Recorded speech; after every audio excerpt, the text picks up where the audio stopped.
Hello and welcome back to Starsector. So, in our modified run for the Meishan Reprisal Coalition and Arma Armatura, I have to admit, I lost track of time, which is why I didn't post the announcement for the stream, and I got started a little late, so I apologize. You want to know why? I got lost in my head.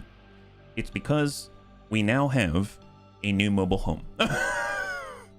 And I have been mulling over possibilities in my brain, just kind of staring at it at our abandoned research station out here. And it is, I'm very excited about it. And unfortunately, it has taken me out of my in real life connection for a bit. So I apologize for any sort of inconvenience there, but I'm sure you'll understand when you take a look at this. So this is what we picked up at the end of the stream yesterday, and it didn't have much on it. So I didn't really like the lack of symmetry. It had a semi-brev on it, which was wildly entertaining, and it had one vocal SRM pod, a couple of guns, some built-in things, but for the most part it didn't really have much in the way of point defense and stuff like that. So as you can see, I've actually traveled out to Diable Avionics and I placed in some new systems in order to protect this home away from home, because we are gearing it up so it can support the bunnies out in the field. And thank you so much for the redemption, Jonathan, of the Nura Helmet 2.0. I really appreciate it. Thank you very much. High five. Happy Thursday. So there's been a few changes. You'll note that Who's Kojo Bear now looks different. Why? Because as I was adjusting things on our hotbar, I didn't realize that there were different options like this. It's called View Prison. So do you remember when we did a bounty against, well, actually against this exact captain right here? It was one of the first bounties we did for Arma Armatura. It was in a nearby system in Penelope Star over by a desert world. My God, how did I remember the exact... Anyway... Yeah, you zoom in from the jump point, you go northeast to the desert world, and there they were. Anyway, we fought against a small pirate fleet, and we picked up their captain, so to speak. I didn't know that we've been holding them in prison this whole time. And thanks to Take No Prisoners, well, it seems like you can actually talk to... Oh... Okay, see, I did not realize that either. Anyway, we will deal with this in just a second. That's like you call your calling card. It's kind of nuts. So here's the thing. So any missions that we do, in theory, if we capture a prisoner, I don't know if it's a chance thing or if it's a guaranteed thing, you will actually, take the enemy captain a prisoner, right?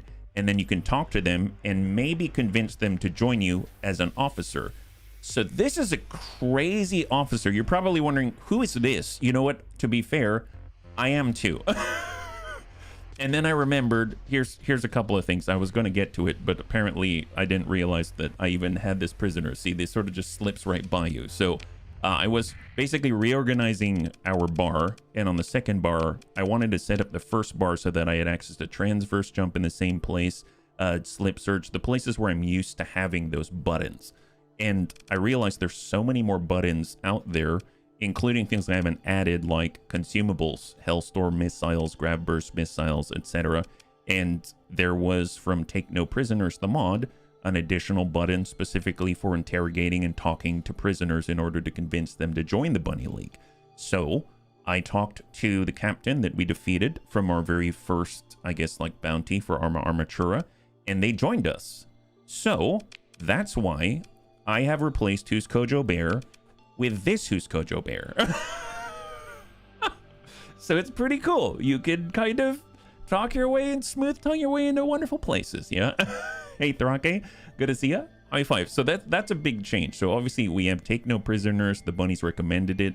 This is one of the outputs of that. So we actually have a really, really nice captain here. Are they perfect for the ship? No, but they're a lot better than just having helmsman ship, let's say. So really, really cool. The big downside is the fact that when it came to our actual wing comm management, we have to start over with our bunnies. So when we go over to Wingcom management, which I believe is right over here, you will see Basket of Bears now has different bunnies. Because I didn't realize that they would die in combat so quickly, I have named them in turns 1 through 8, except for Vergent, because he is actually the only bunny currently on the volunteer wheel. So since he's not an officer yet, he's right here as the most experienced of these Wingcom operatives in battle on the main carrier out here. Your cool image is gone. Don't worry, Jonathan. Don't worry.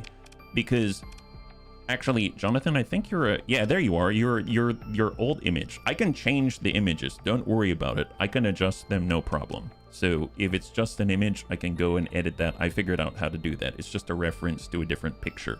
So no worries, no worries, no worries. So with that having been said, the bunnies had recommended, and I've been looking at it for probably about a couple of days now, progressive S mods. I've finally taken the leap, and I've determined that it's something that I will add to this run. So you can see right here, it is now listed in the run. So it's progressive S mods on the mods section out here. Thrake, thank you. Happy July indeed. Thank you very much. Sorry, I needed to look at the message that you sent. Thank you very much. You have no idea how much that means. That's very, very, very helpful. I really appreciate it. High five. Happy July indeed. It's kind of crazy. It's my birthday month, so that's pretty awesome. Thank you very much. So I've added in progressive S mods. Now, what is progressive S mods? It takes away our ability to utilize our story points in order to build in hull mods on ships. However, it replaces them with a sort of RPG mechanic. So if you take a look at any of these ships right now, you'll see they've got this additional drop down right here. And if I'm docked somewhere, so if I go to their abandoned research station and I click additional options, I can manage the S mod, and it will cost experience instead in order to S mod something. Now, previously I had used a story point before I installed the mod to install ECCM package so that we could use missiles. I did that yesterday after the stream, and obviously that's still there. And as you fight a battle, I wanted to verify that it actually earned experience. So you can see that I fought one battle and it had earned 1,193 experience. Yeah. So the cool thing about that is that that's how we actually got, I didn't realize I had picked it up, but that's how we got this captain. So I fought a battle to verify that the experience was ticking, and we got the opportunity to talk to this fine lady. I had no idea. That is a la nuts right there. And let me go in and ban the bot. 1 second. There we go. Excellent. Got a self mod when you can. Yeah. What day is it on, if you don't mind sharing? It's Bastille Day. Bastille Day. So I guess in French it would be, I think it's 14 juillet 2026. Is that right for all the French? Anyway, I apologize if I'm butchering that. But that's how we actually got access to this captain, and then we can talk to them and maybe convince them to join us. So that we have added progressive S mods on there, so that's going to be really fun. So as we fight and as we go through the world, we're going to be able to attain more and more S mods and kind of personalize our ship. I did make an adjustment to the mod though. In the config file, there is a section where as you get more built-in S mods, it increases the deployment point value. I've nixed that because honestly, I realize that makes it easier, but it's kind of like a more of a personal preference fun thing. For me, I just want to say, hey, this is my fleet, and I don't like that if they're growing, all of a sudden I can't deploy the fleet that I had. So I think I did that appropriately, but I don't know, and we'll just have to find out.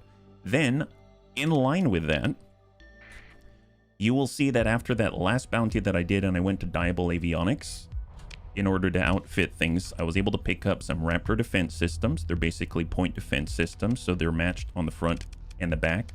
I've actually been playing around. We've had the Semi-Brev launcher, which is the nuclear launcher. I've tried swapping out Locust SRMs, and that did a really, really good job at least keeping small craft away from us. So I'll show a run a simulation fight, just so you can see the difference. And it really helps at keeping small fighters away from us because we don't have full shield coverage like that. With the cash that I earned, I went ahead and I actually paid to remove the demods on all of our vessels. So our small little fleet right here, no demods. Isn't that awesome? So no demods at all, which is great. And then with our drams, I went ahead and I scrapped the drams and I bought this Phaeton for 20,000. And what's nice is that as we're traveling around, we've got a commission, so the money just kind of trickles in despite the fact we're paying for officers now. And those are the big changes. So essentially we've got a Phaeton now instead of the 2 dram tankers that we had. We don't have the demods, at least until we blow up and die. And then we have progressive S mods now, which is kind of interesting because I actually found that on these special mechs, you'll see that we've got our standard built-in mods. But if you take a look at, let's say, like the Aleste right here, you'll see that there's one that costs 0. It's the Cataphract S2 specific hull mod. It's built in, and if you S mod it, you get additional benefits. Now, the reason why I haven't done it for the Aleste 2 yet is because on the Valkazard, if you take a look at the Cataphract with the built-in mods, you'll see you actually get benefits based off your pilot level, which is going to be really powerful because we're playing with a new level of confidence at level 25. So this is going to get extremely powerful. The problem is you'll notice that bottom line there in green, it says increases deployment cost by 10%. So now if we actually take a look at the Valkazard, you'll see it's plus 3 points on deployment. Previously it was 25 deployment points, which is kind of crazy. I didn't even realize that. This little mech right here, I guess it's uniquely powerful. It costs 25 base, and if you take a look at our new home, the Zaporia 3, 55. So I guess that's something to take in mind, but keep in mind. But I went ahead and I did it because I was curious, and now it costs more, and I don't know if it's going to keep increasing as we level up. But oh well. it'll be kind of interesting to play with. Hey, Kojo Bear, high five. So with all of that out of the way, I wanted to show the bunnies the current setup that we got. We basically have 2 of these 9th gen Vonzers from Diable Avionics. I was able to pick those up from their store. And then we've also got the Guardal Standard. And these all here transform. So they're all like Macross. It's really cool. It's really cool. And then we've got 2 of these next gen Cataphracts with swords behind them. So, and one of the bunnies suggested I name it Drive It Like You Stole It. So this has now been dubbed the BLS Fly It Like You Stole It. So if we go in and toss it into a sim now, and currently this is with double Locust, I guess, is it Locust SRM launchers? I don't remember the exact phrase. We'll put in, like, I don't know, a couple of these like this, about equivalent point value. And these Locust SRM launchers are going to do a lot at keeping the enemy away from us. So we're just going to close that gap. No longer do we have, I still have the gun, but you'll notice we don't have the giant large ballistic capital gun, and we don't have the semi-brev on here in this configuration. But because we're playing Arma Armatura, you get to emphasize the mechs a little better. Look at Vergent out there, my god. So now the mechs are doing the work, and it's basically our home, and it's just protecting itself from would-be invaders. See, it doesn't destroy the ship outright. It's just pushing the hammerhead back. See? So I thought that was kind of neat. So I remember one of the bunnies saying that, you know, if you get a super carrier or something like that, it makes the game easy. And I wanted to emphasize, you know, that's not the point of this thing, despite that I really eventually oh, what was that? That's cool. I want to see this get super powerful in the future, but at least for now, I just want it to be a reliable home. So that's this sort of setup, and that's the idea on this. You got a lot of point defense. There's a phase guy who's trying to get closer, but we're just saying, please stay away.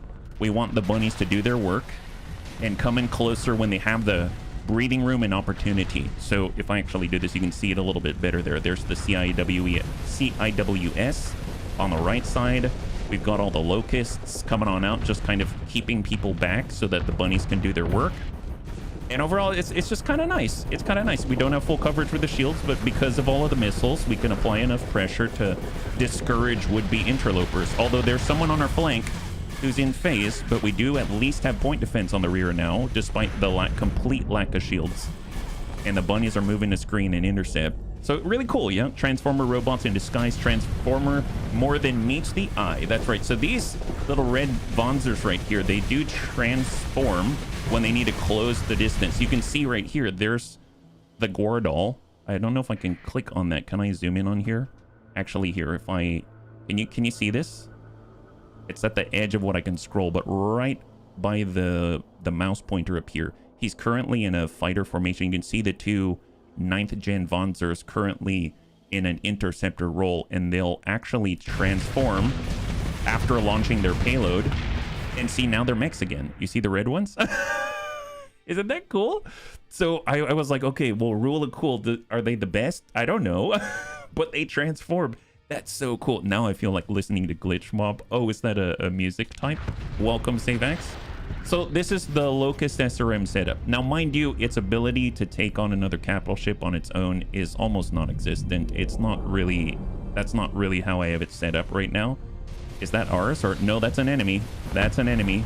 And he's phased, so none of that's going to hit him. But hopefully it'll just buy us time to keep our home safe. Man, he can really phase for a long time. Holy crap. Yeah, look at that. That's a lot of wasted missiles, actually. Yeah, well, you get the point. Anyway, yeah, I swear you said they're Mexicans. You said they're Mexican. Oh, Mexican. Yes. Okay, I gotcha. I gotcha. I see the miscommunication there. So that's one way to do it. Now, I was also thinking, obviously, if we have the semi-brev, we still have these two SRM pods to keep things kosher. So if we run it like this isn't a problem either, because at least we've got some kind of alpha strike potential, and it actually regenerates. It takes a very long time, but it actually regenerates. So if we take that same force, put that in front of us, the big difference is, in a weird sort of way, the alpha strike is what keeps us safe, and not necessarily all the missiles. There, see? So now it's much safer for our bunnies to move in and do their work. So, see, you see how I'm kind of torn? Did I die or get a facelift? You got a facelift. You are now a level 5 pilot that we convinced to join the Bunny League side through Take No Prisoners. And we have another... I'll show you how that works, because we got another potential bunny to recruit out here. Yeah, he made us officers now, I believe. So, new day, new you. Yeah, so you're looking very different at the moment. So that's the big difference. I think I've just been kind of holding on to these weapons in our cargo space so that we can switch as needed, you know, in an emergency, depending on the situation. So those are like the big changes right there. So we also have this officer right here that we can talk to. So let's see how this works. We got Take No Prisoner. You find your prisoner, you talk to them, and hopefully they can be convinced to join you, right? Yeah, you look particularly evil. So yes, you are exactly the captain that we fought against in the bounty. In the bounty. So I have a feeling we're gonna have a lot of potential bunnies in very different forms in this run. All right, so we can straight up just pay her. I don't even have to like appeal to her morals or anything. You'll never get anything from me. It's clear she's not gonna cooperate without a fight or a bribe. Offer her 10,000 sea bills. A simple flick of your tripod is all it takes to pay the price requested by this prisoner. Your security officer releases the newly anointed officer from the brig, ready to begin piloting again. Well, good. Most straightforward negotiation I've ever heard of. You'll never get anything out of me. You want some cash? Okay, I'll work for you.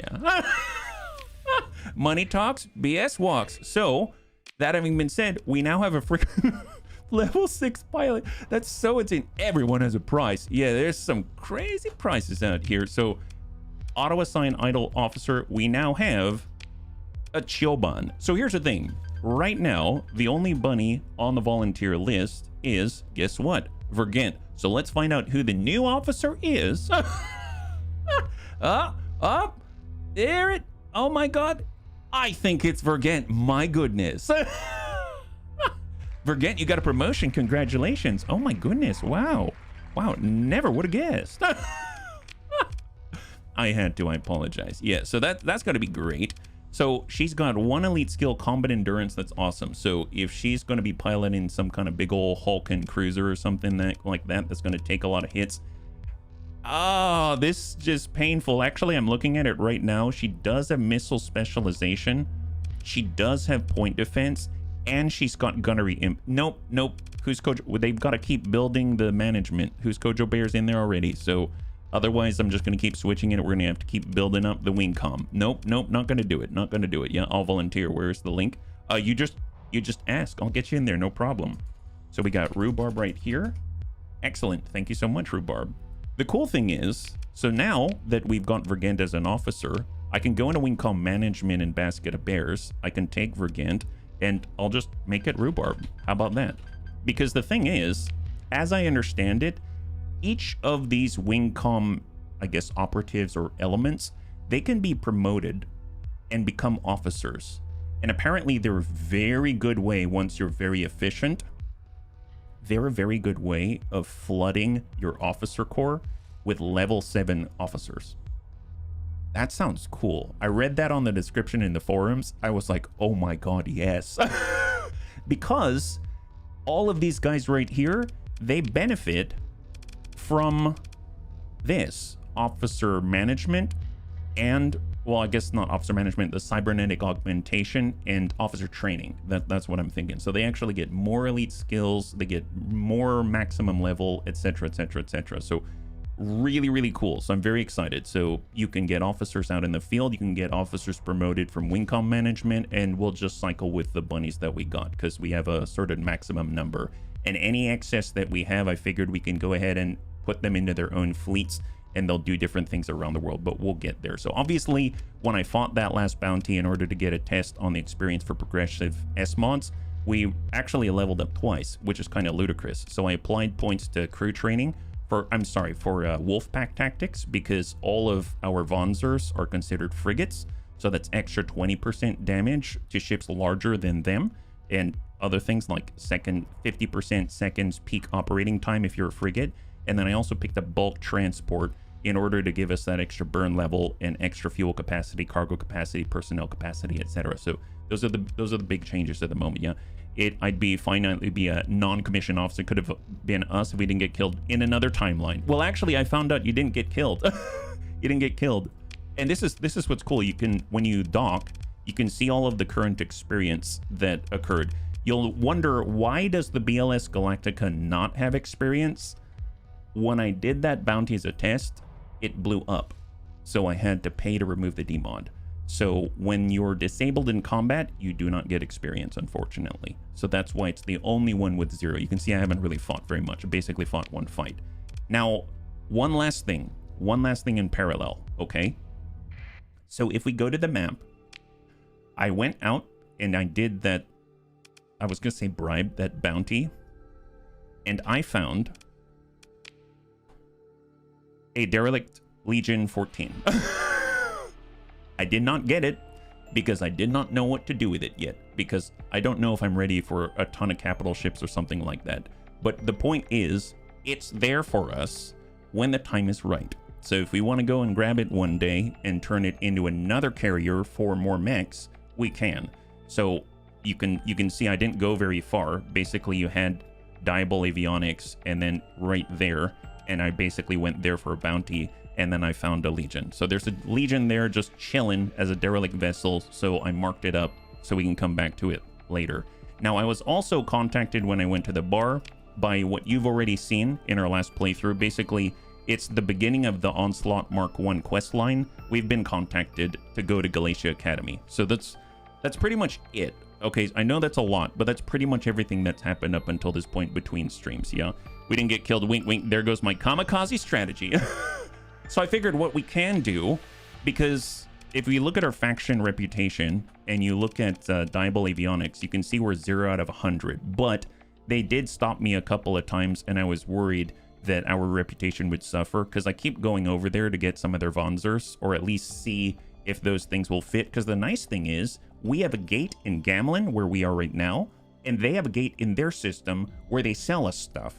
So it's been super efficient for me just to jump over, jump back, jump over, jump back. So I want to keep things kosher, and I noticed that the closest bounty to us that's relatively reasonable as a test is to the south of where we are. It's not that far. So I figured we can head out here, we can do a bounty, get a little more experience, hopefully see how things operate, and then move from there. We're going to utilize the semi-brev setup just because it does say in the initial assessment, I'm seeing that they've got some kind of a cruiser, they've got a freighter, they've got a condor, they've got some destroyers, but it says 5 other ships of lesser significance. So my thought is, if we can eliminate one of these larger vessels early, then the Bunny Wanzers should be able to defend themselves from the smaller ships, even in greater number.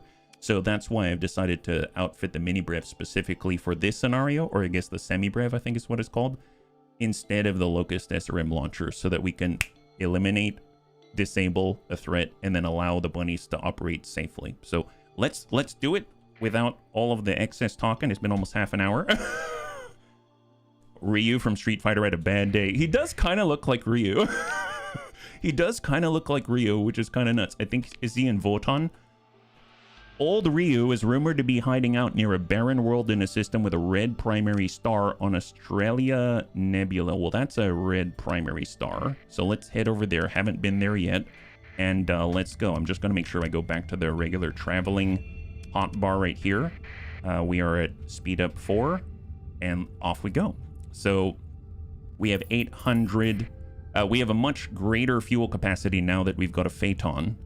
And I'm very, very, very happy about that because it's going to allow us to travel even further. So we want to keep an eye out for the larger tankers, and we want to put like a Prometheus, and we want to keep an eye out for a larger cargo freighter, which is going to be able to take our 3 Buffaloes and hopefully shrink it down to 1 ship, which is going to be great. Oh, you know what I also noticed while we're traveling? I didn't realize, but I had auto scavenge off. So now with the quality of life pack, I have it on. And hopefully that's going to be, you know, a lot easier on us. We just got paid 36,000 despite our new officers, which is awesome. Which actually, we should probably be using the new officer, right? We got Ataraxy here. We got Jonathan. Let's get our new officer in the Jupiter for now. And we'll just swap that at the moment. And then we'll be off. We need to pick up more ships anyway, so that's going to be fine. I cannot wait. Alright, Gravity Well. Entering Wotan. BLS Fly It Like You Stole It suffers damage from the storm. Alright, stable location. They said... What was it again? Rumored to be hiding out near a barren world in the Voton star system. Alright, so here's Voton. Barren world. Right there, actually. Nice. He might be right here, so let's go ahead and quick save. Because you never know what's going to happen or if this is going to go poorly. And we're just going to slow roll it. Oh, that might be them. There they are. So what do they actually have? They've got a lot of kites, it seems, at first glance. They've got some combat freighters, I think. They've got a pirate wolf. They've got a pirate shrike. I think it's a standard condor. And then we saw a modified Colossus freighter, I think. And then some big cruiser I've never heard of. So off we go. And let's make contact. The pirate fleet assumes a neutral posture. It's being led by Campion Mathis at level 5. We might be able to recruit him, actually, if we are so lucky. Things could never go poorly for the Bunny League. Or we enter into a new timeline. So we're going to get our combat vessels at 109 deployment points. And I suppose what we can do, the most aggressive, the fastest of us all, is the BLS Silver. So I'm going to go ahead and get our 2, I guess, mecha to follow. We'll go ahead and say search and destroy. And then I suppose, just to start, I'll have some escorts for the BLS like you stole it. Fly it like you stole it. And then we'll search and destroy. And then we'll just move from there. But we should probably follow the most aggressive... The most aggressive element of the team. That's so cool. Look at this. Interns abound. Oh, there's a semi-brev already. Is that gonna... Okay, excellent. Yeah, good alpha strike before we get into danger close. All right, keep it up. Keep it up. Should be our battle cry. Hubris! Oh, that's a lot. That's a lot. Hang in there, buddies. Hang in there. You got this. Get those kites. You're more than a match for the kites. Just a few... There. Oh, my God. Go, Dawn. Oh, there it is. Okay, so... 2 kites down, 1 shrike down. We currently have escorts protecting the rear. And yeah, they're right in front of us. So if I go ahead and I say I'd like to take out the Colossus, and then I'd like to move out this way, we'll see where they go. So Off we go. We're collapsing from the left. You can already see the bunnies in their fighter form attacking the main. I don't know if it's, I don't remember if it's Adventure. Is that right? Wow, bunnies all over the place. She decapitated him. Yeah, she did. Gave him the energy swords. Wow. Get that. Nice. Get that Colossus. Get the. Wow, the Condor is super aggressive. Look at that. Bunny interns doing the work from the Wingcom management. All right, so most of their main caps are gone now. Fantastic. And all that's left is a Kite, a combat freighter, and then their main Rock Piper cruiser. So, I mean, engage Rock Piper cruiser, full assault, and let's go. Here we go. On the move. Get that cruiser. Oh, hang tight. What happened to him? Here we go. There he is. Oh, there we go. Excellent. Just keep it up. Keep it up. Chase him down. Chase him down. I don't know if I necessarily want any of their ships, but I definitely want their captain if he's willing to join us. Oh, there's the harpoon, but it bounced right off the shields. Oh, look at that intern number 6. I love everyone. Not bad, intern 6. Where'd that missile come from? Excellent. Did we get them all? Did we get them all? No bunnies dead? Oh, there's just one guy left. A Mud Skipper Mark II. Oh, yeah, okay. Mud Skipper Mark II coming in. He's probably going to get away, though. Yeah, you can try to... Yeah, he's leaving.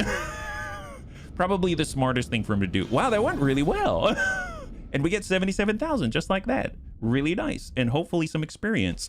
Wow. I'm guessing this is all from the Progressive S-Mods mob, right? So BLS Galactica actually got some experience, but 39 experience because it only did supportive actions because I had it stick with a carrier.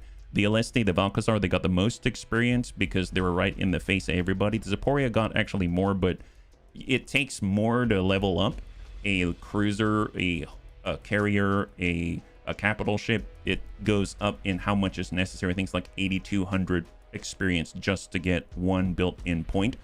And then we've got the Chinook at 50, and all combat ships, meaning our logistics vessels, they're able to get some passive experience from supporting us in battle. That's pretty cool. So if you open a comm link, there's just the one guy, so I guess we'll pursue him, take command of the action, and we're just going to send the 2 little fast guys.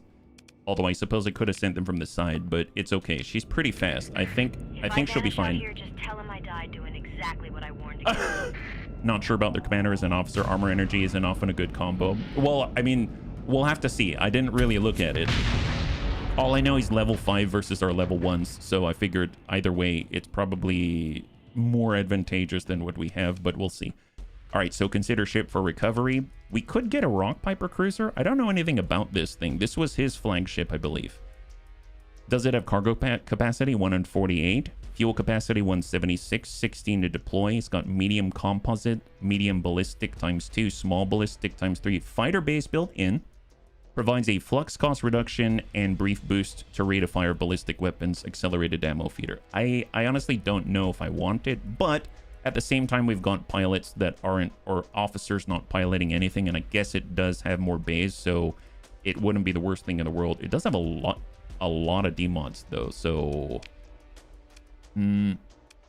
what about a hardened, EMP hardened combat freighter? Is that useful? Burn drive, medium ballistic slot, 3 small ballistic. It could kind of roam around and do, like, point defense type stuff or capture, yeah? But, what about the freighter? Is that actually a freighter or a combat freighter? Flare launcher, converted cargo bay, ground support. What's a converted cargo bay? Most components have minor defects. Fighter speed reduced by 25%. Damage taken increased by 25%. Okay, yeah, none of these seem too attractive, so I think I'm going to leave it be, actually. I'm going to leave them be. We'll continue. Pick through the wreckage. And there's the captain, I assume. So if we go ahead and take all these people, we did auto scavenge because it's turned on. We can assess, begin salvage, grab the stuff. There it is. And then we can go to the next bar, click on this. Nice. Will you look at that? My goodness. So we've got energy weapon mastery, So it's actually mastered. So minus 10% flux generated by energy weapons. Target analysis. We have gunnery implants, point defense, and polarized armor. I don't often see polarized armor on officers, I find. I guess it wouldn't hurt. I mean, we can always replace him. It's not a worries. So I'm going to talk to him. If I hire him, we did just get some cash. I'll get Ryu for now. It doesn't mean that we have to keep him long term or anything like that. So if we actually take a look right here, we now have Dirty Ryu, who is Rhubarb Carl. Hey, Adikitas, high five. So Rhubarb Carl is now Dirty Ryu, at least for now. Until, you know, if we adjust things, it doesn't mean we won't, you know, just give new life to our bunnies out here. So Rhubarb Carl is here, and that means we can head on over to Wingcom and then turn this guy into Intern 8. You see the process here? Wow, Rhubarb, what a lucky spin. Yeah, there it is. So here's the spin. It's the moment of truth. It's like what happened for Forget, right? I don't even know if I need the wheel anymore. And there it is. Fantastic. You can get a con. Oh, nice. You can pick up a condor. Actually, that could be useful. Oh, but you know what? I'd have to spend a story point. That's fine. I can see that we actually... Oh, actually, you know what? We actually got story points from that engagement. It's crazy how much you get. Yet Dirty Ryu is what they used to call me back in college. Yeah, good old Dirty Ryu. My goodness. Well, since we're here, we might as well take a quick look around, right? It would be really, really nice to have enough supply one day that we can actually do all the surveys. I mean, like, how much does it cost anyway? Oh, is it... Hang on. Perform a survey. It's going to cost us 50 supply. I mean, that's not bad. It's only the supply it's costing, right? And we're not that far away. Wow. Ultra rich ore deposit. And this is going to get us some cash for our time anyway and our resources. So, looks like we got a meteor swarm incoming. So, let's just do a quick scan if we can, yeah? You left without picking up the salvage from the Condor. Oh, did I? Well, the thing is, actually, the good news is we actually have auto scavenge turned on. So I think when we salvaged it, it didn't have any, because when we finished that previous bounty, it automatically tossed me in without me clicking on anything into a salvage opportunity. So I think it should be okay, but we can swing by if we have the chance, yeah? A1 Sand Panzer, high five. I joined late to early access. I don't see it on Steam. It's not a Steam game. It's on Fractal. It's called Fractal Softworks. It's, if you look up Starsector, it's on a separate web page from the developer. So it's not the... What is that? Was there another bounty here? Did we just get really lucky? Perform survey only costs 10. Yes, please. Moderate and sparse. Fair enough. And apparently there's another potential bounty. What is that? Save here. I don't remember having a bounty out here, yeah? And move. Yeah, it's $15 on pre-order. Thank you, Thrake. Here, come here. What are these guys? Atkins Fleet orbiting Dazog's Perch. Sure, that looks like something we can do, actually. Can we talk to that guy? He's friendly, but there's a neutral posture. Is there a mission attached to this guy? Oh my god, he's like Gimli. Gimli or something from Lord of the Rings. I don't... Turn your transponder on, no need. Move into engage. They're friendly, but I don't know why they've got an exclamation over their head. He's actually got some nice stuff. Combat endurance, ballistic mastery, gunnery implants for extra ballistic range, reduced weapon recoil, target analysis systems expertise. Maybe this instead is a Rhubarb Carl. A dwarf. We can also name him Dirty Ryu. Don't worry about it, Rhubarb. But man, that is really, really nice setup that he's got going on there. Don't change it. Actually, you know what we can do? How about this? We'll go ahead and group up, and everyone's going to follow in our Aleste. We'll go ahead and they can protect themselves, and then hopefully these two Chinooks can get a little more experience if we are so lucky. So off we go. So everyone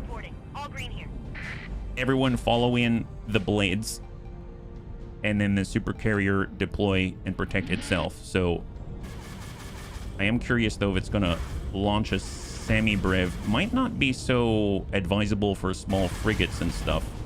No, it shot it. Oh, it's shooting it at... It missed.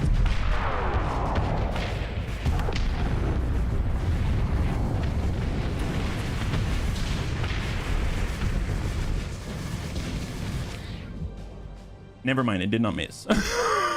It did not miss. It hit. I don't know what it hit. It was whatever this was, but the detonation was sufficient to at least make it easier. It's all about convenience for our bunnies out here. Oh, what is that? Well, I don't know what it hit. There were these little things here. Did the bunny see that? It totally, I thought it was shooting at this guy, but the missile went over here and it still blew up anyway. And then did some, you know, tertiary damage off this way.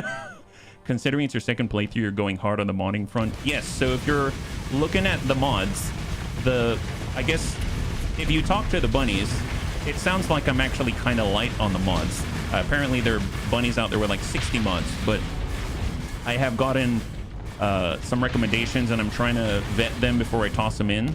But yes, we are doing the mechs thing. I figured we might as well go with the mechs because bunnies like mechs. Okay, that went swimmingly, actually. I didn't intend to have a bounty out here, a second one, but how efficient is that? Didn't even know there was a second one out there. Maybe someone posted it and I just wasn't aware because I didn't have a comm relay or something, right? So everyone got experience. Did the Chinooks get more? They got 32 still. Yeah, I'm gonna have to adjust that. That's fine. Consider ship recovery. What do they have? We can get ourselves Buffalo Mark II destroyers. We can get a Vanguard heavy attack frigate or this phase ship guy or an overdriven combat freighter or a strike destroyer enforcer. That might be kind of nice, at least as an interim. That might be kind of nice. What does this have? Does it have, it has burn drive? Ooh, that's an interesting one. I'm a little skeptical. I like the one, I think there's one that is more focused on ballistic output, but I don't remember yet. You like them on the ground, not in space. Oh, the mechs, yeah. The sword, they did a really good job with the sword animation for sure. Yeah, this is more anime focused, I suppose. I'm just gonna go ahead and salvage what we got. We'll take all their stuff. We'll go ahead and assess and salvage. Get weapons. There's a Swarmer SRM launcher. That's new. And I think with the auto salvage, in theory, it may actually do it. Oh no, there's no salvage to be had. Maybe it already got it. It seems like Dawn has leveled up though. Yeah, we have a level up here specifically for Dawn given a god. So level up Dawn. Common endurance is always helpful. Peak operating time for the, I guess, the Vonzers does degrade pretty quickly. Field modulation would be awesome, actually, especially if she gets caught in an overload issue. Polarized armor, I guess less EMP. Ballistic, not so much for what she's doing. Helmsmanship, always useful. I'd probably say that she does have a shield. It would be nice if that actually lasted, and then she could get in the fight very quickly, and then combat endurance could be another one afterwards. Maximum combat readiness. When below 100% hull, she repairs, but let's be real, if she's in that state, that's going to be pretty bad. So I think I'm going to go with a field modulation for now, and we will have her grab that. There we go. She can also make it elite if she wants to, but although now that I'm thinking about it, we have a lot of story points. We could make that elite. Oh, wait, she already has other ones elite. That's fine. Don't worry about it yet. Wolfpack Tactics boosts her endurance a lot. That's true. We do have that currently learned on our character, so that's going to be helpful. We have one more slot here for an officer, so if we go over to take no prisoners, we can talk to Gimli, and this seems to be the going rate for level 5 officers is less than 10k, so we'll go ahead and nab him. And I'm actually thinking I do like his setup more than Dirty Ryu, so he's going to be our new rhubarb. He's going to be our new rhubarb out here. Man, you can really get a lot of peeps very quickly, which is kind of nice, especially when you're going through it another time. And then we'll go in and dismiss dirty guy. So he has combat endurance, ballistic mastery, target analysis, systems expertise, gunnery implants. I kind of feel like he'd be really good in a Chinook, actually. I really need to get us more people. Jonathan, I'm going to have you take a back seat for a moment, but don't worry, when we get some new people, we might swap you out. But he's going to be able to take advantage of the heavy machine guns and all of that, and actually be able to utilize the burn drive and stuff like that a little bit more often, I think. So with that in mind, let's keep scanning. We've got Dazong's Perch. We did scan that already. We went to... What kind of a name is this? I just saw the name, actually. We surveyed Hlidskjalf. Rhubarb, you look different. Did you change your hair? Rhubarb changed quite a lot in a short period of time. So I'm actually going to head to survey when the meteor storm reaches us. Last time we were able to actually navigate through it carefully. And look at that. We have almost 200,000 credits, which is kind of amazeballs. What a big change that is. And we're going to go in and perform this survey. It's going to cost 120 out of 566. That's kind of a lot. And the bunnies did say that when you survey gas giants, that's a bit of a rough thing. And then we've got one more. We're running right at the meteor storm. But once we survey it, maybe we can even transverse jump out. Kind of slowing down here. Speed that up. And survey 10 out of 418. That's nothing. And we're going to leave. We have acquired another skill point. My god. Cosmetic surgery is pretty impressive in space. So I was thinking of coordinated maneuvers. I was thinking about combat endurance for our cells. I was thinking about carrier group, actually. Because if you think about it, all of our Vonzers are technically fighters-ish, right? The ones that are in the fighter bays. So that's going to allow them to move faster. It's going to allow them to replace more quickly because they actually are replaced rather slowly. But then again, you know, maybe I should be moving down. I am controlling a mech. So if I got salvaging, that'll keep us, you know, in a good spot in terms of supply when we're exploring and stuff like that. And then I'll be able to get ordnance expertise in order to keep the Valkazard running and eventually make our way to hull restoration in order to make things cheaper. So maybe I'm talking myself into it. I'm going to go ahead and take salvaging so that we can get more post-battle loot. And then we will shift over to more fleet-focused things later. Yeah, almost no downtime from healing. From the surgery? Yeah, absolutely. It's an amazing place. So there is this yellow potential loot out here, but we're going to swing on... I'm going to swing by Grayson because I realized that's the only one that I didn't scan. And maybe we'll be able to get it before things get dicey. Yeah. The Enforcer needs the burn drive. It's pretty slow for a destroyer. Bunch of medium ballistic, not enough flux. Low flux, heavy armament, light cruiser armament strength, good escort ship. Well, we do have escort package that we can apply, which will give it a bit of a boost in that fashion. So if it's in a defensive posture in order to protect our new, I guess, like capital ship, then, you know, maybe we can overcome it that way, you know, until the time is right. But yeah, I haven't really gotten the Enforcers in the past. I guess I'd probably just want them to be really tanky because they're probably not going to be moving too much. And then if they're escorting our carrier, we can use escort package to kind of compensate for the slowdown, let's say.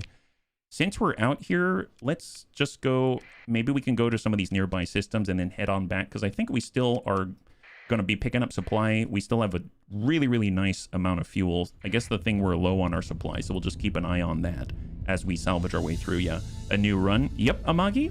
It's the modded run out here, and we're playing with lots of mechs. And we just picked this up yesterday from a trash compactor. We literally got this out of a trash compactor around a star. We are in Zumuzi. There's a debris field. Prospectors are out here. No real immediate threats. Looks like we are here with the Knights of Lud. Very interesting. They're friendly to us, so maybe we should turn on our transponder, actually. So I'm going to turn on the transponder. They are friendly to us, and we'll just kind of take a quick zip around and scan and then be on our way. They got a lot of armor and structure for destroyer. That is true. If you've got a 14th battle group one, it's supposed to be even more tanky, I guess. Yeah. We got a supply cache. Begin salvage, yes. And nice, we actually have supplies. We needed that badly. I'm glad that we came. Maybe we can scan this whole system after all. That's kind of crazy. We'll just swing on over to their nearest buoy. Maybe we can take advantage. If we hack it, we'll take a temporary boost from the nav buoy so we can move around the system more efficiently. I didn't realize that we didn't go to Sumatra.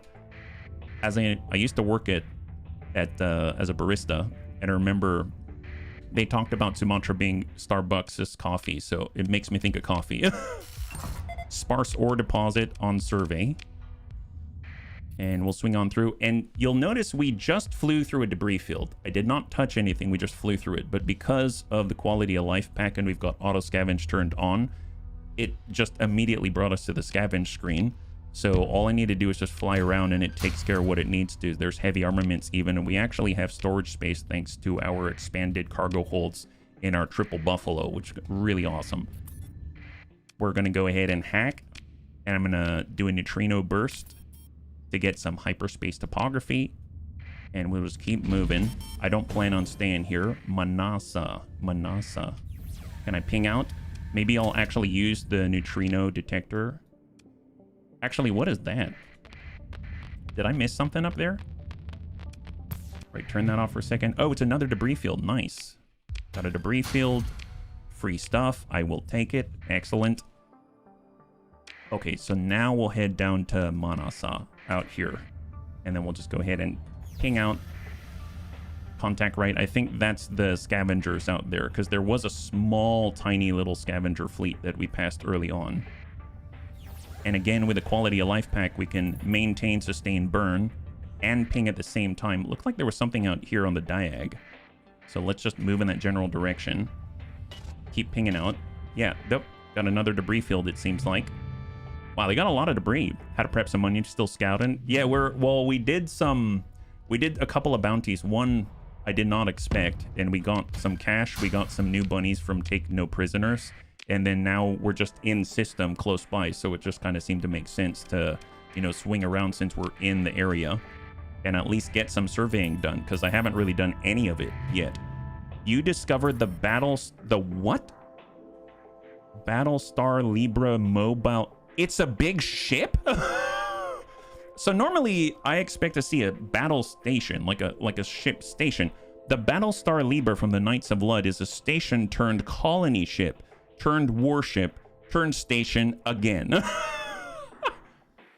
Now a mere port in the wild fringes of the sector, Libra yearns in her every bolt to return to the stars. Honestly, if they want to give us that ship, we could return her to the stars. A dream now painfully far from reach. Well, not if you give it to us. The years and the battles have greatly decayed this once proud ship, but some would still call it their home. My God, it's a big ship. You got something similar, the locomotive. Oh, like a big mobile fortress. That's nuts. So if we go to manage built-in hull mods, I don't think this is enough to do any more built-ins, and especially for the Zaporia. Yeah, you're looking at almost, like, we'll need 4,000 to do some of these, right? At the cheapest. And then 8,000 for some of the more expensive things. The ones I'm most interested in actually, I guess, like embedding into the carrier with progressive S mods are actually the ones we don't possess yet. So those are things like emergency automated assistance, reserve wing operation. If you actually take a look at EAA as an alternative to the integrated point defense AI hull mod, you'll see that if you S mod it, it removes the stressors or the increased degradation when you utilize this emergency system. So those are things we don't have access to. It came on the super carrier. If I were to remove it, I can't put it back. So I figured, let's just, if we can, build up the experience, get those native mods embedded into this machine, and then it'll free us up to do other things and actually fill out some of the hard points more reliably. So either way, this is really cool. We've docked. We can do that. That's awesome. We can get trade goods. We can buy missiles. But of course we can buy missiles. What I'm talking about? Well, you know, I would gladly sell them survey data. Although now that I'm thinking about it, we are friendly with the pirates back in Gamlin. So maybe we'll hold on to this because we can sell it on the black market and get a little bit more bang for our buck, I suppose. The one thing is local deficit on supplies. That's going to be really expensive if we were to buy it. They've got some nice, really green guns. I don't know what I think about that. And on their black market, they don't have any blueprints is kind of the big thing that I'm keeping an eye out for, because we really don't have much of anything at all. And I think we're good here. If anything, we can stop by the bar. There's given and entertain the what? Oh, this is different. I've never really been to a Luddite bar before, so even the images are different, yeah? How are you liking her? She's cool. She's really cool. It's nice having a fancy home. You duck past notices encouraging temperance and restraint as you enter this bar.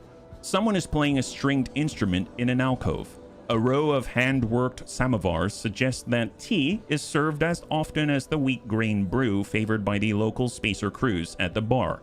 Many of the patrons at tables or booths seem to be long haulers or the few station non-believers huddling in the closest analog to a den of sin that can be found. A gaudily dressed person approaches you, inquiring if you are the owner of the fleet that docked earlier. Okay. When you confirm that you indeed possess the fleet in question, the woman's face lights up. Wonderful. You see, Oh, no. I'm not giving you our ships. What? Oh my God. What is she? HB hull mods aren't blueprints. They're something entirely. Otherwise, you'll end up confusing people. I'm very confident that hull mods do have blueprints. I'm actually pretty 100% on that. Maybe not all of them. Some may be built in. Some are unique to chassis. But I have gone out, like, as an example, expanded magazines or expanded missile rack. Those were, we had to buy the, I don't know, blueprint plan, whatever they were in the store in order to learn them. And that's the only way we got access to them, other than, I guess, salvaging something that already had it on there. So I will agree to disagree on that point. I don't think I'm not intentionally trying to confuse people, my guy. Right, she wants to take our stuff. Wonderful. You see, I'm a ship collector. The more unusual, the better. No worries if it's got a few battle scars, all part of the charm, you see. As it happens, right now I'm looking to expand my little collection. She wants a high-tech ship. She wants a buffalo? Okay. Ah, a fine specimen indeed. She considers the specifications you transmit to her tripod. I can offer 40,000 credits for this.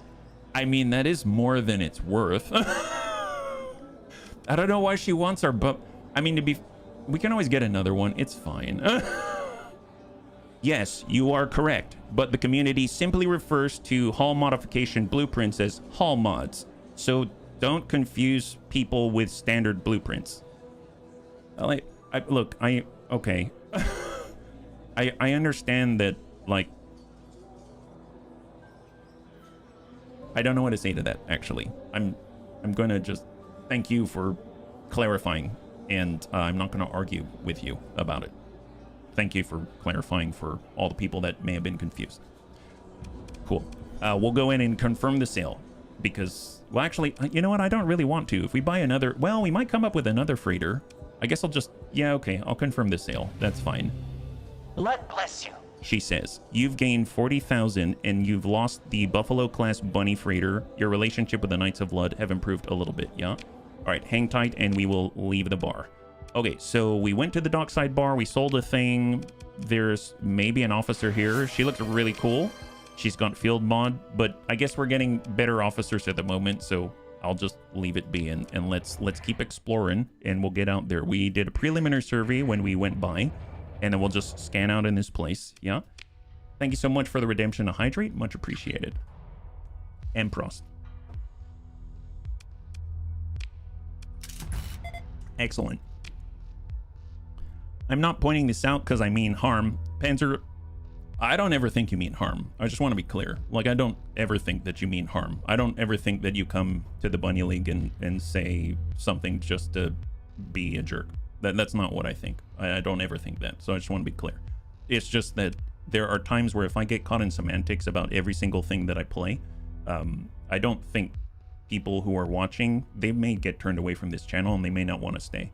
So I'm just trying to maintain a certain atmosphere. So, you know, I accept criticism, but at the same time, I do also respect flow and also respect people's time in my own way. So that's why I'm saying I agree to disagree, and I want to explicitly state that I don't think you mean any harm in anything that you say here.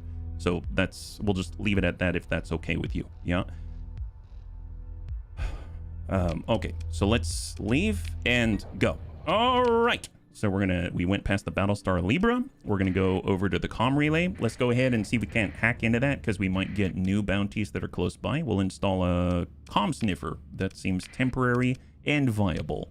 That's awesome. So nothing popped up immediately. We'll stop by Manasa. There seems to be another contact near the star over this way. I don't know what it is yet. If I ping out, there's actually stuff on the opposite side of the star. There's a research station that's phenomenal. And we're gonna, one of the survivor settlements on the surface is hailing your ship. Well, let's perform the survey first.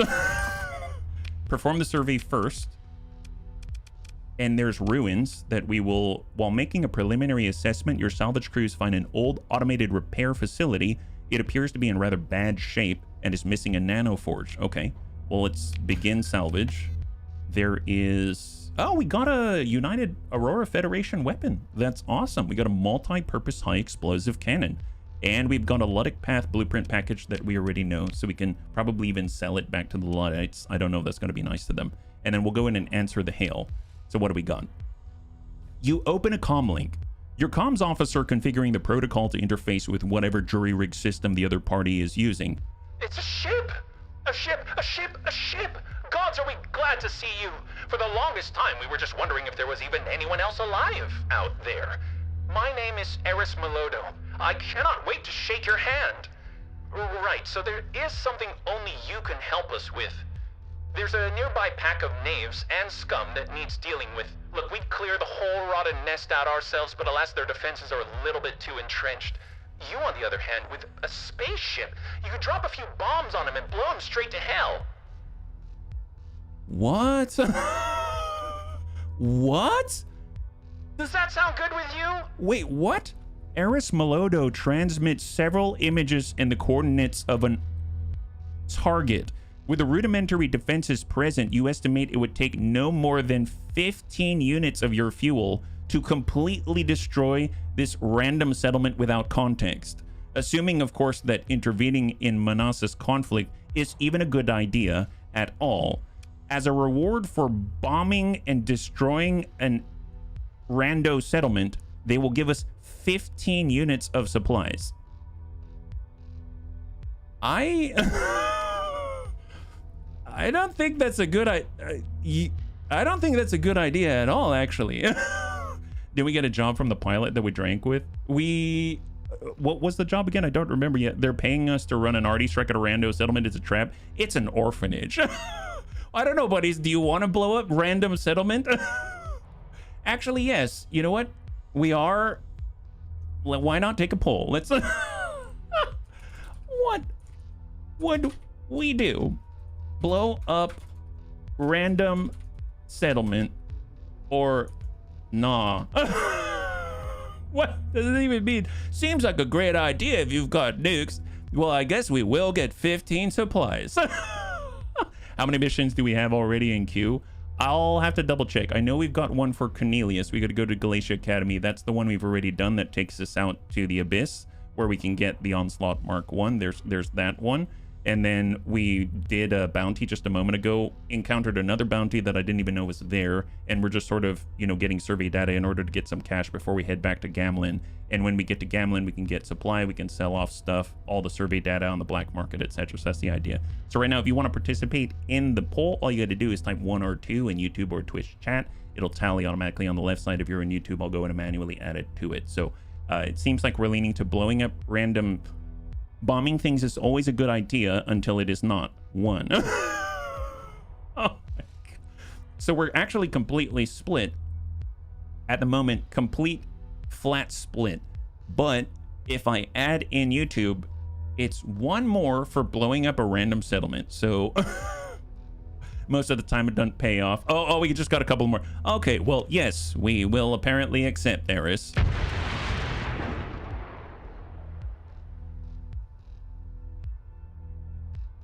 That was fast. What? The jury-rigged antimatter bombs serve to obliterate the target most satisfyingly, leaving nothing but a patchwork of craters scarring the landscape. Eris Melodo is very pleased. Excellent. She crows. Take your reward, friend. You've earned it. A while later, your shuttle returns to your fleet with the promised 15 supplies. That's one problem taken care of, at least. Holy... Why do I feel so guilty right now? I don't even know what we blew up. She was no hesitation at all. She's like, are you gonna say yes? Finger on button. The way you read it made it sound so evil. Well, I don't know. It's Eris. Eris is the one who said it. It's not me. Now we mine the planet and take even more. How do you mine a planet, actually? Oh, that's right. That's new, right? That's new to the mods. Mine a planet. Type, how do you mine water? Mining danger, 53%. You can use machinery. List mining ships in your fleet. Obviously I've never done this before. What mining ships? You can use the Chinooks to mine. Oh, wow. Okay.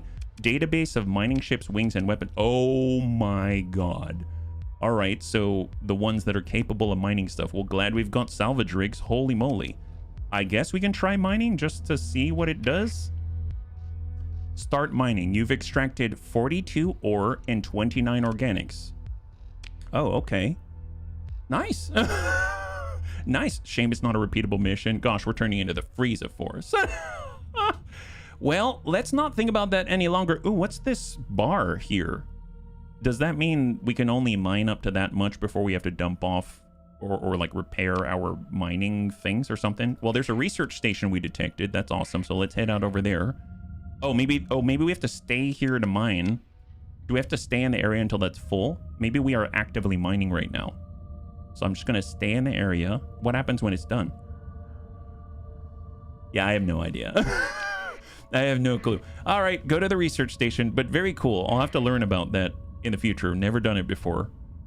So we're going to head over to this research station. We found really good things in these stations. Although superficially intact, Salvor teams soon find evidence of light weapons fire and the resulting carnage, thankfully long desiccated, decayed, and or frozen depending on the rundown time of life support in any particular sector. The seemingly random spread and directionlessness of the violence suggests the security systems of this station turned on its occupants all at once. The catastrophic results were not helped by the unusually strong internal security measures. Hidden auto turrets set to kill, powered lockdown curtains which indiscriminately scissored obstructions. What? And nests of mobile suppression drones which could traverse small conduits and air ducts to find and neutralize survivors. Thankfully, the last of these measures is long run out of power. Let's get out. I don't want to be here anymore. Check inventory if anything changed. Yes.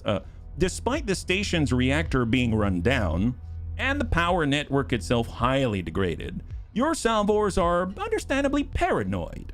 Your operations chief is more than satisfied to use their fear to emphasize the necessity of strict and systematic recovery protocols in this, and indeed every, recovery operation.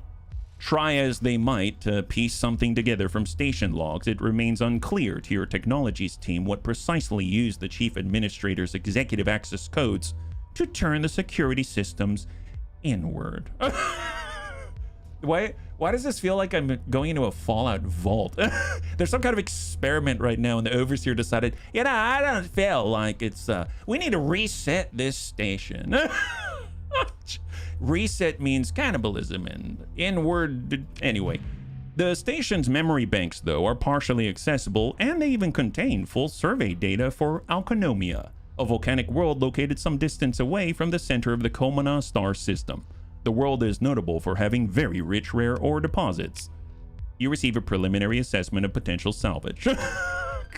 You most likely need one salvage. Maybe. Good point, Panzer. Good point. Didn't even think about that. We got, another Aurora weapon. We got a Rhythm LRM catapult from the UAF. We got a Ruffle diffusion cannon from Scalar Tech. Storm Needler, Sindrian Fuel Company antimatter micro missile pod. Oh, that sounds fun. I must say, whenever I see this, I don't know, deep fuchsia color, I get kind of excited to see what kind of weapons they've got. That should be interesting. Dual flat cannon, love those. Hypervelocity driver, thank goodness. Didn't have any of those. Light needlers. We've got dagger LPCs, Lux LPCs. We've got missile autoloader, still need to learn it. Overlord Suite Beta, still need to learn that. That's from Arma Armatura, awesome. I'm guessing that allows us to insert a beta core. ISO exploration package, I don't remember if I have this already. VPC domestic goods, an orbital fusion lamp to raise temperatures, midline blueprint package, Ludic path blueprint package, and a Sleet class frigate blueprint. We know most of those blueprints out there. Auto scavenge just kicked in. We'll go in and grab whatever's left over. And now advanced optics, nice, high five. That's a big one. We have been missing this hall mod, I guess, this hall mod manual learning slate that I'm looking at right here. And that's awesome. Lux LPC from the Remnant, VPC Heavy Machinery. Let's take it. Let's go. So we're going to go over to inventory. We'll go in and sort, and we'll just learn what we can, because we are the Gingerbread Bunny. Advanced Optics, the ISO Exploration Package. I haven't been able to install this on the new UAF ship that we've got, so it almost makes me think this is very specific to a specific something, but I will learn it because we didn't have access to it before. Overlord Suite Beta enables a sufficiently powerful AI core to remotely control ships. Unmanned fighters can only be installed on strike craft or carriers larger than frigates. Assigning an AI core to this vessel will grant its wing all the skills that this core possesses, only applicable with automated fighters. And then we've got Missile Autoloader. Very, very, very helpful. Glad to have it. Obviously, we're rather full.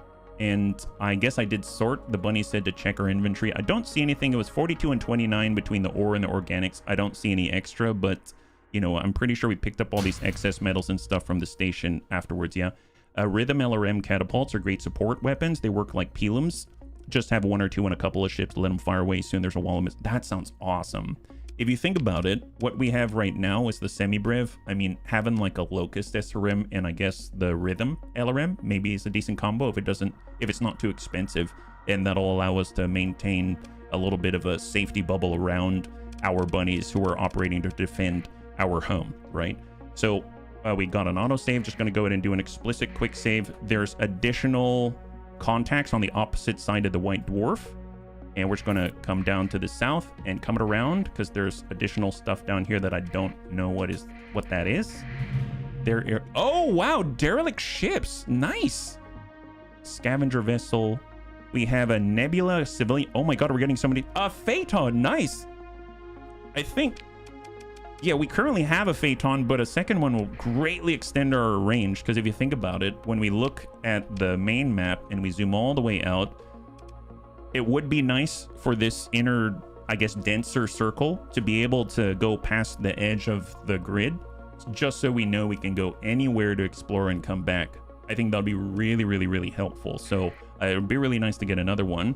They've also got a Hermes-class shuttle, Cerberus-class Corvette, and a Rama-class Corvette. I don't know what that is. So let's, I guess, just break down the other stuff out here, yeah?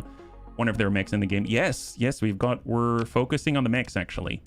You can get a civilian transport. I've never really used these. Do they have extra benefits? Flare launcher, increased maintenance. I was thinking more like the Valkyrie or something like that, where they help you to do raids and things, but I don't see any sort of ground support package. I think I'm not going to recover this. I'm just going to salvage it. And then we'll go over to the Phaeton. I was going to say if it's free. Oh, what's this? Your fleet approaches a derelict Phaeton-class tanker drifting through space, sifting through what appears to be mostly ancient and useless files on a barely working data slate.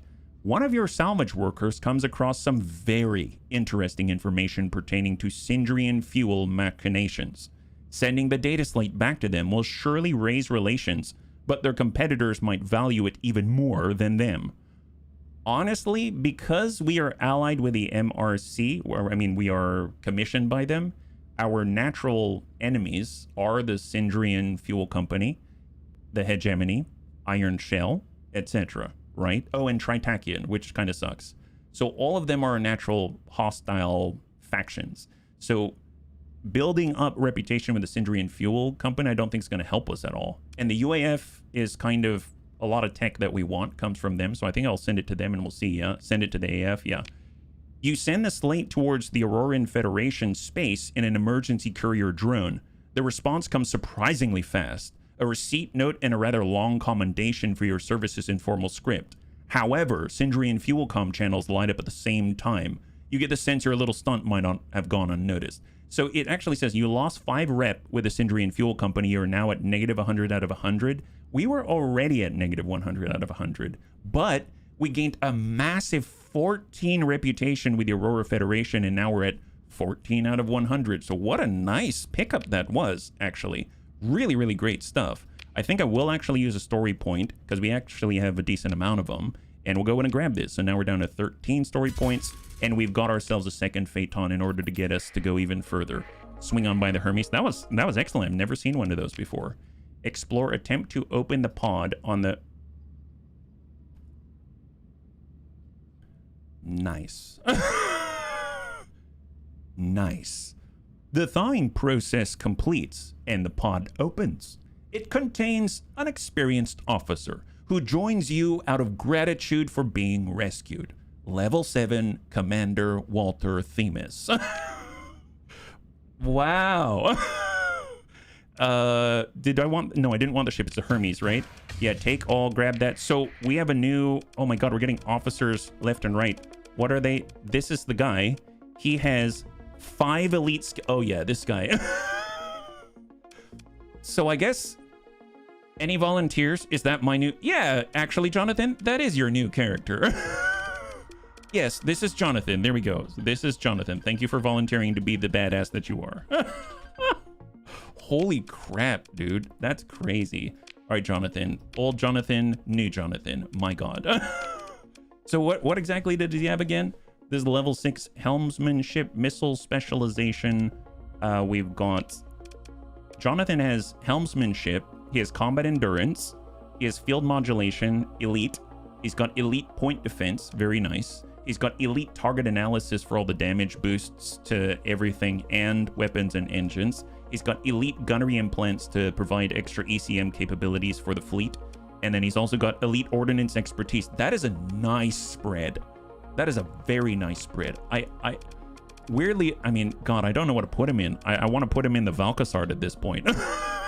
I think he's a much better pilot than I am. Holy crap, dude. That, you know what? I think I will let him pilot that thing because he's going to get a lot of... He's going to put out a lot. Now, I guess the thing, he does have elite point defense. Maybe that's a waste.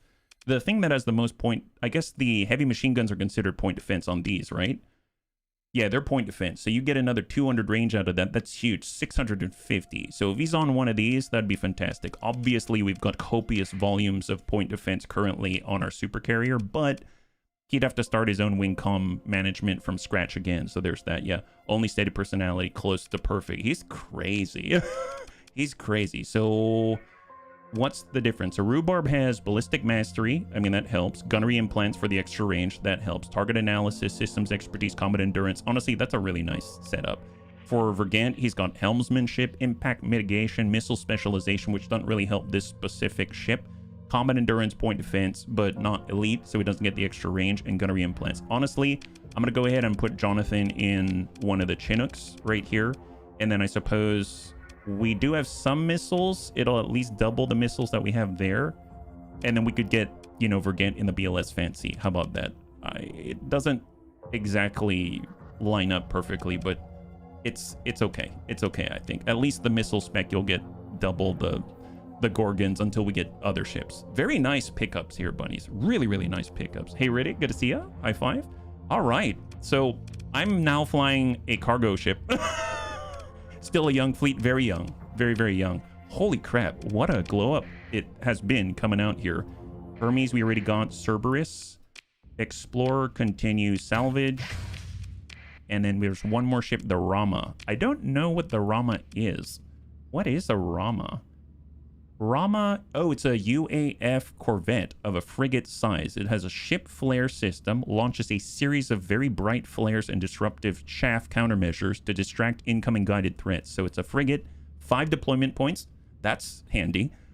And it says the Rama class corvette is the smallest, fastest vessel designed for combat within the UAF's fleet. Designed by Uria to chase down Annabelle blockade runners, she finished development too late to play any significant role in the unifying war. The finished plans for the Rama would remain shelved until the expedition's fleet's foray into the Persian sector. Prior to the introduction of the Rama to their shipyards, the United Auroran Federation believed that Naki... I'll be perfectly honest, I don't know their lore yet, so this is all going over my head. All I need to know is they've got flares, a small missile slot, a medium ballistic slot, and a small ballistic slot, and they're pretty darn fast. They're pretty darn fast. So, I mean, I guess I'll take it just to see what that's like. That's pretty cool. Haven't really had access to anything like that yet, so yeah, let's have it, yeah. When we had too many ships, not enough pilots, now we got the opposite problem. It's a good problem to have, I guess.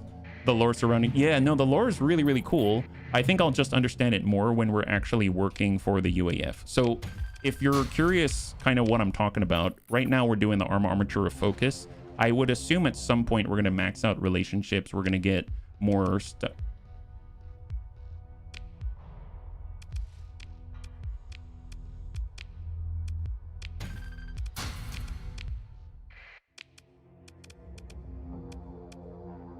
What is that? What is the... It was in a debris field. What is the... Actually, what is this? Hang on. What? Where does this come from? A dated but somewhat unconventional ship design, the Bracad, was never produced in large numbers, and as such is rarely found in the sector today. Grim but indomitable fleet anchors designed primarily for defensive operations. Notably, a small number of these ships saw use as part of a civilian volunteer regiment in support of the hegemony during the Second AI War.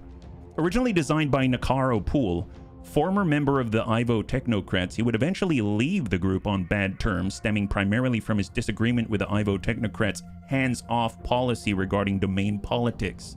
Nakar saw the Technocrats, and by extension himself, as far more capable leaders than politicians of the time. The Bracad was his effort to ingratiate himself with the domain naval engineers and admiralty. It is unknown what position he reached in the domain hierarchy within his lifetime. Such records have been lost. However, the Ivo Technocrats made known their distaste for the man in equal measure, though these colorful statements have also unfortunately been lost. It has a medium ballistic slot, a medium composite slot, and 14 small and flares. It is a walk. This is our Anubis. So this is our low-tech Anubis. That's crazy. Wow, 22 deployment points on a cruiser, but the Anubis is 18 with Paladin PD systems that can shoot over other ships at incredible ranges. But at the same time, this seems like it might be a little bit more durable. So this is pretty exciting. Hull integrity 6,000, almost 1,300 armor without additional mods, and despite all of the demods right now. Kind of exciting. I don't know if it's going to be good, but what a nice addition. That's awesome, yeah? The Bracad is kind of odd, but can be fun if you stack all the point defense stuff. Means you can have point defense railguns. You know what's really cool? Jonathan happens to have elite point defense. It's like this was built for him. And the fact that it has, what's his defense Omni Shield, I assume that means that, you know, I think he's got field. I don't know. We have it. This is going to be fun, I think. Yeah.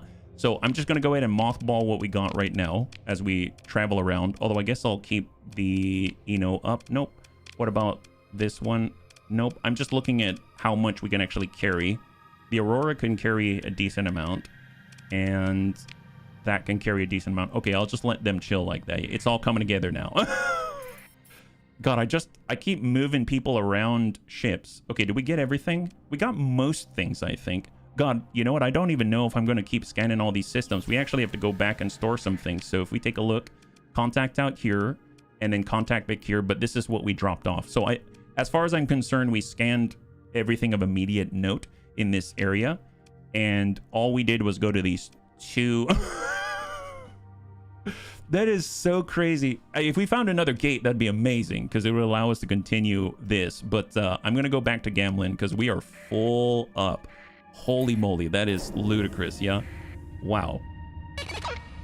MRC Reprisal is targeting Dobus. Oh, I'm guessing based off the color, they're gonna go and raid some Tritakian settlement or something like that. I mean, we're under the MRC, we're commissioned to the MRC, but you know, we're not involved in those shenanigans, so there you go.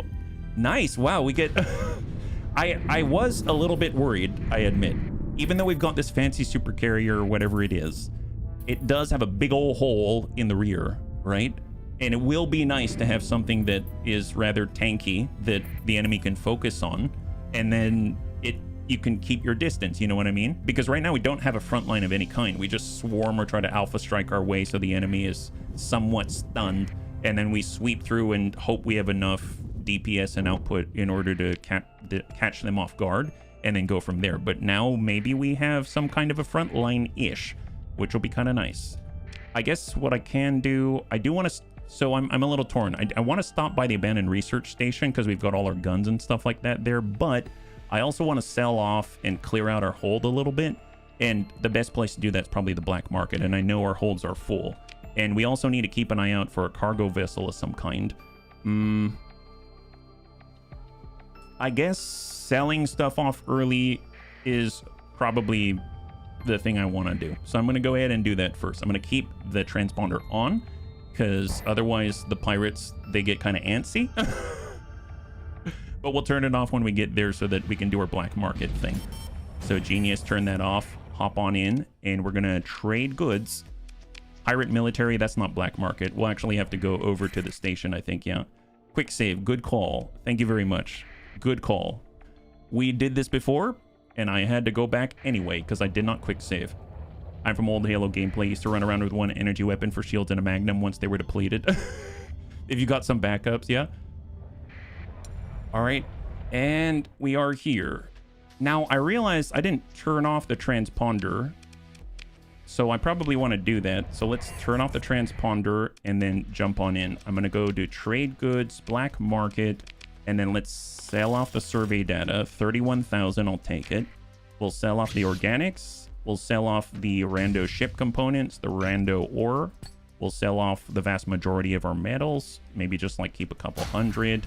We'll sell off the heavy armaments. Although, I'll sell them off. I think the thing is, I didn't have mods at the time, but the bunny said heavy armaments helps with your raiding strength.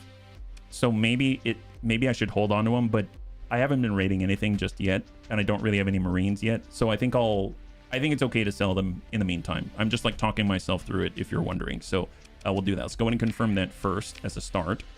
Now, the pirates, anything we sell to them, the bunnies say that they will get access to. So if I were to sell them Luddic Path ships, they'll get access to it. But these are like modified freighters, frigates, gunships. Oh, they get access to the LP Brawler. Midline ships like cruisers, carriers. Maybe I'll sell them to the independent station instead. Other than that, I think I'm not going to be selling anything else. So nice to clear out some of the hold. We actually have half of the space remaining, which is great. We can do a repair. I'll go over to the fleet. We can take things out of mothball. And then I'm going to swing on over again. I forgot to take a look if they've got a freighter of any kind, yeah? We have a Shrike. I don't see a freighter here. Pirate military, they've got a cruiser. The MRC has a Huron. Nice carrier out there. They've got the Xiphus, a flyable Xiphus, a Wingcom Xiphus. That's cool. A Stratus, Condor, another salvage rig, and no giant, like, buffaloes or anything like that. You can trade in blueprints at the Freeport. Oh, what does trading in the Freeport do? I've never been in the Freeport, actually. We can definitely take a look at that. As I understand it, there's a Freeport that is more expensive, maybe even like double expensive, but it allows you to find and get rare things, which is pretty cool, yeah. You unknowingly making the pirates throughout the galaxy stronger. Well, they're kind of friendly to us for now, and I guess we'll pay for it later. We'll pay for it later, right? All right, let's head out, and we're gonna now swing on by the abandoned research station, where we are storing all of our goods out there. It actually is quite a distance within the system to head out there. I mean, it's like 8 in-game days, which is ludicrous. The problem for future us, current us, is content. Yes, they're on our side right now. At least, hopefully, it'll be a situation where if we have to go and raid the hegemony or something, they'll be able to do a little bit more, and we don't have to lift too much. All right, so we'll go over to cargo. I'm gonna dump out rando weapons like that. Those things right there. I'm gonna hang on to the blueprints to sell over to Arma Armatura. We'll go ahead and sort out here, and then if we were to do a refit as an example. Okay, so what are we dealing with here? We have the Phaeton. Phaeton's pretty straightforward. We have enough cash. We can probably remove those demods. That's not a problem because it's a logistics vessel. I don't want it taking up more resources than it has to. And the good news is we already have this designated as a bunny tanker like this, so we can kind of mimic that, and we don't have to think about it too hard. And now our fuel capacity is probably in the thousands, which is really, really handy for exploration and as the fleet grows. So the previous one was the BLS Go Juice Mark II. This is going to be the BLS Fun Juice Mark II as well. There we go. To replace the drams that we had, yeah? We're going to head on down. We've got the ISS Electron. This is the UAF frigate out here. So it has Auroran Engineering. Auroran designs are capable of recovering a certain amount of hull every second. So in this case, it's a frigate, so 3 hull every second, up to a maximum of 30% of their total hull points per deployment. This can only be performed while the ship is affected by the zero flux boost, so it can't be under threat in order to recover. That's pretty cool. Atmospheric capable. Oh, wow. This ship is designed to be atmospheric capable thanks to its aerodynamic design and hybrid propulsion system. It also houses a specially made reverse gravity repulsor drive that grants the ability to stay in the air a bit longer, but not necessarily float freely under its own power. This also allows it to fly into the planet's atmosphere and support local ground forces to a certain extent. Interesting. It's a ground support vehicle? That's cool. Increases marine effectivity during a ground raid and mitigates fuel costs for fleet bombardment operations. Increase your marine strength effect by 15.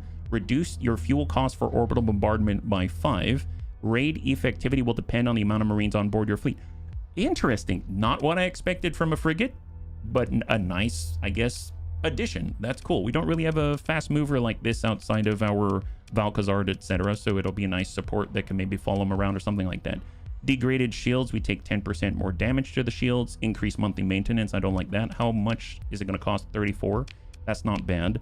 I should probably take a look to see if we stop by the independent. Oh, no, I'm here because all our weapons are here. Okay, I'll deal with that later. We have a Rando Aurora. And then we've got this thing. It looks so much smaller from this screen. Faulty power grid. Flux capacity reduced by 15% and dissipation rate reduced by 15%. That's not good if we're going to be doing point defense and taking a beating. And glitch sensor array and structural damage, so hull is less. Shield arc is not great. It does actually have a shield. If we're to restore it, it's 244,000, quite expensive. If we were to add, let's say, like extended shield and S-mod it, we get another 60 degrees out of that. So it'd go to 210 degrees. Or, I don't know if it can do shield conversion front extends the arc by 100%, right? So that's 240 with the extended shields. We can actually bring this all the way around to 300 combined with a shield conversion front. Interesting. I'll be honest, I don't know if I'm ready to tackle this right now. What about if I were to do an auto fit? So Stalwart fits it like this. What does it cram on here? Vulcan cannon, light mortars, light assault guns. It has light machine guns around the edge. It's got 2 rail guns and a Vulcan in the rear. That's a lot of, I mean, they're all, this one's not classified as point defense, so it won't take advantage of the extra 200 range. This is 600, that's 250, so it'd be like 450 on the Vulcans. On small, it's not medium. I can't do heavy machine guns. I mean, Vulcans are really, really good. We also picked up Ibises from and they have a slightly longer range and burst. So that could be kind of nice when it comes to, you know, a cheap thing to throw on there that benefits from Jonathan's abilities. Yeah. PD brick front lines, point defense platforms, much shrapnel as possible. Yeah. So let's go ahead and clear out the non-Vulcans at the moment, and even the light machine guns, because I'd rather replace that. I'm just curious, like, how much can we stack in here? On the front is a Harpoon MRM pod. Well, what kind of missiles do we have? We have the 2-cell flechette gun, which is anti-shield simulating a sabot. We've got antimatter micro missile pods. Well, we could try this. This is point defense missiles equipped with an antimatter charge, deals an extra 200% high explosive damage on non-shield hits. Very fast, excellent tracking, 200 rounds. It's an idea. They also, although they also have the heavy machine gun up front, I like that because that's at least consistent. I love the heavy machine gun, and it is a point defense weapon, so it's going to benefit from his extra 200. That's going to be 450 on there. That's awesome. Everything else is small ballistic. We've got one. Is this a medium ballistic turret on the front? Heavy needler, hypervelocity driver. I mean, all the range here. Let's focus on the smalls first, right? How many Vulcans do we have at the moment if we wanted to stick with it? There's the Ibises. We could kind of interlace them. That's at 350 range, just a little further back from the front. So, you know, it might be able to reach out and kind of match the kind of distances that the Vulcans get towards the front. And there's another Ibis right there. We've got small ballistic, maybe on the corner. What can we post here? I'm just like grabbing things off of our station. We can get ibises on the corners. How about that? And then we can get some Vulcans. We've got 3 of them, so we can interlace right on the diag here and put another Vulcan on the rear like they had before. If it's not a medium hardpoint, we can't do the Diable Avionics. They have a point defense system on medium that has like burst in it. We got anti-shield, Rexin, blasting laser, light dual machine guns. Not a bad fill in there like that. That's point defense as well. Light machine gun, light autocannon. Let's just cram in some light dual machine guns. How about that? Light dual machine guns. Everything to take advantage of Jonathan's point defense capabilities. And I think we had 2 more. Anti-small craft. Well, that kind of works, but it's not point defense. It's at 500. And we've got 2 more there. Perfect. Excellent. So just all the light dual machine guns. Shift click to a hard point will copy your last if you have them available. Shift click. Oh, like I can have them assigned to all of them at the same time. Yeah. It reminds you of another ship. It's completely different. It's essentially a medium weapons and features a fighter bay. Ooh, cool. Dig the fighter bay for sure. All right, so flux dissipation is decent. Haven't filled out this hard point yet. Integrated targeting unit, definitely want that. I don't think I have any ballistic rangefinder or anything like that. Armored weapon mounts, reduces recoil, increase ship's armor. You know what would be really nice? Advanced turret gyros. That'd be really nice. Because if it's all point defense, you get the turn rate of all the turrets by 75%. If we were to S-mod it, you know, with progressive S-mods eventually, then it would deal extra damage to missiles and fighters by 25% and smaller ships than a cruiser by 5% per size class of difference. That could be really nice at just dropping all of the incoming threats all over the place if we could S-mod it. So maybe I'll just pop that on for now in anticipation. We don't have any missiles going out at the moment, so ECCM package isn't going to do it. We probably don't need to rotate too much. I think the shields are worrying me. I mean, I don't know if we can like shield shunt this. Would that help? Heavy armor shield shunt, something like that's obviously very expensive. Reinforced bulkheads, resistant flux conduit, shield shunts 7, and then we just like don't use the shield so we can keep firing. Maybe that's what we can do to test it. So we'll just like shield shunt it. And why don't we just try that to start? I know there's barely anything here, but yeah, it's what we got. We got heavy machine guns, Vulcans, ibises. This is towards the front. This is towards the right. That's towards the left. This is the right, the left, the right, the left. This is towards the front. That's front capable. This is right, left, and rear. And then we'll just go ahead and get those all marked. Although I missed one. There it is. Now I didn't. And then I will just pretend we'll get Jonathan here. There's Jonathan. Excellent. And we'll pretend like it went up to 100%, and let's run a sim. I'm just curious to see what happens when he's surrounded by lots of little Vonzers. Although actually I think these ones are the Einhanders, I think are the pretty nasty phase ones, so he's gonna have some trouble there. So maybe we'll grab heavy standard frigates, Rama. There's the Ramas, the ones that we got. We can get some omens like that, and we'll just deploy. So that's 48 points of frigates surrounding poor old Jonathan, and let's see what it can do. Mind you, it has demods on it. Will they have to stop firing for overheating? Maybe. Very possible. But at least we don't have to worry too much if with a shield shunt. Oh, wow. Okay, so obviously, I mean, I might need automated repair unit, maybe resistant flux conduit. So this is why Sims exist, right? That's why Sims exist. My goodness. Good thing we've got Sims. Thank goodness for Sims. Oh my God. Let's... Jesus. I definitely want automated repair unit. I definitely would like to have the resistant flux conduit if possible. Integrated targeting unit. Can I don't like dropping the... Well...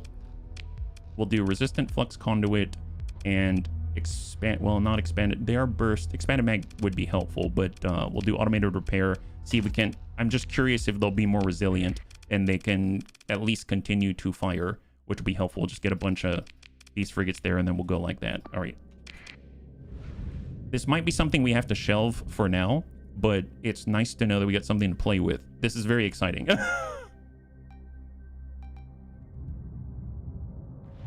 All right, they're everywhere, and they got missiles. They're all UAF frigates.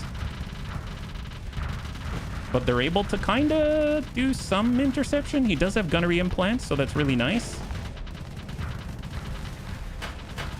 These seem to be longer range frigates.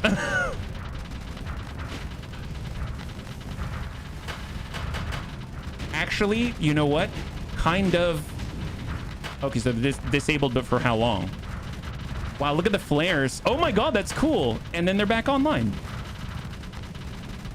Pretty cool.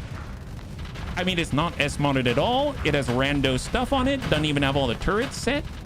But can you imagine if you've got all your Vonzers going around attacking people and everyone's, you know, all their munitions and stuff are getting shot out by this thing? It could be kind of helpful just to have around, just kind of like a big daddy just watching over all your little Vonzers. That'd be pretty cool. I don't know. I might bring it. I might bring it around. It's kind of neat.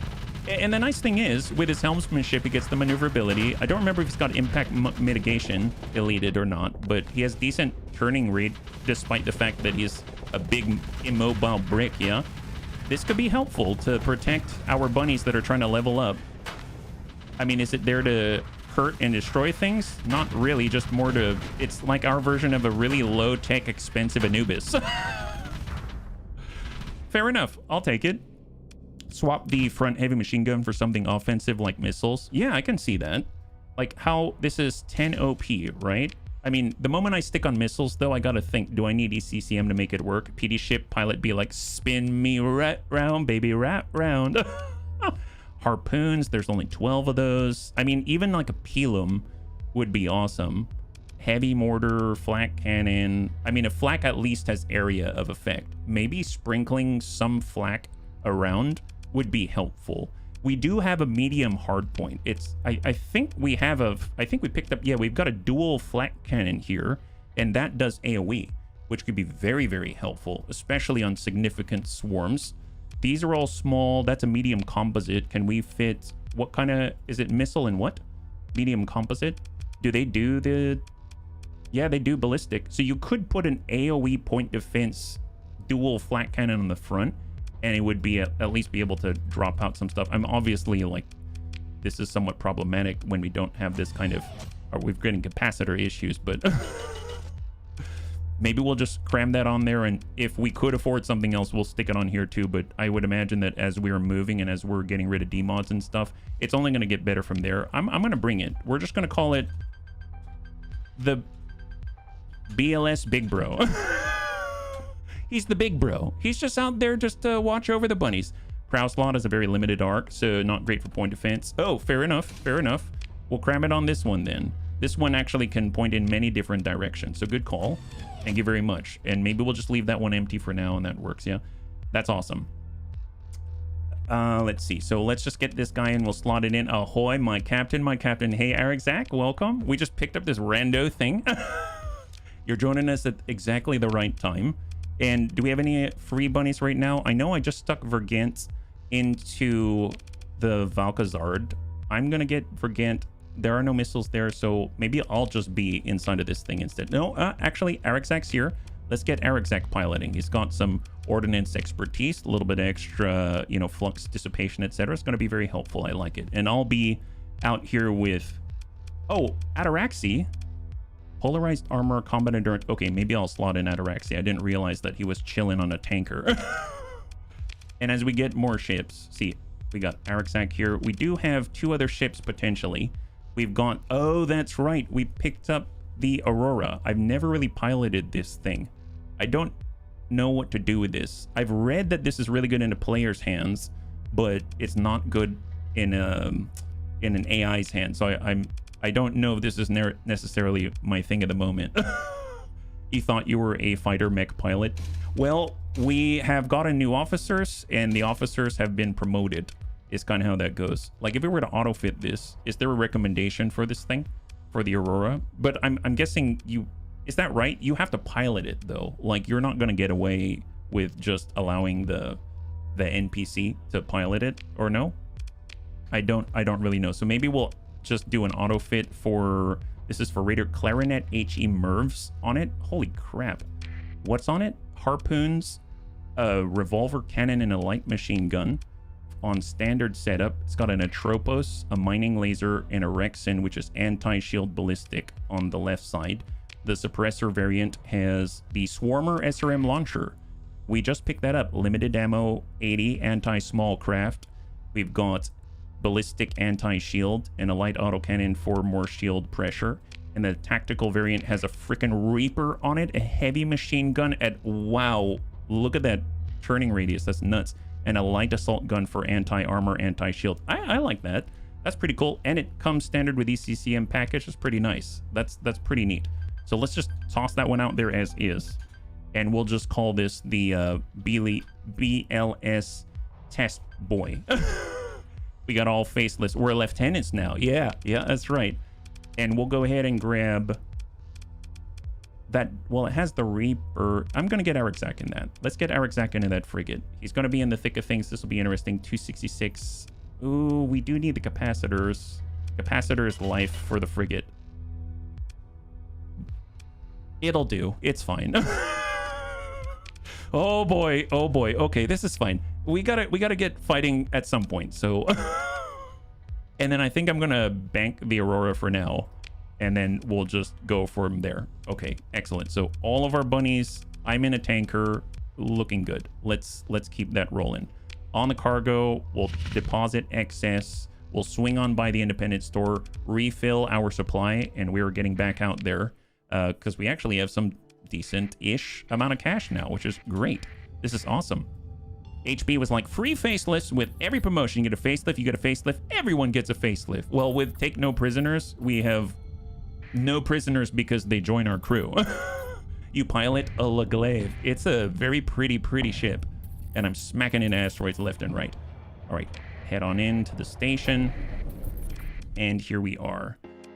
All right, so we need supply. They're not in low supply, so at least they're not in a deficit. So we can grab, I want to have at least like 800. There we go. And I want to pack out the fuel like that. So that's like 80,000 worth. Arma Armatura, do they have any of their special stuff? These are all common. Heavy burst laser, hypervelocity driver. I figured anytime we see Arma Armatura stuff like this, I'm going to try to pick it up if I can afford it.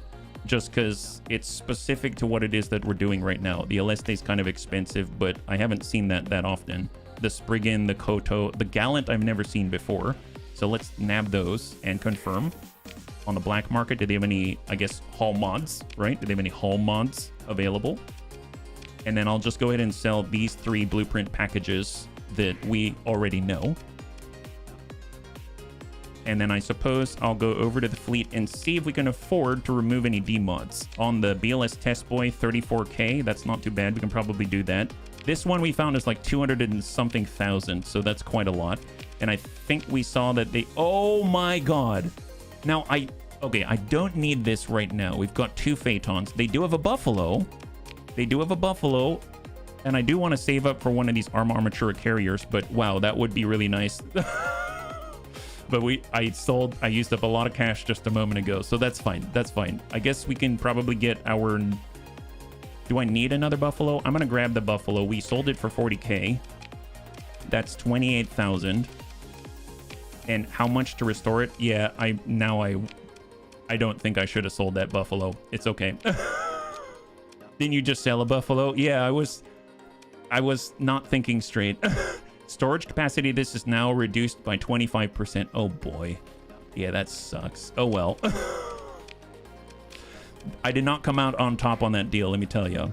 Although I suppose we raised our rep by like 1, so that's something. We'll just say this is Loot Bun right now in its current state, in a somewhat diminished capacity. It sucks, yeah. A Buffalo, the next shop. Look, a Buffalo! All right, stop by the bar. Ooh, what's all this? Hang on. Save. So hard save. What the heck is this?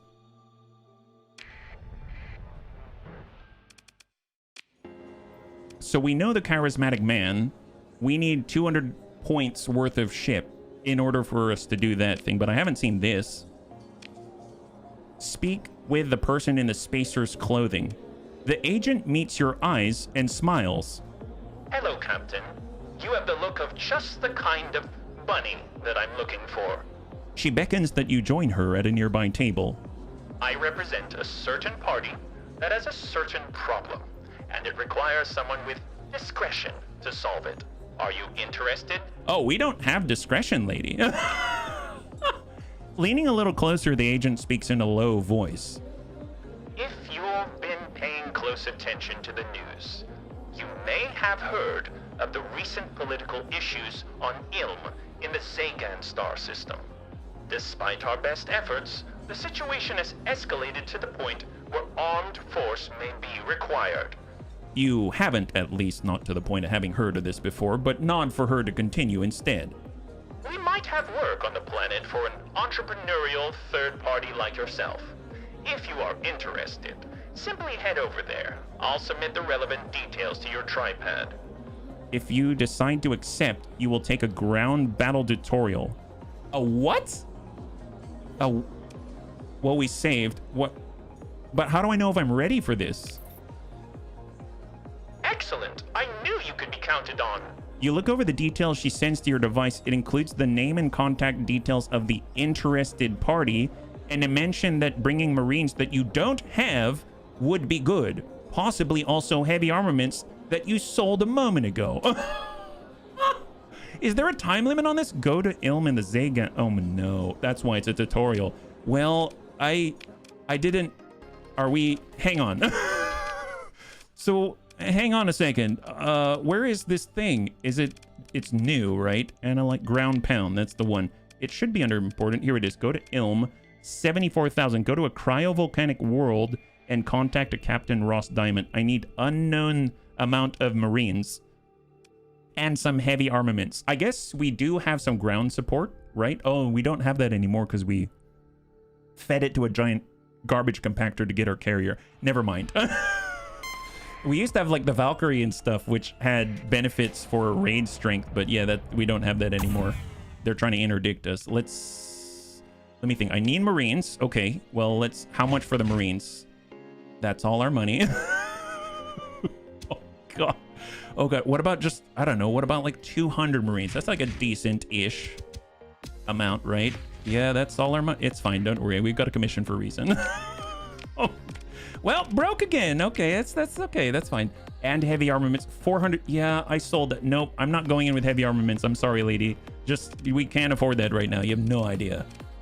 Here's the thing. Does Serapha have anything in that direction that'll also get us more money?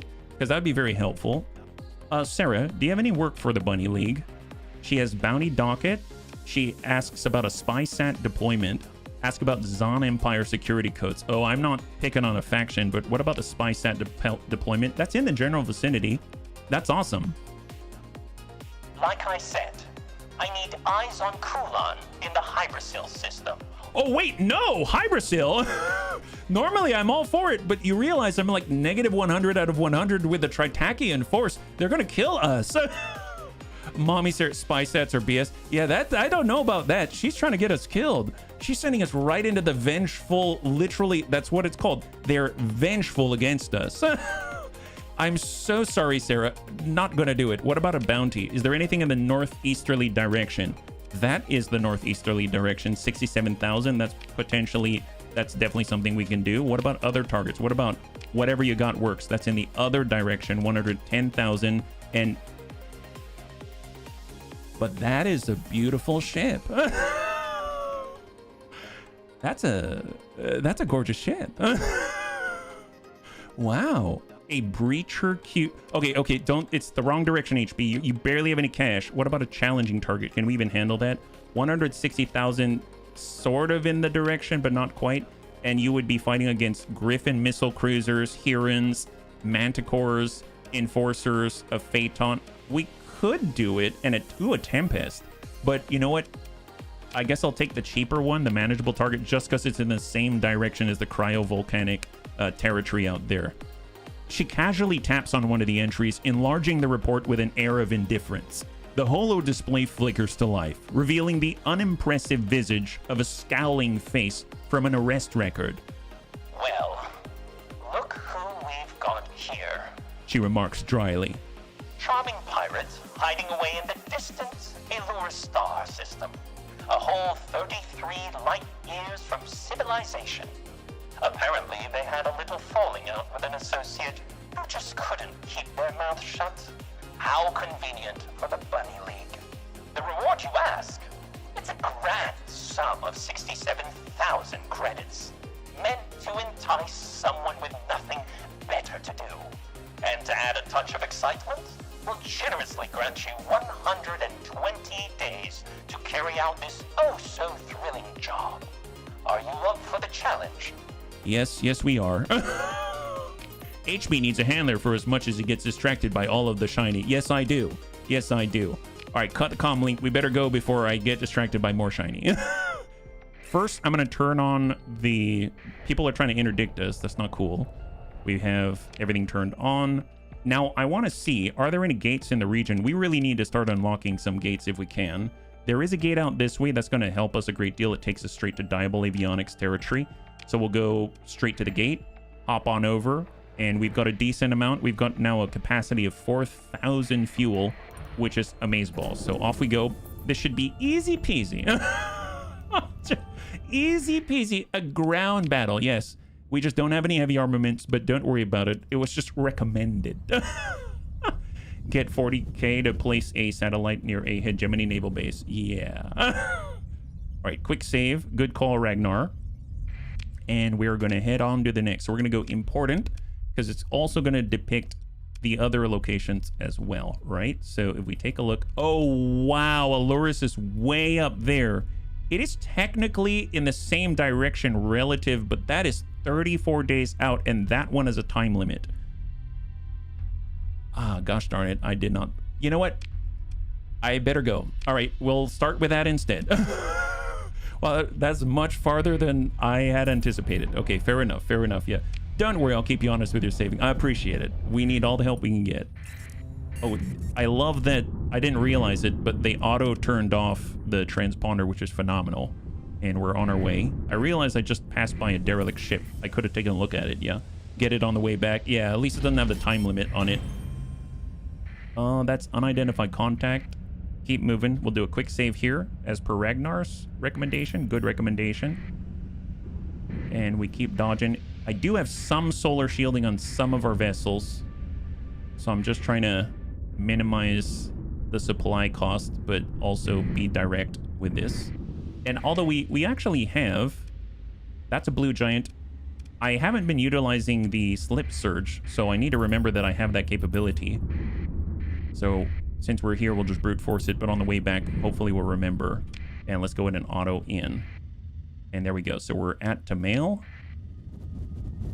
And let's double check. Yeah, it's a South Park meme. We'll just take your money and reinvest it in open market and go work for you. And it's gone. And it's gone. The target is located in the Elurus star system. Okay, well, we're here. Excellent. Love that. So there's a gate here. Oh my God. And a neutral sensor array. This is fantastic. We actually found a gate. That is huge. That is going to be so big for our efficiency at traversing this territory. So claim the array. We brought some machines specifically for this process. We get a little bit more hyperspace topography. I'm going to activate that gate as soon as possible in case we need to get out of here. It's very far away. We'll ping with a QOL pack. We can ping and not lose our sustained burn, which is great. And there's a bunch of debris. We have auto scavenge on. Oh, look, it's our... How fortuitous. They're literally right there. Oh my goodness. Wow. And derelicts and a debris field. This is... Oh my. We were looking for you. You encounter an ongoing battle. Neither side trusts you. Well, okay, just hang on. Here, turn that on and we'll come right back. They're hostile. There it is. You can protect the prospectors. Oh, but the prospectors don't trust you, so you have to wait until they get ganked before you can do it. Okay, fine. The money man keeps falling forward. Well, I guess we'll go scavenge while you guys sort that out. You can have possible salvage here. Yes. Take it. Wonderful. All right, they're free. Let's do this. A lot of demods on them. And move into engage and continue. All right, here we go. So we're going to go ahead and deploy, I know, everything very expensive. New frigate, new point defense, the BLS Big Bro. and we'll see how this rolls. So I'm actually thinking I could keep, well, the big bro could be our front line, I suppose, right? So if I wanted to, it's not super fast. I guess I could put people in escort to the big bro until it gets to its position, and then we'll defend a position behind it. Maybe I'll just have him move right there, and then we'll go ahead and have our other Vonzer equipped Chinooks just go with it. I'll go ahead and leash the Valkazard to our aggressive swords lady, and we'll also bring the Rama as well. And then I'm gonna go ahead and just leash her for now, but then we can just give her a search and destroy order. She'll branch off and take the Rama and the Valkazard with her. So in the meantime, everyone's just gonna follow the big bro. Although actually I'm gonna say search and destroy here. There we go. So out we go, big bro. Everyone's gonna group and shield and screen so the big bro can screen for us. BLS, fly it like you stole it. You sure we can keep the IFF connection stable in all this? All right, where are they at? All right, they're coming on in. They're coming on in. Actually, if we just went like this, I'll go ahead and grab, where is she? Here she is. I'm actually going to mark her up as group 1. We'll go group 2, group 3. So group 1, search and destroy. Big bro, just move into position. There we go. Do it up. So, okay, so we got our swords. Big bro's coming. Yeah, look at him just... Oh, he just knocks it right out the air. Daka daka.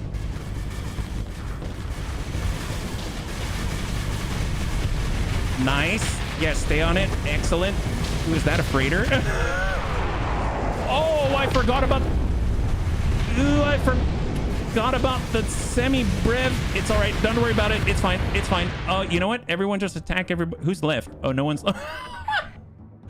I forgot we still have the semi-brev equipped. It's fine. I'm sure that it's okay. Oh, jeez. Yeah, yep. Little experience. That's fine. That's fine. Don't worry about it. Consider ship recovery. What do we have? A standard combat freighter, raider shuttle, a lot of kites. Not interested. Pick through the wreckage. Grab 3 high-value prisoners. Interesting. Unidentified fleet pursuing the pirate corsair, but pirate corsairs are no more. We got our cash. Serapha loves us. Wonderful. Love that. Don't worry, we had our white paint on. So Sora Pepin is an aggressive pirate captain, level 1. Execute them. This officer has been executed. Excellent. All right, Hound combat freighter. So let's go in and clean up the mess, guys. I guess I could have released him, but that's basically killing him. My God. Kite class shuttle. Oh, wow. Discover a lot of derelicts as we repair our vessels. Wonderful. We're like a shark and remora. Ooh, nice. Recreational drugs. I've never been so excited about recreational drugs until we had to pilot this psycho system out here. Valkyrie class troop transport. Oh, excellent. Is it... It's not super demodded. That actually has ground support for raids. This is going to be helpful to our mission. I will take it. Absolutely. Let's repair that thing. Dang, no chill. No chill. A pirate Cerberus. Attempt to open the pods. You've gained 12 new crew. Nice. You want to know how to outfit an Aurora? Thank you, Panzer. I'll take a look afterwards. I appreciate it. You can get another... Oh, wow. I don't think I need another one of these, but very compelling that they're so readily available when the description said they weren't. So I think 2 is more than enough right now. We've got Mud Skippers, Nabbit. BTU boss, your last orders were nuke them all at Highlander, sort them out. Yes, I suppose that does sound like me. Oh, look, a free buffalo. Oh, it has less demods. Oh my God. What's a gambit? A fast cruiser. A gambit. A cargo manifest found by the salvage crew sent to the ship indicate the presence of a large quantity of harvested organs. Like, what? Wait a minute. So first of all, do I want it? Accelerated ammo feeder, medium composite. I mean, that's pretty nice. But no, if it was carrying... It comes with Midas, though. Ooh, it has Midas already? That's pretty awesome. Reduce damage of asteroid impacts on this ship by 90% with a proportional reduction for your entire fleet. Reduce EMP damage taken by 15%. Increase ship's effective mass by 10%. Reduce kinetic I guess I have the capability of installing Midas myself now, at least basic Midas, so I'll just take the organs. Thank you very much. Oh, and those are pretty rare. I think you're just rolling good. Oh, the pirate Chinook? Really? It's a pirate venture. Who needs to know what they're doing when you're this lucky? Is it really? It's really rare? We got 29 rando harvested organs. I won't lick the gift horse in the mouth, but not exactly what I was thinking. Excellent. So we've activated the gate. That's kind of what I was going for in the first place. So let's go through. We'll scan this area, and then we'll go to the ground battle tutorial, I suppose. So let's save first. You know, it'd be awesome if you found a Revenant or an Atlas. Oh, yes. Well, speaking of which, I did take this one. It's already at 3%. So if I did a space refit, I don't feel bad about it. At least it doesn't have compromised, I guess, like cargo restrictions, right? So it's just going to bring it from 3 to 1%. And then I'll take this, and I might just... I'll go... Oh, wait a minute. Can I actually do... I think some of them I can't outfit it with certain mods unless it's docked. So I guess I'll hang on to this for now. I need to find a place to dock, basically, is what I'm getting. So let's do our scanning, and then we'll be able to use the gate to dock and then go on our mission, yeah? All right, off we go.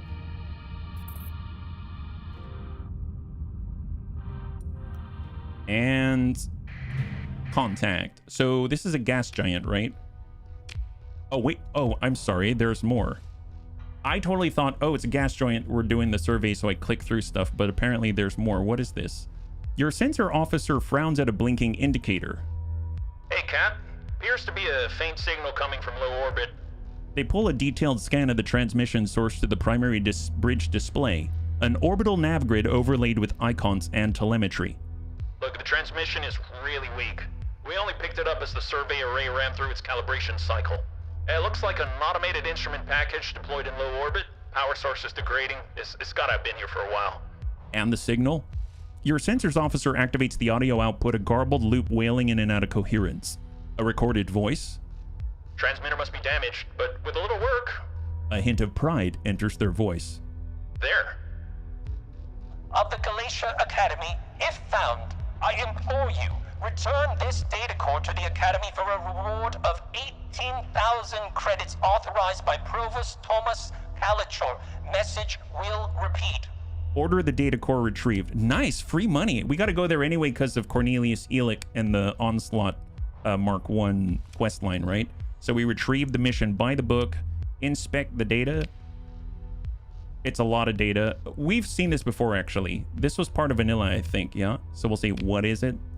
If you don't know, just say so. Good, then the Academy will pay me for its recovery. It's just a bunch of recordings. If we were to perform a survey, it's 80 out of 482 supply. I really don't want to lose all our supply right now.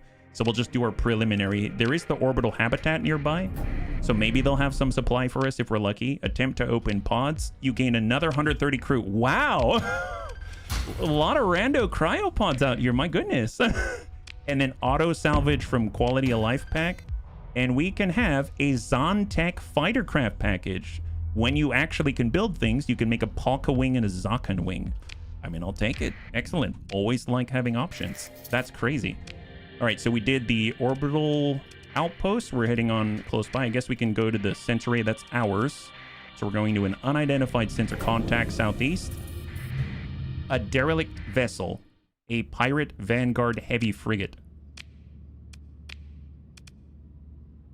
It comes equipped with multiple Reapers. Looks like, are those Needlers? And auto cannons? It's got a light assault gun, 2 light Needlers, 2 Vulcan cannons, and 3 Reaper class torpedoes.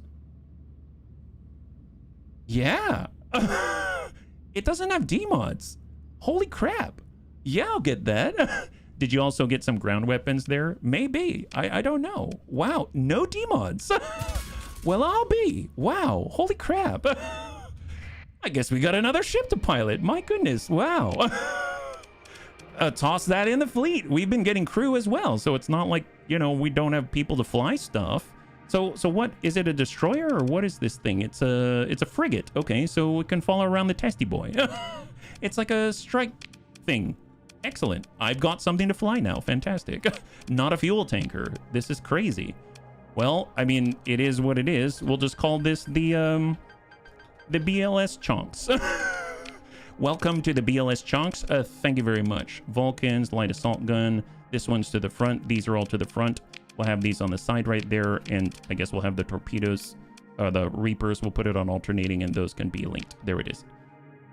Okay, so far so good. That'll repair on its own. It has rugged construction. Sure seems like it. And I suppose now's the time to refit it, so to speak. So I guess it's of the strike variant. So let's just select that. And what does it do? Armored weapon mounts, heavy armor, expanded missile racks, and resistant flux conduits. That's pretty awesome. It almost makes me want to reorganize the pilots again, but I'm not going to do it. Just because some of our bunnies actually have missile specialization, right? So off we go. Off we go. We're going to go in and do another ping. And I guess the question was, did we have heavy armaments? We did. You're right. You're right, Ragnar. So we have heavy armaments now. We have 200 Marines. We actually have a vessel that can help us with ground support and raids. Very, very nice indeed. Perform a survey. 30 out of 649 supply now. Abundant and sparse resources. No ruins to take a look at. We're actually going to be able to clear this place. This is awesome. Although we did see a new contact towards the jump point. It is another derelict vessel. A bombard destroyer. A what? What is this again? Oh, this is the thing with Midas on it. It doesn't have any demons.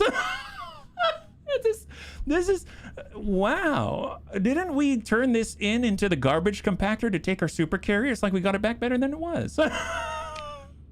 Okay, so it does have demon. It's fine. Compromise hull, degraded shields, but I mean it's not even. We're not even using it in combat. That's fine. Yeah, wow. It's like meeting an old friend. This is... Look at that. Well, that's not true. We do use this in combat, I believe. Yeah, it comes with Midas on it already. That's what I remember. I suppose just do, I don't know, Nomad, fit it with something, and we'll toss that somewhere, because we actually benefit from its presence in the fleet right now, despite the fact that, you know, it's not set up and not being piloted or anything like that. So... And I'm trying to keep the Valkyrie around just because it has access to the ground support package, giving us another 100 points of effective strength on the raid that we're about to take part of. Yeah, we're expecting to find another hungry shipyard soon. That would be hilarious. I don't know if there's more than one or not, because we already depleted our hungry shipyard. Reuter raid has failed. You have more cash now. Okay, awesome. I like the sound of this. There's more potential contact, probably up there, so let's... swing by to a preliminary. Well, actually, even though it's expensive, it's 100 out of 536. Yeah, we'll just do a preliminary survey. I need to kind of be careful with the supplies. We'll head over to this asteroid belt. We do have Midas now. Is there anything out here? Looks like this away. What is that? Oh, there's a fleet coming at us. Unidentified contact. Transponder on. Investigating us. Yeah, they don't seem interested. There's a pirate twister? A what? What's a pirate twister? Oh my god, there's so many ships out here. You found a derelict twister pirate class Q ship. Alright. While making a preliminary assessment, your salvage crews find functional databanks containing survey data. Nice, I'll take it. Wow, that's a lot of survey data. Your scientists managed to goad the database into releasing its treasure. The sounds and digital antics it throws are weirdly reminiscent of a stubborn animal getting whipped. Wait, what? How do... Wait, do I know what that sounds like? Holy crap. Yeah, we're finding a lot of stuff, aren't we? We're not even halfway through this system. It's crazy. But it's probably just a dying old computer. Yeah, okay. Well, don't whip it too hard, please. Whip it good. What? Oh my god, what is that? That's Diabol Avionics for sure. It's a capital ship. I thought it was like a... What? While degraded by many cycles of bad maintenance and combat repair, it is obvious to the keen observer this non-standard hull was not modified after the production, but is actually a completely distinct model. For a short while, the Diabol Corporation seek... Oh, we heard about them arming pirates. So what's specific to the ship? Out of all the ships that Diabol Avionic Corporation has supplied to pirates, the Twister P is an enigma, as when compared to its normal combat freighter or origin. Oh, it's a freighter. Maybe we can use it to haul stuff. Although it's a capital ship. Don't worry about it. It's fine. The version supplied to the pirates is superior in every way. The total retrofitting from the ground up, allowing for a full-on modernization, including replacing a lot of the cargo hold with space for many fighter bays, giving it the ability to accommodate Wanzers. Okay, not the cargo I was expecting, but it's a Wanzer-focused capital ship. What the heck? This is... what? No, wow. Along with the reworking of its weaponry, replacing most of its smaller weapons for medium and larger weapons. Yet this version was not utilized or put into production for their own fleets by the Corps. Instead, the pirates got their hands on it and has since put this to great use for and against the Diable Avionics interest. This, of course... oh, wow, this is a lot of lore. This, of course, begs the question, why do such a thing? While there has been no official answer, nor would there most likely ever be in general to these secret dealings with pirates, there have been speculated theories as to how not one, but now two ships that are vastly more capable than their non-pirate militarized versions ended up in pirate hands.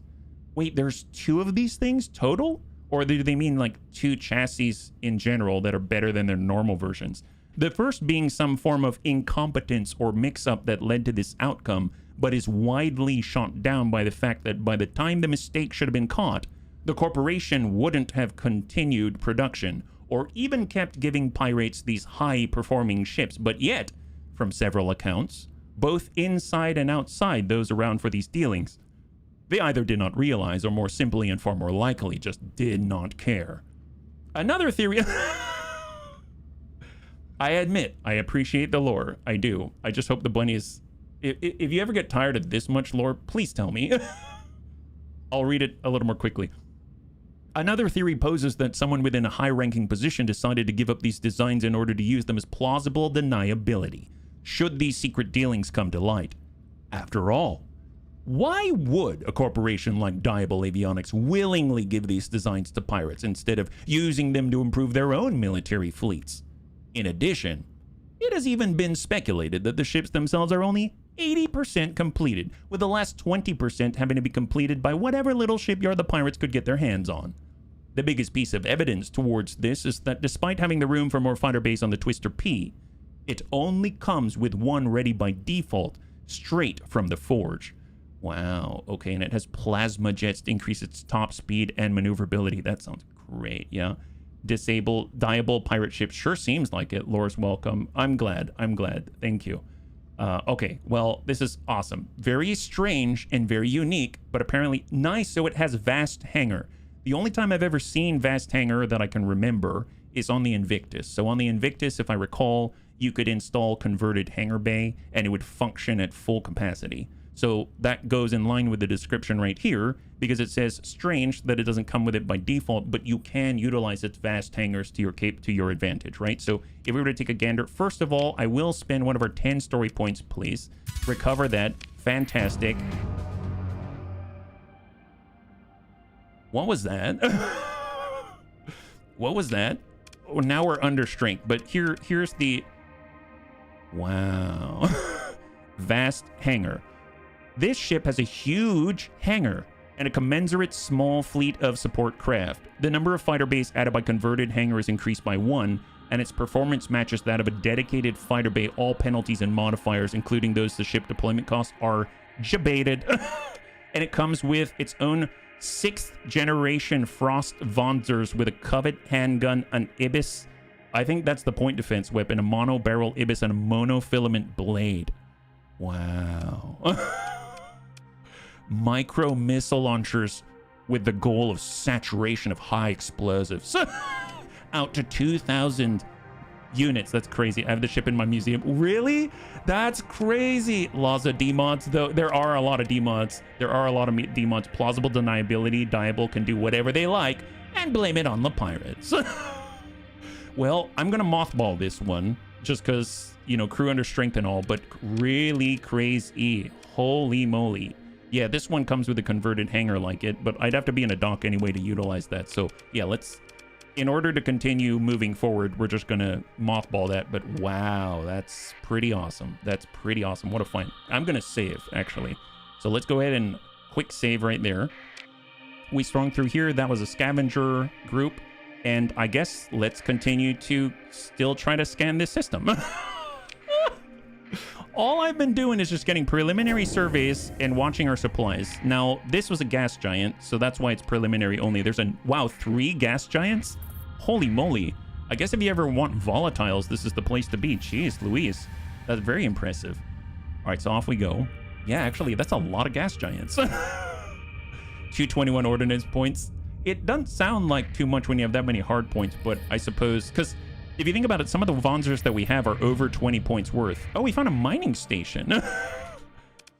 All right, so that's just preliminary survey. There's a mining station. There's another unidentified sensor contact. Let's move to that. What is that? It's a derelict dram fuel tanker. Maybe we'll get some fuel. It's a gassy system. Yeah, no kidding. No ship recovery this time, but we will just take the fuel. Thank you very much. And then we're on to the south with built-in weapons and fighters. Oh, really? It's built in? You found... Okay, danger alert. Danger alert. We found a pet center. We found a pet center. So far, we've been 1 for 2 with these things. The first time was fraught with peril. The second time, we got a hamster. Rescue the bots, pet time. All right, cross. All right, here we go. Here we go. Let's do this. Long abandoned pet center. Here we come. Oh, Lord HB gonna blow them all up again. Well, it's the nature of the job. Let's. Wait, what is this doing? Were they carrying so many pets they needed a freight? Salvage crews report that there is a Tarsus-class freighter floating right next to the pet center in the parking lot. Closer inspection reveals that it could be restored to basic functionality. If not recovered, you'll scuttle the ship and any fitted weapons, and fighter LPCs will be retrieved. It does look like a bunny's ears, doesn't it? I mean, compromised storage. I honestly, we've got buffaloes. It's okay. They have to be provided for somehow. True. I'm gonna let that one slide. Thank you very much. Begin salvage. Oh, that was straightforward and without issue. We now nice. A blobfish and a cyber pet. Oh, what? Oh, what? Oh, and then we've got follow-up salvage from Auto Scavenge. Oh, more pets.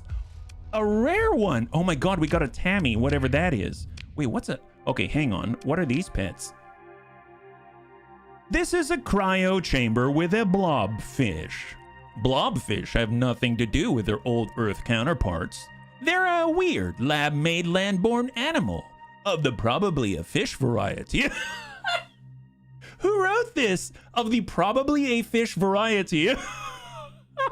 They're a weird lab-made land-born animal of the probably a fish variety, who inflate when threatened, not threatened, hungry, bored, getting bigger every single time. Since they lose elasticity when they age, they tend to look like old saggy bags after a while. What? Most common cause of death is a child with a needle. Blobfishes tend to live for about 3 years. Wow, we got 2 of them. Amazing. Above all, a real blobfish doesn't actually look like that. That only happens when you bring it up from the deep sea too quickly. It says to wreck the thing because a freighter with a broken cargo hold is useless. I'm feeling it with our buffalo, so... Yeah, all right. So we also have the cyber parrot. This cryo chamber has a cyber parrot in it. These colorful and viciously smart parrots have been enhanced with cybernetic implants, giving them an intellect often surpassing HBFT. Really? They're popular among tech enthusiasts and often used as companions by space engineers and mechanics to serve as both pet and assistant. There is a popular story about a captain that lost in a mutiny against his cyber parrot, who then went out to have a successful career as the true pirate lord. Cyber parrots live for about 5 years. Everything not a fish is a crab. Then we know this one, the thermochromic lizard cryo chamber. This thing is awesome, of the common type. And here's our first rare Pokemon. The Tammy. What is even, it looks like a potted plant. Why is it the pot? Anyway, this cryo chamber contains a Tammy. Tritachyan alchemical moss, affectionately called Tammy by most spacers, is the result of a cross-department shipping error within a Tritachyan black site, combining both organic and nanotechnology. It's neither a plant nor a bot, but it's definitely semi-sentient. It tends to use its pot as its torso, forming roots to like walk around with and like plays pranks with the electrical grid. The former employee that saved it from the incinerator is called a hero by most crewmen and considered an evil witch by maintenance technicians. Tammy's lived for about 5 years. I don't want this on a... What if... I mean, if there are any issues with our ships, can we blame it on Tammy? Like...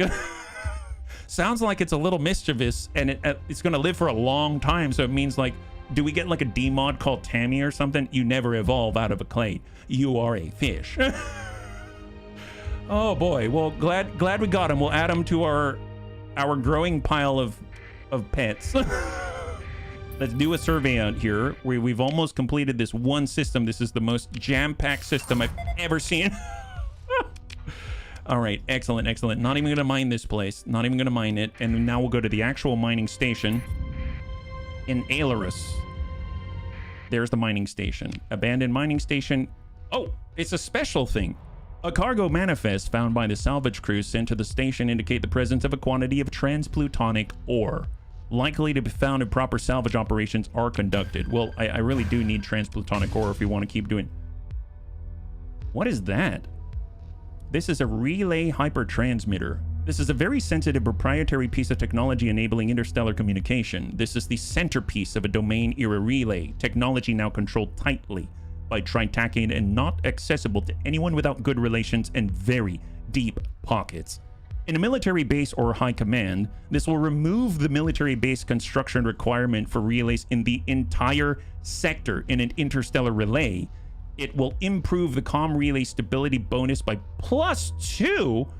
Holy Jesus. Man, I don't even have a colony yet, but now I want one. now I want, oh my God. That's really good. Have you tried defrosting a pet yet? I haven't. I don't. Oh yeah, auto scavenge. What's auto scavenge got? They've got, oh wow, you have a VPC conflict package. A surviving example of Tritakian's premium industrial software for commodity production. War is always the same, and this is what the Bunny League needs to win it. This rare top-of-the-line chip contains handling and production protocols for both Marines and heavy armaments. You know, I'll be perfectly honest, I don't know how any of these packages work, this software. I assume it's colony-focused, but I can't, like, learn it. I assume I slot it in somewhere. It's probably part of the new colony stuff. We got a nanite repair module, allowing us to restore up to 25,000 hull or armor integrity to ships in your fleet total, and raises your combat readiness by 20% up to a maximum of 50% per ship. Start with a flagship and goes on to officer-controlled ships in that order as a consumable. That is awesome. That is an amazing consumable. Holy crap.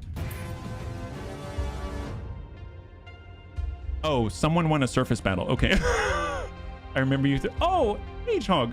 Thank you so much for swinging on by. Very good to have you with us. Happy Thursday. High five. Yet, bunnies, if you haven't checked out Dreams, he was such a good host. Never met the guy before, but we rated him yesterday. What a knowledgeable, fun guy. Definitely worth checking out. I can wholeheartedly recommend him. Yeah. You have to right-click on the package to learn him. Really? Interesting. I wonder if I right-click on it, though. It seems like this one isn't right-click to learn. So I think it might be something that you use as maybe like a colony item like this, right? Because I can't like right-click to learn it, but it does something when you slot it in, right? So I'm assuming it's something of the same. Like maybe you got a colony computer or you augment your AI. I have no idea. Yeah, you were in Dreams until he switched it. He was really cool. He's really cool. For the short time that I was there, not only did I find that I really liked his style, but I was very mesmerized with his fleet. Those things slot in a colony structure. Oh, nice. Thank you, Blue Slant. I'm assuming that's part of the maybe in Indo Evo. Is Indo Evo's the colony stuff, or is that next? I guess Nexarellan does a little bit of both. I'm not entirely sure. One of the bunnies, I think Crumbs, you had mentioned the Witch mod, which will tell you where something comes from. The problem is when I went to it, just to let bunnies know why I don't have it, is that it showed that it was deprecated and it wasn't updated, and I wasn't sure if I should like futz with it at all. So that's why I don't have it at the moment. Now I think we went to all of the locations in the system, although I guess I can do this cryovolcanic world and I have access to the gate. So I'm going to swing up this direction and then we'll go in and survey that one. The only 2 we haven't done, or 3, are the 3 that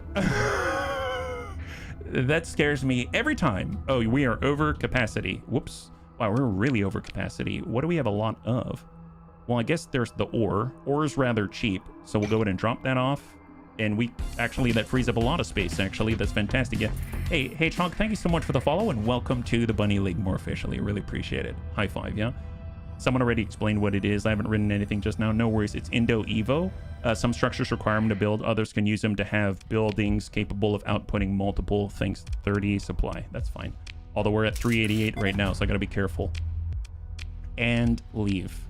So because we have a gate, I think I'm gonna jump to the gate. We can always come back and get back to this ground battle thing that I'm unaware of. Let's turn off our transponder. Actually, I'll turn it on because I'm probably going to be jumping over to Diable Avionics in 99 Echo Sierra, I think, right? So let's hop, travel. We'll go to 99 Echo Sierra. It's the closest one, less fuel, I assume, but I don't know for sure. 1 or 2 at a time, but it lets you consolidate your structures to some extent with them. Oh, that's always nice when you have less things to look at in order to get a similar effect. That's awesome. You can configure the mod checker file to 988. Oh, awesome. Awesome. You're talking about the, wow, that's a lot of...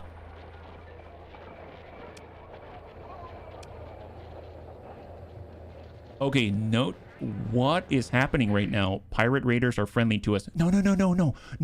Don't try to talk to us right now. They don't like you. And they can't not like us. Do you understand? Can you just... I'll talk to you back at home. We need time alone right now. like just danger. Okay, let's just go down. Hang tight. Don't kill us. Don't kill us. Don't. Gentle. Holy Jesus. All right. Okay. Let's, you know what? I don't even care. Not even going to try to sell on the black market. Just no, don't anybody expect this. Just, you know what? Here, have, you know, I love Diable. Did I tell you that I even have a Diable capital ship? I'm a huge fan. My God, actually. Yeah. Here, have those things too. Yeah, wonderful. You know, let me tell you about the great word of Lud and survey. Wonderful. We now 225,000. Wonderful. You are so generous. Thank you so much for your patronage. Here, have that luxury items. I don't need luxury. Do you want harvested organ? Oh, they've got. Yeah, you're okay with harvested or? Yeah, of course. I got harvested organs, baby. There it is. Yeah, take that.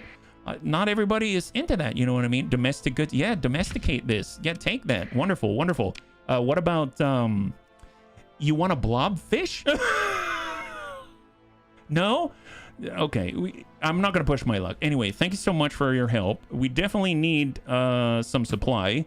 We are burning through it like crazy. You have no idea. So I know it's super expensive, but you know how it is. I bleed red every single day. I'm Diable Avionics through and through. My God, wow. I'm even gonna buy some more. Yeah, maybe not that much. Okay, maybe not that much fuel, but you know me, always willing to help the corp. You keep that up. Okay, let's just maybe get rid of this weird bun right here. Yeah, clear that, sell that, and then we're gonna go ahead and increase maintenance. No, I don't think so. No maintenance for a poor buffalo. Auto fit, bunny it up. There it is. More cargo capacity. Fantastic, wonderful. And what we got this? He's mothballed. I mean, I'm gonna have to deposit that somewhere. This one we do need for the ground support package. How much to restore that? 34. Actually, we can. What about the dock destroyer? Wow, we can. Man, I'm rich. What? Oh yeah, this was like 224,000, and the tactical corvette that also helps us with ground raids. 34. Yeah. Wow, look at us, man. We're rolling in dough. Don't tell Diable though. They might want some. Let's 30. Yeah, that's cheap. That's also kind of cheap. My God. It's a Rama. Yeah, we got a Rama. I don't know what it's about, but we're going to find out. Don't sell the animals. They provide a bonus if you... Oh, bonuses? My God, we've got a zoo back at home. I should be using those things. Give it a minute. Yeah, well, you know, rich in spirit and, you know, the values. That's what I meant. Support ships are cheap to demod. Combat ships are not. Yeah, well, I guess this is sort of a combo of the two, right? Yeah, so anyway, we'll go ahead and do the Nomad. Midas, armored, Midas, converted hangar. Well, I guess if we do have it in battle, we can utilize, guess what? Avanzers, if we have the points, actually, now that I think about it. You know what? That's... Wow, that is super overflux. That's not great. Well, I'll tell you what. This is going to be the BLS asteroid, because it's got the Midas system to reduce the impacts of the asteroids. For the Valkyrie, we'll go with the elite setup right here just for now. Ground support package. That's pretty much what I have it for at the moment. And this is going to be the BLS Marine Basket. What pirate lord is complete without a cyber parrot? That's true. We do have a cyber parrot now, yeah.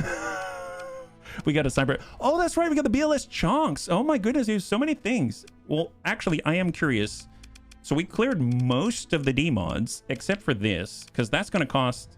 Yeah, don't look at that. Anyway, so let's repair 3 supply. That's fine. That's fine. And what we can do is take a look at built-in hull mods. Do we have a significant volume of experience? I don't think we have enough to upgrade any of these yet. This is the most we have at 2400, and that's definitely not enough. We need like at least like 4K in order to build those in, so that's fine. Yeah, we could always sell the fleet. No, don't sell the fleet. We might need... You didn't get the supply? I didn't? Oh, I didn't. You're right. I didn't. Oh, no. Okay, we do need that. Thank you for letting me know. Okay, that's expensive. Okay, I might want to get a little bit of fuel. Just over 2,000. Okay, that's good. That's good. Yeah, that's fine. All right, wonderful. Okay, it's time to go, guys. Broke again. You know, not even gonna look at the bar. No need to be tempted. Let's go ahead and save. No tempted by fruit of another. Anyway, it was nice. I love your ships. Diable forever.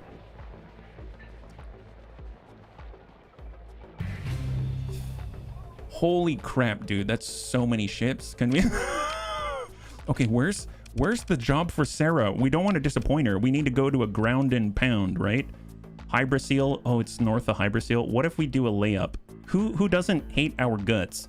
That's my question. We'll go in that direction, but who doesn't hate our guts? So if we do inhabited like this, well, it'll only show names where it is inhabited. So what if we go to like...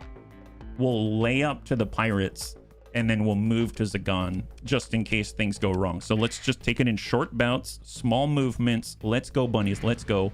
No worries here. We are law-abiding citizens. We love corporations. Where are they going with all of that firepower? This is such a chaotic fleet. It's a fleet. What happened to your relations? You know, we're part of the MRC. And the hegemony, Tritachian, Iron Shell. That's right, that's what they're called. Yeah, Iron Shell, the hegemony, Tritachian, and I don't remember the fourth. Oh yeah, Sindrian Fuel. They hate us. -100 out of 100. They hate the MRC. What's that? Returning to Yami. It does not say here to kill you. Okay, wonderful. So just gotta be really careful. It will be fine. And if we can find a gate, extra bueno. Love gates. Yeah, we still have supply. We still have some fuel. This is kosher. This is kosher. We can manage. All right, small layup. And we're arriving in system. Turn on transponder. I think the Persians don't completely hate us, right? There is an abandoned siphon station and a potential gate. Wonderful. Let's just mark up the gate, because the more gates we have access to, the better, in my opinion. So we can actually move around more flexibly. That's going to be awesome. Yeah. MRC likes to raid everybody. Yeah, you know, yeah, it's the company that we keep. It's not what we believe in necessarily. Yeah. There's a gates tab. Yes. Well, here's the thing. When I go over to gates right here, look at this. It just shows me the ones I found. So it's not like vanilla where you have all of the, you know, all the other ones. It's just the ones I found. So anyone that I find, I scan it as a priority. So at least we've got one that's closer, which is kind of nice. So we'll go over to Zagan from here, and we're on the move, right? Ooh, why do I have... Oh, that's Ilm. Gotcha. That's Ilm. Laying a course for Ilm. That's where we need to go. Let's go ahead and quick save. We're still alive. We still have kind of some fuel, and we have some supply-ish. And just to be sure, we are still mothballed perfect. Excellent. Wonderful. 8.4 supply per day. That's not the best, but not the worst. Not the best, not the worst. I'll take it. we're still dragging around another capital ship. What's kind of crazy is we actually found a derelict Legion, 14th Battle Group Legion, but I haven't even picked that up because I didn't think of using more than one capital ship right now, and we just stumbled across another capital ship, so that I find that quite fascinating. All right, pirate activity in Zagon. Okay, fair enough. Yeah, if you go over to the map on important, I went in and marked this up: derelict ship and spare, Legion 14th Battle Group. So I didn't pick it up. I just came out here to do a mission, a bounty, and it was there by the star. So who knows? You can just store the capital ship. True. But I didn't want to do it without the bunnies around. So maybe we'll do that after this, yeah? Because we've got to do this brand new... What's that? That's not good. This jump point exhibits fluctuation characteristics of drive field's activity a short distance away from the exit. A disposable probe sends back a microburst of information. Forces near this exit are assessed as likely hostile and a possible threat to your fleet. Abort the jump. Abort the jump. Let's go through a different way. What do we go to this Yason jump point out here, yeah? Move. Quick save. Right on the move. There it is. Fly right in. Nice. Nobody next to us? Hang tight. There is a gate here. Fantastic. Guarding Yesod jump point, but they're neutral with our transponder on. Okay, fantastic. So if we take a look, there's Ilm. So who doesn't like us here, I guess is the question. If we go to factions, the Persians are neutral. So if anything, maybe it's like, I don't know, Sindrian, Tritac, or Hegemony Iron Shell, maybe? I don't know what they'd be doing here. I definitely want to stop by the gate. So let's swing by the gate. And I'll save since we're actually in system, and then we'll swing on over to do the actual mission, which apparently is a ground battle. I have no idea what that is like. Unidentified pursuing another fleet. Okay, fair enough. I guess I'll ping out as I go by. It's a very positive pirate relation. Yeah, I think it's the MRC. It's the MRC, the Meishan Reprisal Coalition. They actually are allies with the pirates. And Fort Exodal and Genius, the systems that, you know, belong to the Meishan people, I guess they're controlled by pirates. So it's definitely not what I'm used to. This is a very flip you on your head type of situation for me. Well, there might be salvage in there. Let me just swing on by. Derelict fuel tanker. Okay, yep. Definitely don't mind a little bit of freebies. And auto scavenge from quality of life pack. Yep. A wayfarer. Nope, don't care about that. Just want what he's carrying. Excellent. Wow, it's gonna pay for all of like a day of supplies. See, you gotta be frugal. Ow. But it's a good thing we got Midas. I'm sure it protected us a little bit. And we're going to activate this gate. Fantastic. So the moment we finish the job, we can teleport back home to Meishan, and no one is the wiser. Fantastic. So I'm going to go ahead. I'm going to turn off the transponder, and we're just going to very gently float on into Ilm. We're going to meet up with our contact out there. It's going to be awesome. Float in with the contact, all slow and stealthy like. My God, look at that. The cache. Oh, what's that? Vulture scavengers. Actually, you know what? Go dark. Ooh, look at that. We're going dark, super stealthy with a super carrier. Well, okay. Okay. Negatory Ghost Rider. The pattern is getting kind of full. Actually, they don't seem to care. Yeah, we're just... Don't mind us. What are you? Neutral, unknown. Running from your fleet. Yeah, you don't need to run from us. We're just here to bombard some people. Wonderful. Oh, we arrived. Nice. Your fleet approaches Ilm. More than a company town, this is a company polity, from the string of orbital security platforms to the teleoperated mines that rip resources from the fractured crust. Ilm is ruled by a semi-militarized corporate board. The identity of investors is not a matter of public information, but the least paranoid speculation favors a mix of Persian League and Tritakian capital. Your fleet goes into orbit around Ilm. The local port authority seems to take no issue with your explanation for why your transponder regrettably cannot be turned on. Right, trade. Take a look. The fleet testing mod not able to be added mid-save.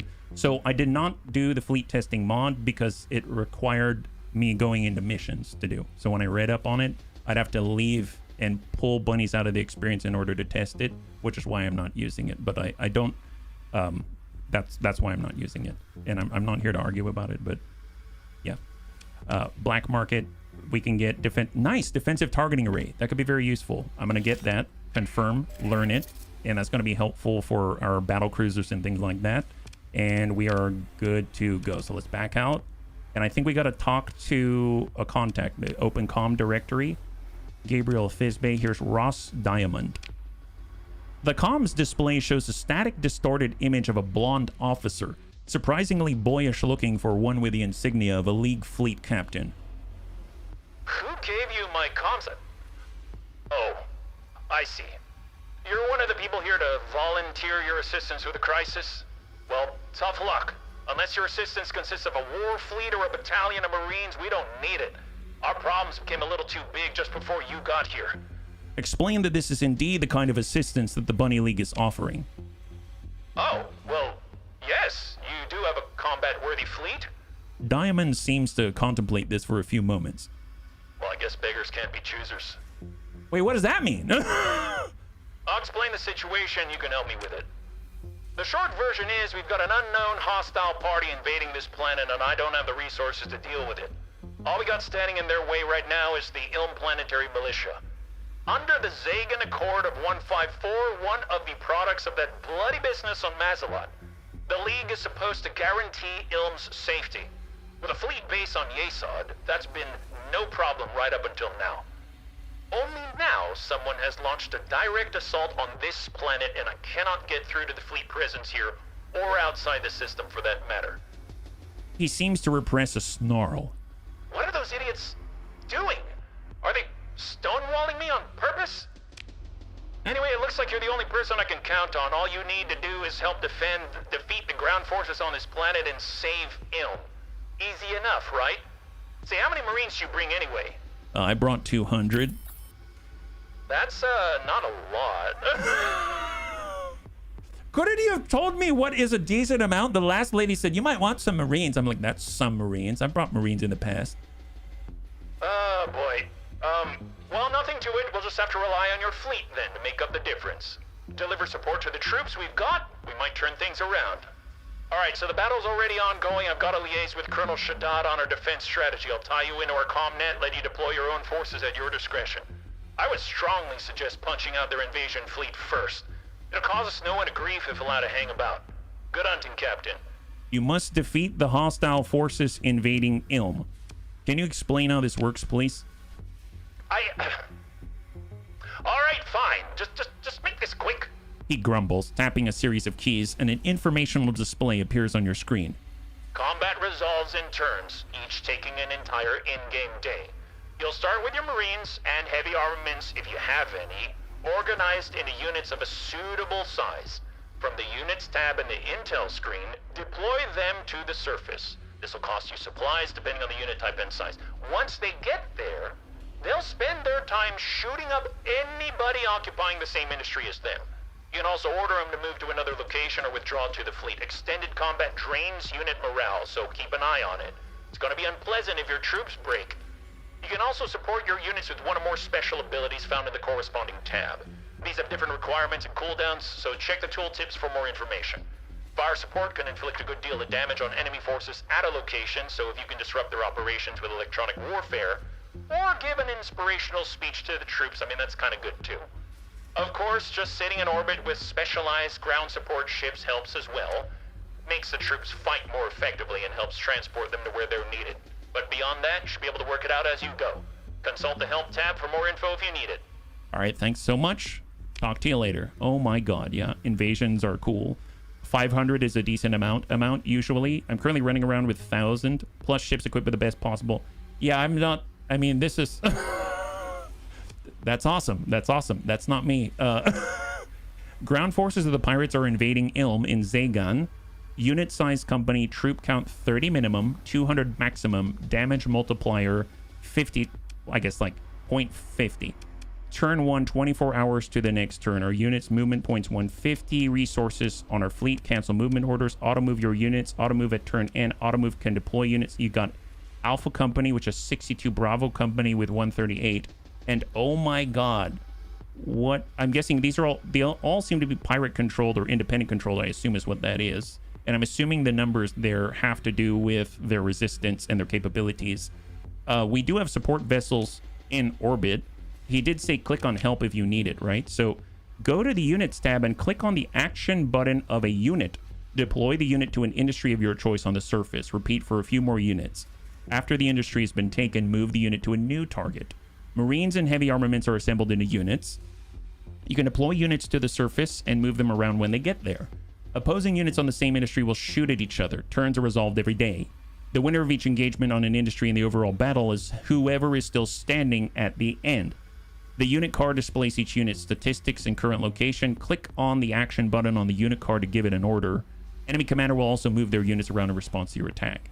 You have Marines, you have heavy equipment, you have armaments, you've got militia. Morale is a critical statistic. Several abilities are available to turn the tide of battle. So that's the help. If we go to the log, they've got 5 Marine detachments.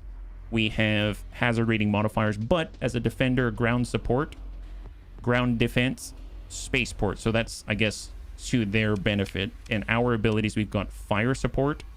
Does 60 damage distributed between all enemy units on the target industry. Cataphract strike. Oh, nice, because we've got cataphracts. That's right, I forgot.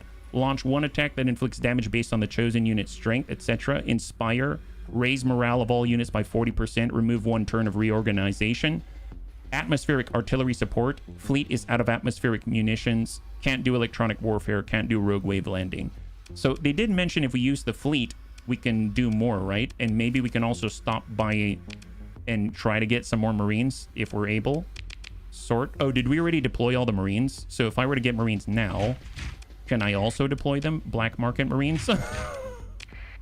So I think I go Intel, right? I go Surface Battle Ilm. I go Units. And new Marine Company, or can I add more? Action. Deploy resize. Merge or transfer. How about resize? Unit count 31. Use the fleet as those options you work through. Gotcha. Merge or transfer. That's with Alpha Company specifically. That's not what I'm looking to do. New Marine Company. We have 0 more Marines. I have a few. Oh, not true. We got 62 here, 62 here, and 138 there. I'd almost like to just merge these to like 100 something, like 120 or something like that. So can I action merge? I want to merge with Charlie Company as an example, but I can only select Bravo Company for some reason. Interesting. Merge. Now they're at a full 200. So if I leave and I look at them now, we got 200 here, 62 there. Okay, fair enough. And no other Marines to assign. So we had 262. So those are all the Marines that we had. I guess I'm assuming this is strength of the defenders forces on this industry is 124. And we have 200 personnel. Attack power under current conditions is plus 200, and then the morale affects that. This is damage taken modifier partial breakdown. This is how much supply in order to deploy that unit. And we have our abilities as well. I'm curious if I can do like a strike first. And maybe it's like a one-time use thing. I don't know. So let me see. So if we use a cataphract strike as an example, launch an attack that inflicts damage based on the chosen unit's strength. Damage is reduced by Ilm's drop attrition of 0% and increased by 25% if combat is already ongoing on that target industry. Deployed units can be damaged during the mission, are capable of disrupting the targeted industry if total unit strength combined with the strength of allied forces exceeds that of the enemy force, which we can accomplish with that 124 or whatnot, right? They just have to engage first. And it also says, cataphracts are inserted into the heart of the combat zone via an assault pod. This ensures they can undertake the mission with some level of surprise while somewhat mitigating the effect of ground defenses. The selected cataphract will consume 30% of their combat readiness to conduct the attack. In addition, only cataphracts with at least 50% can be selected. So honestly, it sounds like I should probably take on maybe like this small one here. So if I went to units here and I said move them, and I choose specifically, I've got 200 units here. I could say let's go to the less defended industry at the moment, and they're on their way, and they're holding at that position. Can I merge them on top? Do they?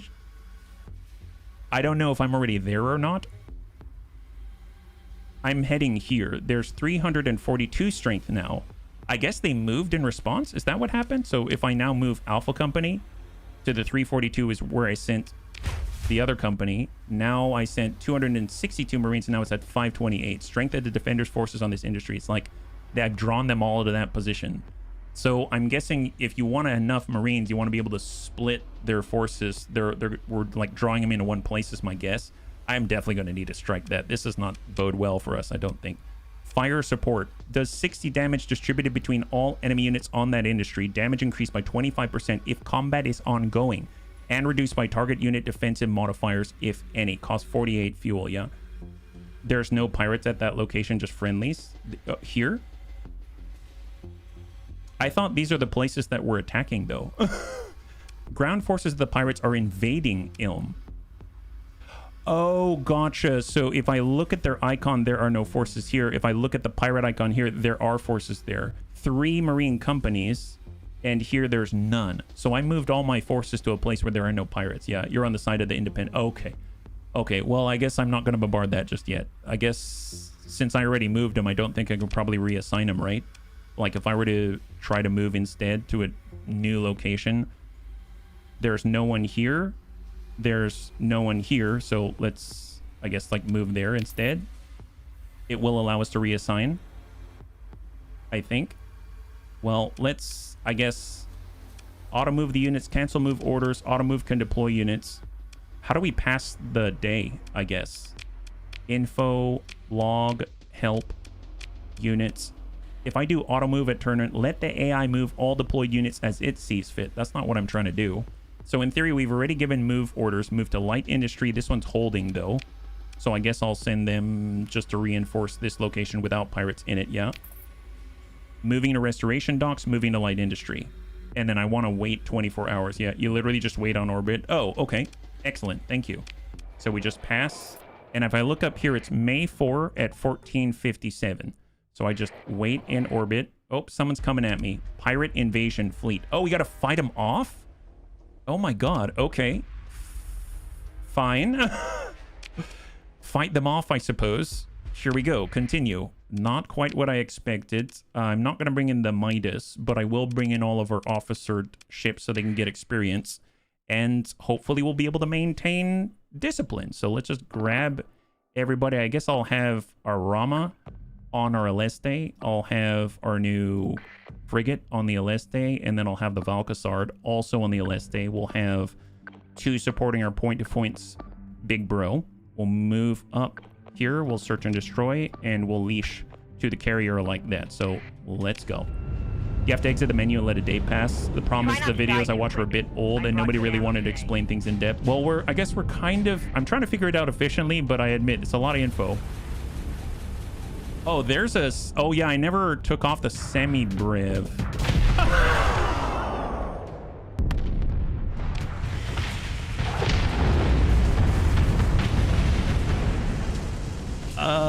That's fine. That's fine. At least there's less for us to deal with now. Well... okay. Hang in there, bunnies. I know omens are really dangerous. A lot of EMP. There it is. Yeah. I was weapons free, right? Yeah, no, weapons free. You're right. You're right. My bad. My bad. All right. Protect us, big bro. Protect us. Stay on it. Stay on it, Jonathan. That's one way to start an opening. Yeah, it is. Wow, that's a lot of... Stay on it, Jonathan. You got this. The bunnies, I got your back. Yeah, protect the bunnies. The bunnies protect you. Get them, intern. Get them. Actually, I should probably tell... I should unleash the BLS Silver. Go for it. Unleash the sword. Sorry, I had you leashed there. Get in there. Do the hurt. That missile has no friend or foe. Oh, yes, I fully believe that. That's why it's good that it shot first, right? Okay, excellent. No one died. Wonderful. Love that. That's... very surprising, my god. Pursue them. Well, you've got a giant Valkyrie. Oh, nice. If we get the Valkyrie, can we use that in the ground battle? Pursue them. Take command of the... take command of the action. Send the fast movers, and we're going to use what the bunnies taught us, and we're going to come from this side. Deploy it. Full assault. Move together. Go for it. I'm looking forward to sharing a round of drinks with you all. Once we've dusted off from this battle. All right, she's going. She's going. Stay on it. Stay on target. You forgot to rename a buffalo. Oh, okay. Fair enough. Are we going after the right guys? I don't think we know where they are, do we? Oh, there they are. Found them. Contact. Oh, there's the harpoon.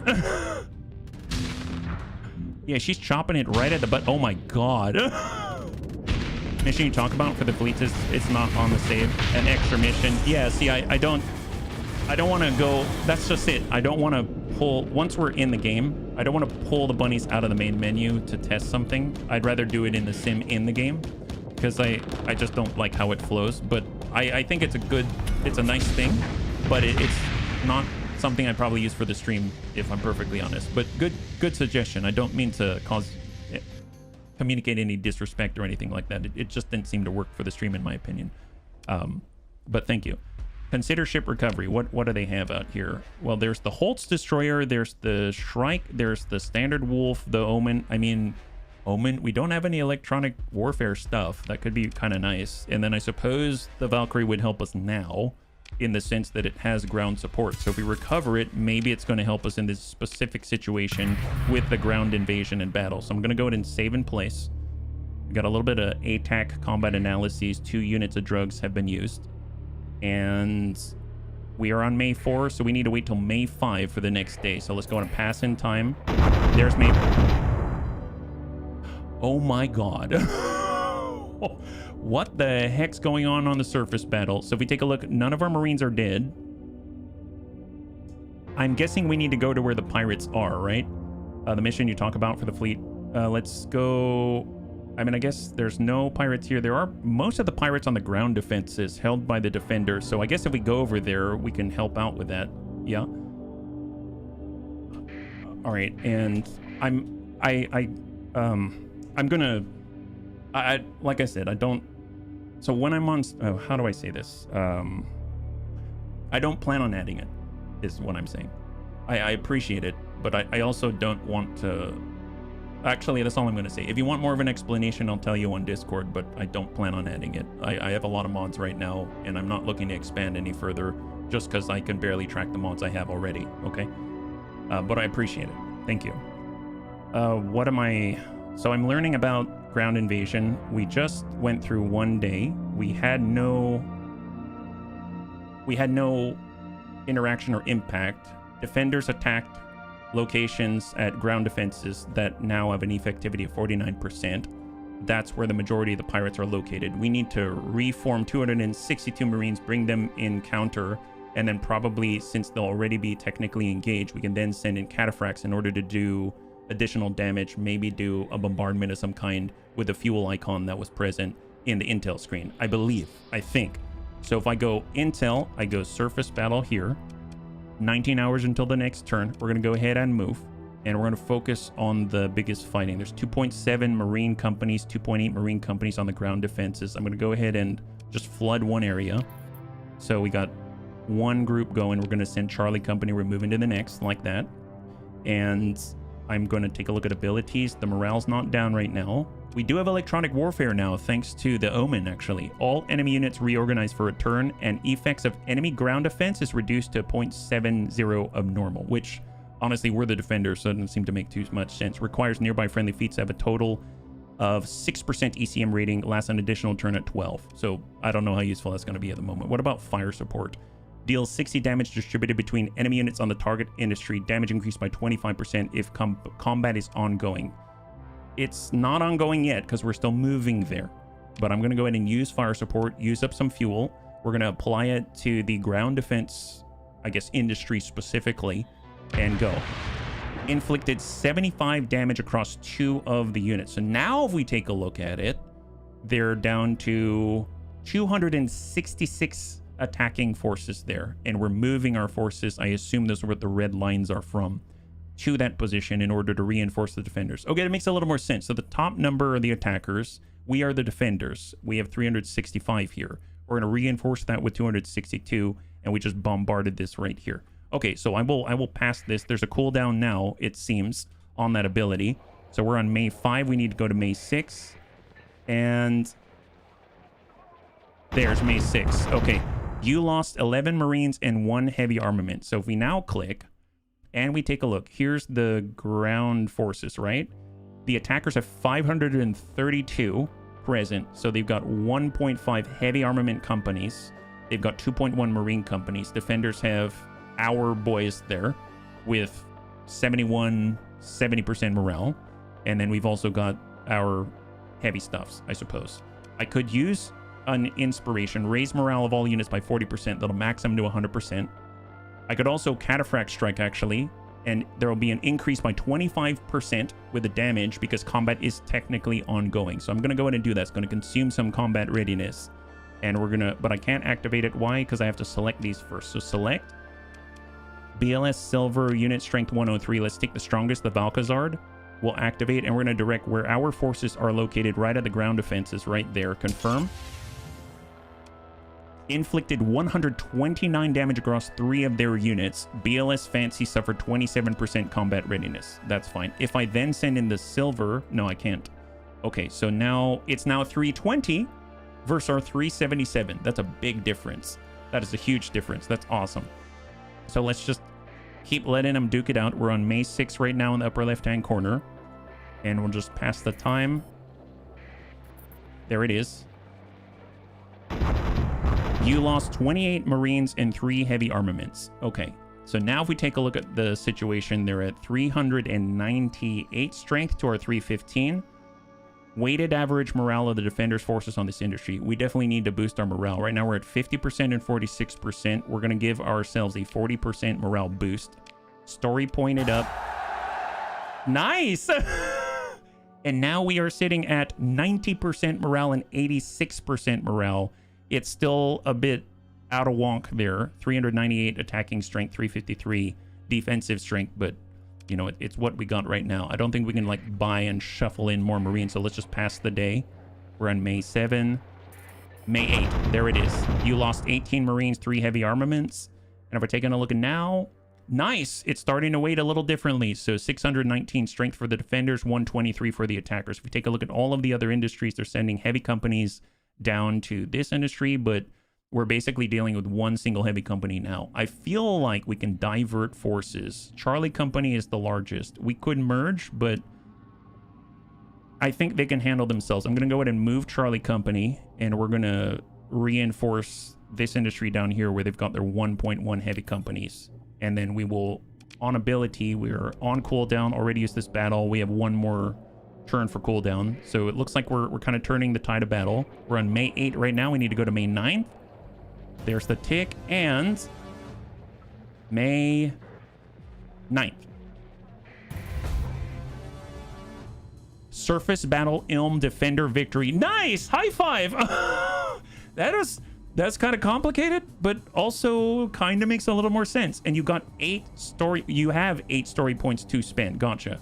Ground pound, go to Ilm in the Zagon system and talk to Ross Diamond. Nice! So do we get our Marines back? Or are they like... Yeah, we got Marines back, and they probably have a little more experience now. Fantastic, yeah? Holy crap. Most people overlook Timid is actually great for officers piloting carriers. They'll stay away from the battlefield. Good point. Good point. All right, well, let's head on down to the surface. We're going to repair our ships, get our combat readiness back online.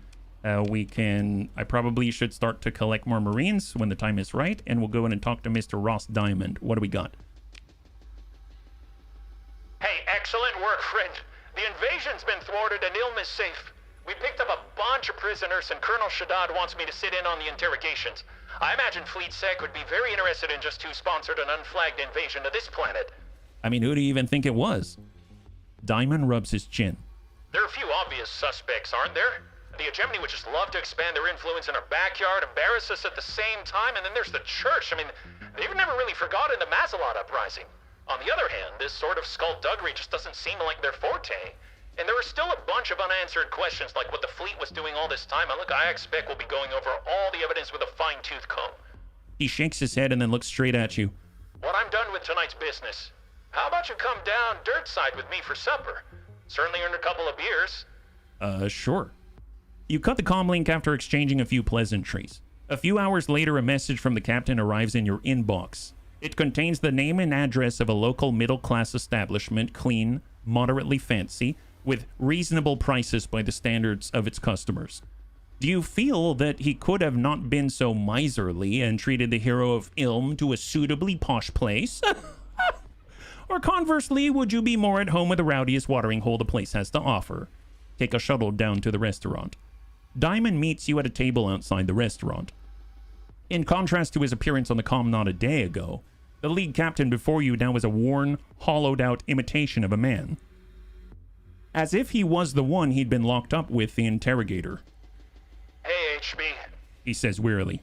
Please, just order anything you like. It's my treat, after all. What'd you find out? His smile doesn't reach his eyes. Look, we don't know each other well enough for that, hero of Ilm. He gazes off into the distance. Captain was right. You catch a mutter. Somehow it doesn't seem like he's even referring to you or himself. The rest of the dinner just goes by, in the companionable silence of two acquaintances sharing a meal. The food is indeed good, and goes well with small talk. And after the plates have been taken away, Diamond nods to you. Bye-bye for now, HB. Maybe we'll see each other again someday. It's a small sector, after all. You take a shuttle back to your ship and gain 74,000 credits, and you improve your relationship with him just a smidgen. Okay, so he's a contact of some kind, it seems, yeah? New contact's always good. Ship's not involved in combat. We're engaged in combat training. Aggressive can be beneficial for the care. Oh, yeah, you're talking about that. Fair enough. Personally confirmed broke. My goodness. Well, on comm directory, he's not there at the moment. The bar has a shady woman with an off-brand data pad, and we have potential experience. Tell you what, I'm gonna leave. Glad we were able to complete it.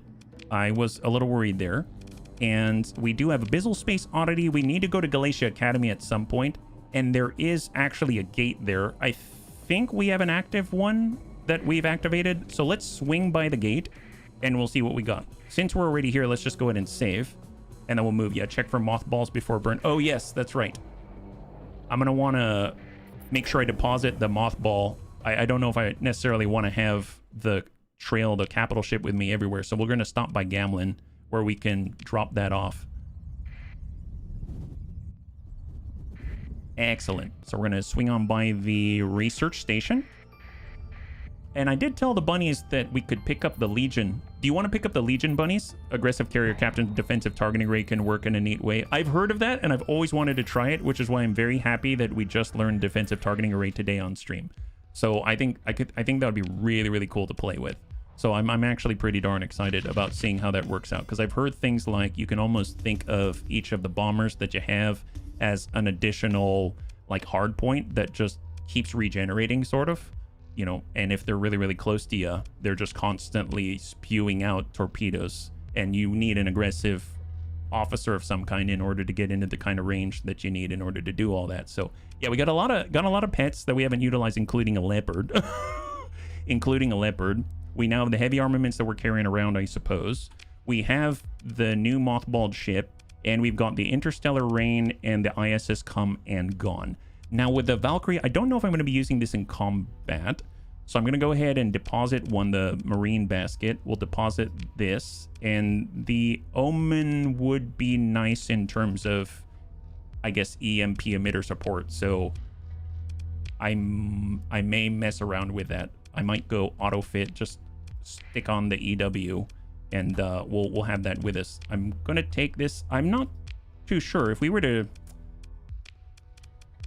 I don't know if I'm going to mess around with this right now, but I am excited about it. It's just that that's a lot to play with. We could do standard or something, and it'll look like that.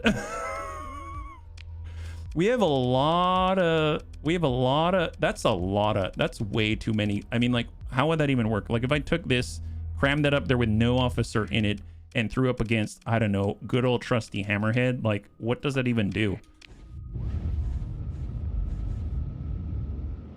I mean, it's cool that it can support 3 wings. Yeah, can you actually sign up as a captain somewhere? Yeah, absolutely. All you gotta do is ask, and I can get you on the wheel. I'm actually running out. I don't have any bunnies on the wheel right now, so I'll toss you on there, no problem. You're the only one on the wheel at the moment. So, look at that. I mean, it's mostly about supporting all the Bonzers going out there. And if we got a Wingcom suite on here, it'd be even better. Wheel me. Oh, heck yes. Wow. Thanks, bunnies. This is awesome. So here's the thing. Right now, on our squadron with Who's Kojo Bear, we have like 8 or 9 intern slots. So what I've been doing thus far, I mean, and pretty cool. I mean, obviously, I just randomly threw stuff on it. It's not focused in any way, shape, or form. But we can toss this just onto the station for now. And then I suppose for the Interstellar Rain, I guess I can... I think I'll toss it on the station as well, and we'll come in with what we got, because I kind of need to keep it a little bit trim at the moment, I feel, just to keep it moving. But for Wingcom management, we can go right down the list. So if we take a look at the wheel right now, we got Panzer, Elia, Haste, right? So I just because... Here, let's get Panzer here. And what's cool about this is that when we're fighting in battle, you'll see yourself in the battle going around transforming in planes and stuff like that. So we got Elia and we got Haste. Excellent. Thank you very much. Not to derail your Starsector gameplay, how'd you like Space Haven? I liked Space Haven a lot, actually. It was very enjoyable, for sure. And welcome, Zest, yeah? Let's go into the cargo. We have weapons. We'll just toss off some weapons. Confirm we're not carrying too much. We do need fuel, and we could use some supply. But for the most part, we are looking okay. I'll just toss out the excess. And I definitely want the volatiles. I definitely want the transplutonics. I definitely want the drugs. We're now carrying Marines, and we're paying for Marines at the same time. So, and heavy armaments as well. Okay, so let's go ahead and leave. We're going to swing on by Meishan. And if the bunnies want, we can go and get us a Legion. It's pretty cool. It's pretty cool. I mean, like, if you're interested in figuring it out, if it's something that you want to play or not, we have all of the VODs available for free on the HBFT_gaming YouTube channel. It's just under the live section, so you can take a look at it. Just skip around, see if it's something that you think would jive with your playstyle. Yeah. All right, we're on our way, and we're going to New Meishan, and we're just here to arm up. So I guess fuel it up. Get some supply. Confirm. And do they have anything that interests us? Vulcan 2, Vulcan, Musha. The Musha is very interesting to me, the Musha M1 specifically, because I noticed on the very bottom, you'll see they've got Hall Mods, Escort Package. So you've got Vonzers that actually have Escort Package on it, and they're always escorting things when they're coming out of the fighter bay, you know what I mean? So that seems really cool. So they got Vulcan cannons and Crusher cannons. So it's kind of like interceptors of some kind. I really, really like how this reads. I don't really know how it plays, but I think it sounds really cool. We'll stop by Sarah. We're slowly getting on up there. She's welcoming to us. Do you have any work for us, Sarah? Oh, wow. That's a lot of stuff. What is this? Ask about the location of the Ocu-Clop blueprint. The what? What is an Ocu-Clop? What the heck? 980,000 for the data? What is that? She considers something for moment and relents. I should warn you, this informant, they're not completely reliable. I mean, don't get me wrong. I'm confident in the validity of the information provided. It's more that they've got a way of selling the same data to multiple interested parties. So if you accept, be prepared to deal with other treasure hunters. So let's call it just 20,000 credits under $1 million for the location of this data. It's very reasonable. What do you say? I'm sorry, but I'm broke. Cheap at twice the price. My God, yeah, for her, definitely, yeah. Okay, and then available on the docket, take on a bounty job. What's the difference between what's available on the bounty docket and taking on one of the bounty jobs? Steal a military ship? What is that? Oh, to steal a Huron fast carrier. Okay, that's fine. It's fine. I'm not trying to get that. What about a bounty job? What's the difference? Would you like to get your hands dirty? She bares her teeth in an expression that is just too bloodthirsty to even be called a smile. I've got a few jobs here that might fit your talents. We've got a more manageable target. A hegemony. Oh, we're like fighting factions. Is that what it is? The hegemony don't like us, and they want us to go to Galatia. Oh boy. So here's the thing, bunnies. We got to go to Galatia. There's 2 missions for us at Galatia Academy. One to go on the old slot. One to turn in for 17 or 18,000, which is a data core that we got from a planet. And then she also wants us in Galatia to take on a hegemony patrol and pay us 48,000 to do it. That's going to call down everyone on us. This seems scary. That's a pricey meatball. Sounds like a capital by that price. Yeah, bounty jobs are innocent targets. Bounty board, pirates and traders. Innocent? She trying to get you killed. And not a pretty Scottish skirt either. They've got a Dominator class heavy anti-CV cruiser. Oh, that's not good. Isn't a CV basically our carrier, right? Like, it's an anti-bunny cruiser. Yes, she is trying to get us killed. Oh my god. What about whatever you got? What's that? You want us to go to Aoi, 17 light years away. You'll get 54,000 for taking out a patrol. No! No! Sarah! Those are the anime girls! Don't kill me! They've got super No, I don't think so. What about your other target? Oh, yeah. Don't worry, it's just 2 buffaloes and a freaking vigilance. Yeah, I'm sure, of course, that's all it is. What do you even call a challenging target then? You want us to go to Outer Terminus. Wait, I know Outer Terminus. Isn't that the Diable Avionics? Oh my god, Sarah, you'll get 96,000 for taking out what? A patrol on guard that... I mean, bunnies, they do have an Atlas. They do have an Atlas.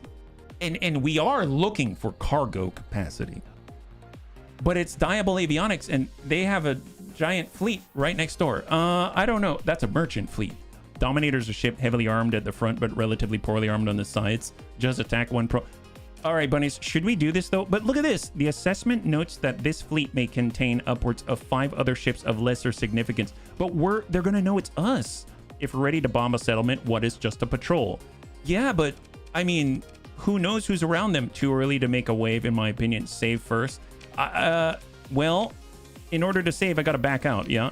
They don't have an Atlas. They also have a Colossus. I am not worried about the Colossus. I'm more worried about what might be around this convoy. Do you know what I mean? More worried about that. Well, what about standard bounties? That seems a little more safe, right? Bounty docket, standard stuff. Manageable target, super far away. Dalar star system, a charming pirate. Something a little bit more, please. Standard Luddic Path operative. Even though it's 100,000, we are trying to stay in the goods with the Luddic Path because, let's be real, Dawn seems to be one of them. So let's not do that if we can avoid it. And the difficult one is, 200,000, an Armatura Deserter. This can't be good. What kind of fleet did they... Oh my god. I don't know. Maybe. You know, why not? We saved, right? Hang on. Let's do that. Yeah, let's do that. 200,000? Man, yeah, save that. Let's try it. We might get our butt kicked and need to reload, but that's what saves are for. And we got 30 minutes. Might as well go big or go home. It'll be fine. Colossus is a good... Oh, gotcha. Is a good freighter. Nice. Yeah.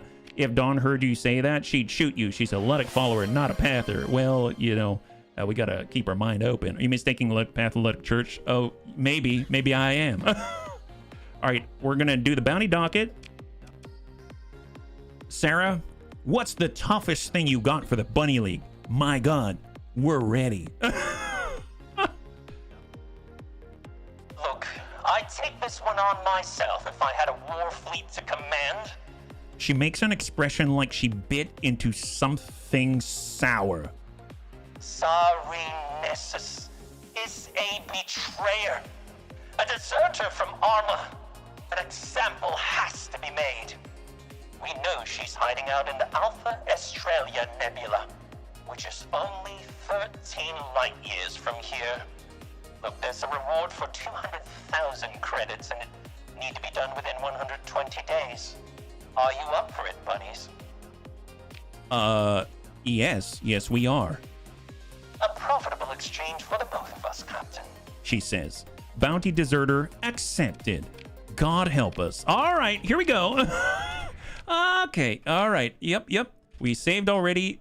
Do we have... Yeah, we have some supply. It's enough to stretch. That's fine. Yep. So we're gonna do Bounty Deserter. Wait. Oh, it's actually down there. Fair enough. Alpha Australia. Oh, look, they've got D-mods. Easy.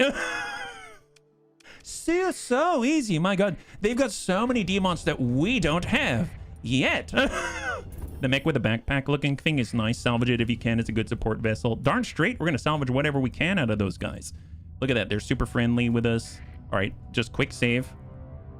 And we're on our way to go and tackle the lion. And hope that we have enough bunnies to do it. Now, we do have some new toys. They're a little bit damaged, worse for wear, but some are very shiny. Oh, wait a minute. Should I keep the semi-brev on, or should I put on... Yeah, I'll keep the semi... I think that would be smart. Yeah, we'll keep the semi-brev on just for the Alpha Strike potential. Maybe it'll even the playing field. I was going to say, should I switch to the Locusts? The Locusts are really nice at maintaining distance and space. Well, first of all, they got a gate here. It's right there. So let's head on to the gate and activate it. Yeah. Isn't that the leader of the Dictat? Oh, I don't know. Wow, this is a huge system. BLS Fun Juice Mark II has undergone repairs. Fantastic. Love that we did the repairs. We got 3 in-game days. Still fine. No new content.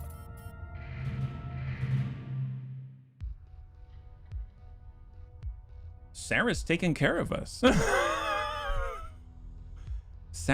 Sarah's taking care of us.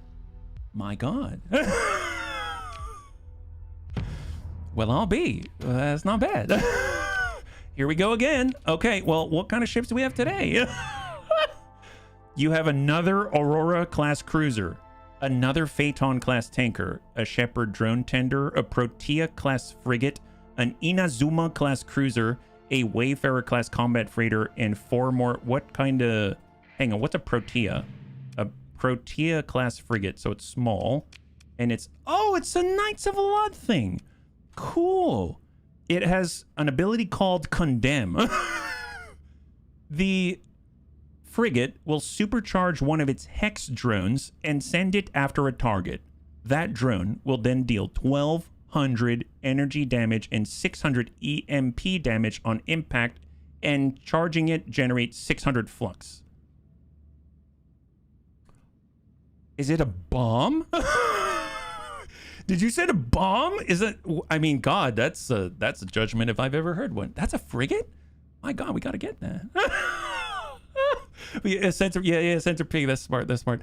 In a marked departure from standard doctrine, this Protea-class frigate eschews attached armor modules in favor of frickin' armored drones, giving it the freedom to choose exactly when and where to thrust its oversized ballistic weaponry.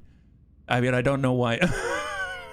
What do you mean oversized? It's got small ballistic, small composite, and medium ballistic. What do you mean oversized ballistic weaponry? Oh, and 2 fighter bays and 2 missiles. On a frigate? Oh my God. Yeah, let's get it. What's a night refit, though?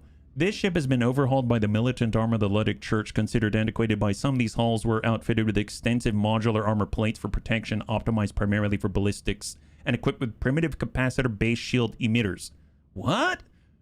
Every ordnance point spent on ballistic weapons installed into composite slots, you increase your flux capacity by 25? Add your flux dissipation by 25. So if we've got medium slots, let's say, like composite slots, what size slots? Yeah, excuse me, what size slots do you... I'm sorry, I don't mean that. What size slots do you have? You've got 2 small... Okay, small one. Let's say we take, I don't know, like flak or something. That's, what is that, like 8 OP each? Something like that, right? So if you think about that, 4 OP is like 100 points. So 8 OP is 200 points. You take 2 composite points, and that's like 400 capacity, right? That's crazy. It would be a crime to recycle this war. Yeah, it would. My God. Frigate having 2 bays, 2 mediums. Oh my God. Wow. Yeah, grab that 1 D mod. What? I don't even care what the D mod is. My God. Wow. It's now part of your fleet. Darn straight. God, this is going to be difficult. What kind of stuff do they have here? They're probably all crap now, aren't they? Nebula. Yep. Tupolev Alpha Class Super Freighter. Let's go there. What? What is... Sifting through what appears to be mostly ancient, you can support Iron Shell or the Diable Corporation. Well, not Iron Shell, because they hate us already. Diable Corporation, thank you for the reputation. I appreciate it. What kind of a ship is this? It's a Tupolev Alpha... S Freighter. I thought Super Freighter. What is an S Freighter? It's a... Okay, so it's a tiny little freighter. It's a tiny, tiny freighter. My bad, my bad. It's an S Freighter. Maybe it stands for small, right? Vanguard Enterprises' Tupolev aerial hauler was a cargo airship that dominated the skies of Aurora, in use by many small businesses and moving companies. Oh, nice. Let's start our own side business. During the unifying war, the Tupolev became a very attractive target for all parties. So Vanguard armed it with their own anti-air missile platform, and when time for the transition to the space age came, the United Auroran Federation looked to Vanguard to create freighters. While the designs for the Juno Delta, Mio Juliet, and Cherry Vanguard were being drafted, the Tupolev received modifications to become space-worthy as an interim freighter, becoming the Tupolev Alpha Personal Freighter. It's starting to sound like they're trying to sell me, I don't know, like a Ford F-150 or something. Like every man's freighter. This Tupolev would begin by ferrying personnel, tools, and equipment to new construction sites in orbit over Aurora. These would become orbital habitats, shipyard. I mean, I'm not hearing boom, boom explosions. So what's its deal? It can move quickly, and it has 2 small ballistic mounts, and it barely carries any cargo. Okay, well, what's its thing? Does it have... It has a Chorus AAM, a medium missile, standard anti-air... I mean, I like the sound of that. Oh, definitely salvage this and get that thing. It's a Cybertruck, but the BYD version. Yeah, cargo hold is damaged. Yeah, S is small, not super. Gotcha. Well, we'll consider option salvage. Hopefully we can get the stuff on it. Oh, we didn't get the weapons. Oh, well. This baby can fit so much stuff. If you're friendly with Aurorans, you can start bakeries. Oh, my God. Nebula civilian transport. Definitely don't want it. Salvage. We've got a Hound pirate combat freighter. Gonna salvage that. We have a mud skipper. Definitely gonna... I mean, to be... Oh, it's another Tupolev. My goodness. So is this one more intel? Interesting. We can either get in goods... I'm gonna try to work with the Ludic path here. Now they are welcoming to us. Excellent. Wonderful. And if we take a look at it, does it have extra demods? A lot of demods, including compromised storage. So let's just salvage that thing. And excellent. Wonderful. Yeah. Chorus missiles are pretty nice. Cheap to fire, deal decent frag damage. They have a surprisingly large AoE, but they tend to fly past targets due to poor maneuverability. Well, that's what ECCM, I guess, is helpful for. We'll go and salvage, grab that stuff, and we're heading to the Inazuma Cruiser. What is that? Inazuma Cruiser is... Oh, another UAF thing. My goodness, what is this? A standard cruiser. Boost to maneuverability and top speed, 2 small ballistic, 5 medium ballistic. Wow. She's 18, so the same cost as an Anubis. Interesting. One of the oldest designs in service, the Inazuma predates the Federation, built under international treaty limitations prior to the Auroran formation. Her designer, Seiei's famous Inazuma shipbuilding company, wanted to ensure she had the upper hand in firepower while staying within the limits by the International Committee. Okay, so anytime I hear something about, oh, the committee put a restraint on, there are rules against, and then you hear about someone who's like, how far can I push the rules? I know I'm going to like the ship. I know the nominal missile boat. The missiles are permanently installed. Ooh, interesting. My God. Wow. Ballistic. It comes with ballistic rangefinder on it with all the ballistic. Oh my God. That's pretty awesome. Weapon calibration. You know what? I'm going to get this. Well, it's easier to look at when you have it on you. It comes with 2 S mods. Nice. Nice. Didn't have to spend for those. My goodness. Wow, we'll take it. And then we'll take a look at the rest of the stuff. Yeah. Check what Dawn's affiliation is with the path versus the church.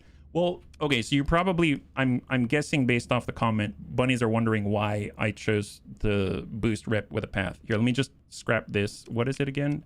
It's a Phaeton. Yeah, I'm not going to get another. Hang on 1 second. Continue. So if we go over to our factions right now, whether it's Dawn or not, right? And we go to the MRC, it doesn't matter what I do. Hegemony, Hegemony, Iron Shell, Syndrian, Tritachian, they're going to hate me. I mean, we're going to be fighting with them at all times. When it comes to the Knights of Lud, the Ludic Church, the Diabol... Well, I guess Ludic Path is not the same as the Knights of Lud? Oh, I assume that they were. Okay, well then, okay, fair enough. The Ludic Path seems to like me, I guess. So I've been maintaining that, which is why we're where we are. But I just saw this with known allies, and I noticed that as long as I'm going along with the MRC's storyline, it doesn't matter what I do. I can't improve my relationships enough with the enemies of that faction, and I might as well stay allies with the allies of that faction, because I would imagine I can't anticipate what's going to happen in the story, and I don't want to be in a situation where all of a sudden we're supposed to be allies and they're pissed at me. You know what I mean? Yeah, Path Knight Church different. Yeah, rough decreasing order of fervor. Description kind of reminds me of German pocket cruisers. It sounds cool. The fact it actually has some stuff already is pretty awesome. They like driving fuel tankers. Well, known allies, the MRC. I don't know. Like, we look at the Ludic Path, known allies MRC. So why aren't they listed for the MRC? Oh, no, nope, they're right there. They're right there. I had to scroll. So the MRC likes the UAF, the Diabol Avionics, good. The Knights of Lud, the Ludic Church, the Ludic Path. So we're correct. The Pirates. Pirates, honestly, they control so much of the Meishon people's worlds. Like, in order to go and talk to the people we need to, we have to be good with the Pirates. And then the Persian League, which we kind of help with the bombardment and stuff like that. So that's interesting. So I'm trying to stay in good with the allies until we're done with the MRC's storyline. Does that make sense? Yeah.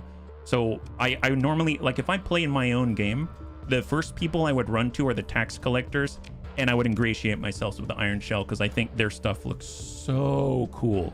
So cool. I cannot wait. And, you know, then I'd make my rounds, etc., etc. But I'm interested in the mech stuff, which is why I'm focusing on the allies of the MRC. That's, if that answers the question, yeah. If you played with the mech mons, everyone was your enemy. Well, in this case, Diabol Avionics actually has mechs and Vonzers as well. All right, let's wrap this up. We've got about 23 minutes. This is just a regular old shuttle. And then last but not least, got another Aurora class cruiser. I mean, if we had to, I don't know if it's helpful, we'll have a backup. How about that? So we got a backup Aurora. Why not? And then we'll just mothball these things. God, look at this. Look at that. And it has these Hex USFV drones. My God, night refit, only malfunctioning. God, that's so cool. And here's that new freighter right here. It has oh, it's got most of its weapons. Oh, because a lot of them are built in, like the bunnies were saying. I think it has almost all of its weapons. That's crazy. It legit almost has all of its weapons. Wow. And it only has an erratic fuel injector. That's it. Increased fuel use and decreased zero flux boost. That's it. This is in really good condition. This is nuts. So is there any sort of, I mean, I guess just, well, if I do any sort of, well, I guess if you're going to do a refit now, you might as well do it now while it only has 2% combat readiness. That's nuts. Yeah. UAF raiders are crazy. Doesn't just have weapons. It's got S. Yeah, that too. And good ones. Ballistic rangefinder. Are you kidding me? If we can cram in, I mean, I know I need to be in a dock to do it. I think, right? Where is it? Am I missing it? I might be blind. I'm looking for, here we go. Integrated targeting unit. Oh, I don't need it. Actually, great. Yeah, cram that on there. Why not?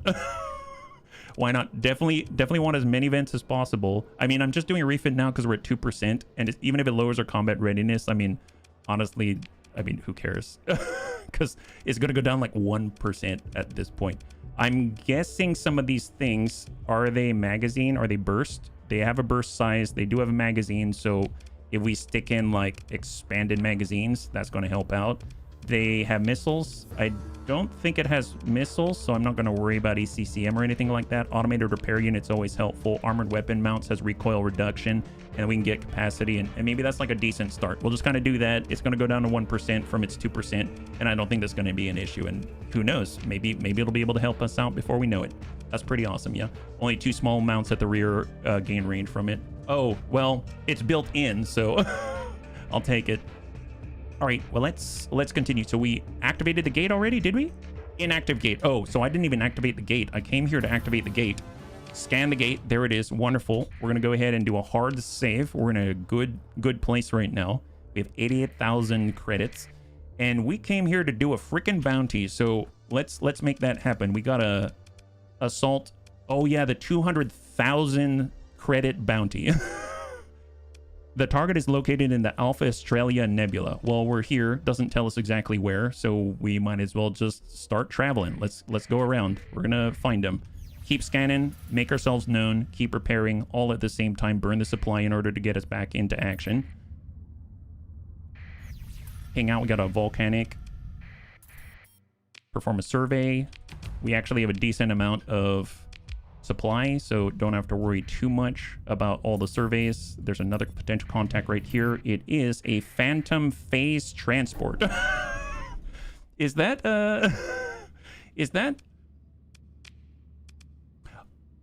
the one that gives you ground troop support? I think advanced ground support. Yeah, it's double the amount as the Valkyrie. That, I mean, after doing the invasions, maybe that's useful. How many points? We got 5.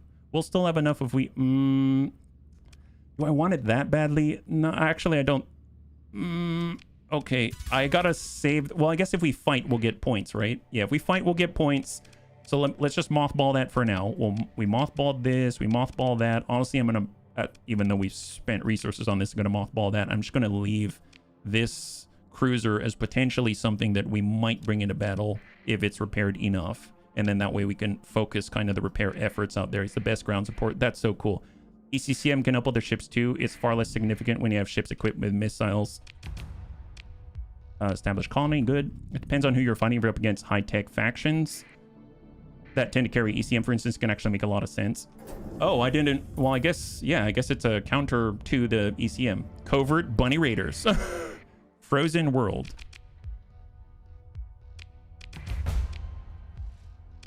Not gonna mine it. We got another one, and I'm gonna ping out here on the way.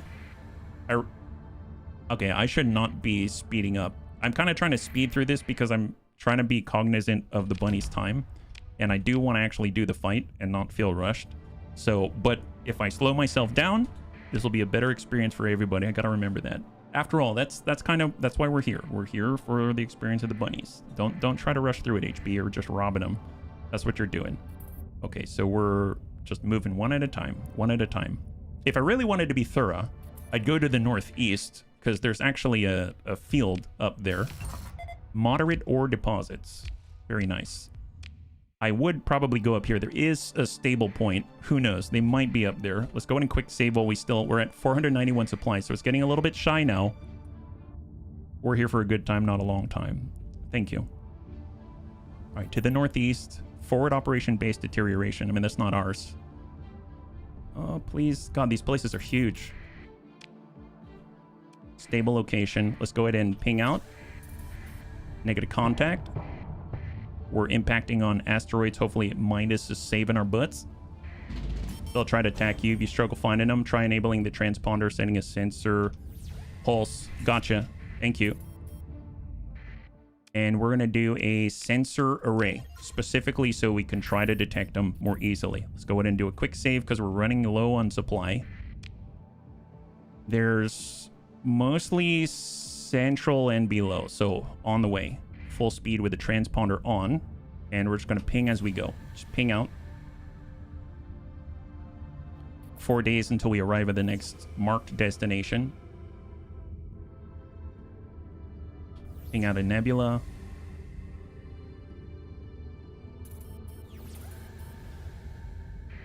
Fully surveyed rocky ice world. Volcanic world. Here we go. No ruins. Gonna move to the gas giant. Now the gas giant, I might just do a preliminary because it's gonna cost more supply, and we're at 332 right now with the size of our fleet. I might head over to the stable location while we're at it. Swap in and pop in a nav buoy, so we can move a little more efficiently. Now we get a little extra 2 max burn. Go ahead and quick save here.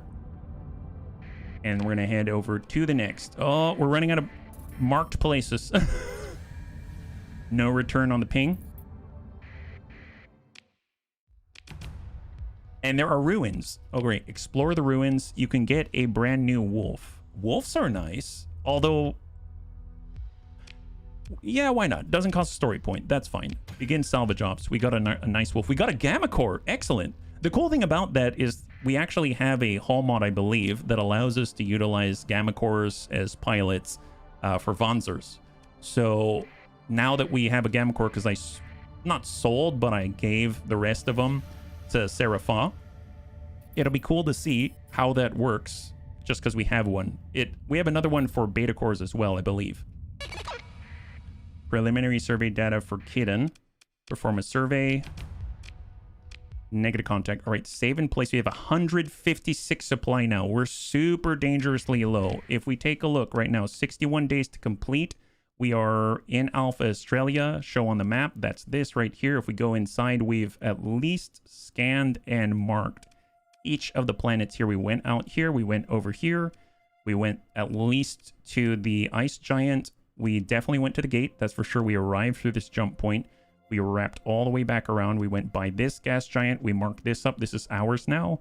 We came down here. I guess the one place we haven't explicitly gone to is this jump point and this jump point. So maybe we'll pop over this way, head over this way, and then come up this way and see if we can't maybe get some kind of a pickup or a scan, because they may be camping jump points, just trying to jump on unknowns, right? As we slowly burn out of supply. Jump point. Let's flip that around, move to the next. Watch the lower right for any returns. There's a pulse to the south. And we'll go back to where we came in. But it's not moving relative to our position. Turn that off. Negative contact. Man, slippery guys. This is what happened last time when we tried to do one of Serapha's bounties. We have literally double-digit supply. Is there anyone close enough for us to resupply with? What faction is around that we might be able to just coast in on with reduced combat readiness? That's Q for sector. We zip on out. The closest are the United Aurora Federation, but that's 16 days at base burn level. Yeah. You perhaps have a ship with survey equipment. I believe I do. I've got 2 of these rigs. They've got surveying equipment on board, so that helps. But I don't know if it's going to get us more of what we need. I could try to get lucky and go to a neighboring system like a yellow star or something. Maybe there's a station or something like that that we might find. We have 52 days, so I can dip out. I might do that as a desperate act. So I lay in course. And if we went to Wotan, didn't we come across some civilization out there? I don't remember, right? Was it in Zumuzi? Comm relay. Oh, the Battlestar. They like us, actually. We need the Ludic Pathers to save us, or the Knights of Lud. We'll have them save us. They're relatively small ships. You want it on larger, the more effective. I mean, oh, cool. We're going to try to get saved by the Knights of Lud. Never thought I'd hear myself say that. We got 67 supply left. We're burning days. Come on. 52 supply. There it is. Nice. Please save us, Knights of Lud. You have 282 supplies because you're in a local deficit and they're incredibly expensive. Oh my god. It's... Oh, jeez. It's... Is there anyone else? We're desperate, though. Oh, my God. Tell you what. Here, I'll do this. But I'm gonna sell you other stuff, too. We are running out of flavor packets. That's right. And survey data. How about that? Have some survey data, my guys. Do you appreciate that? Black market. You don't even have supply on the black market. That's where we're at right now. Is that it? But we have 331.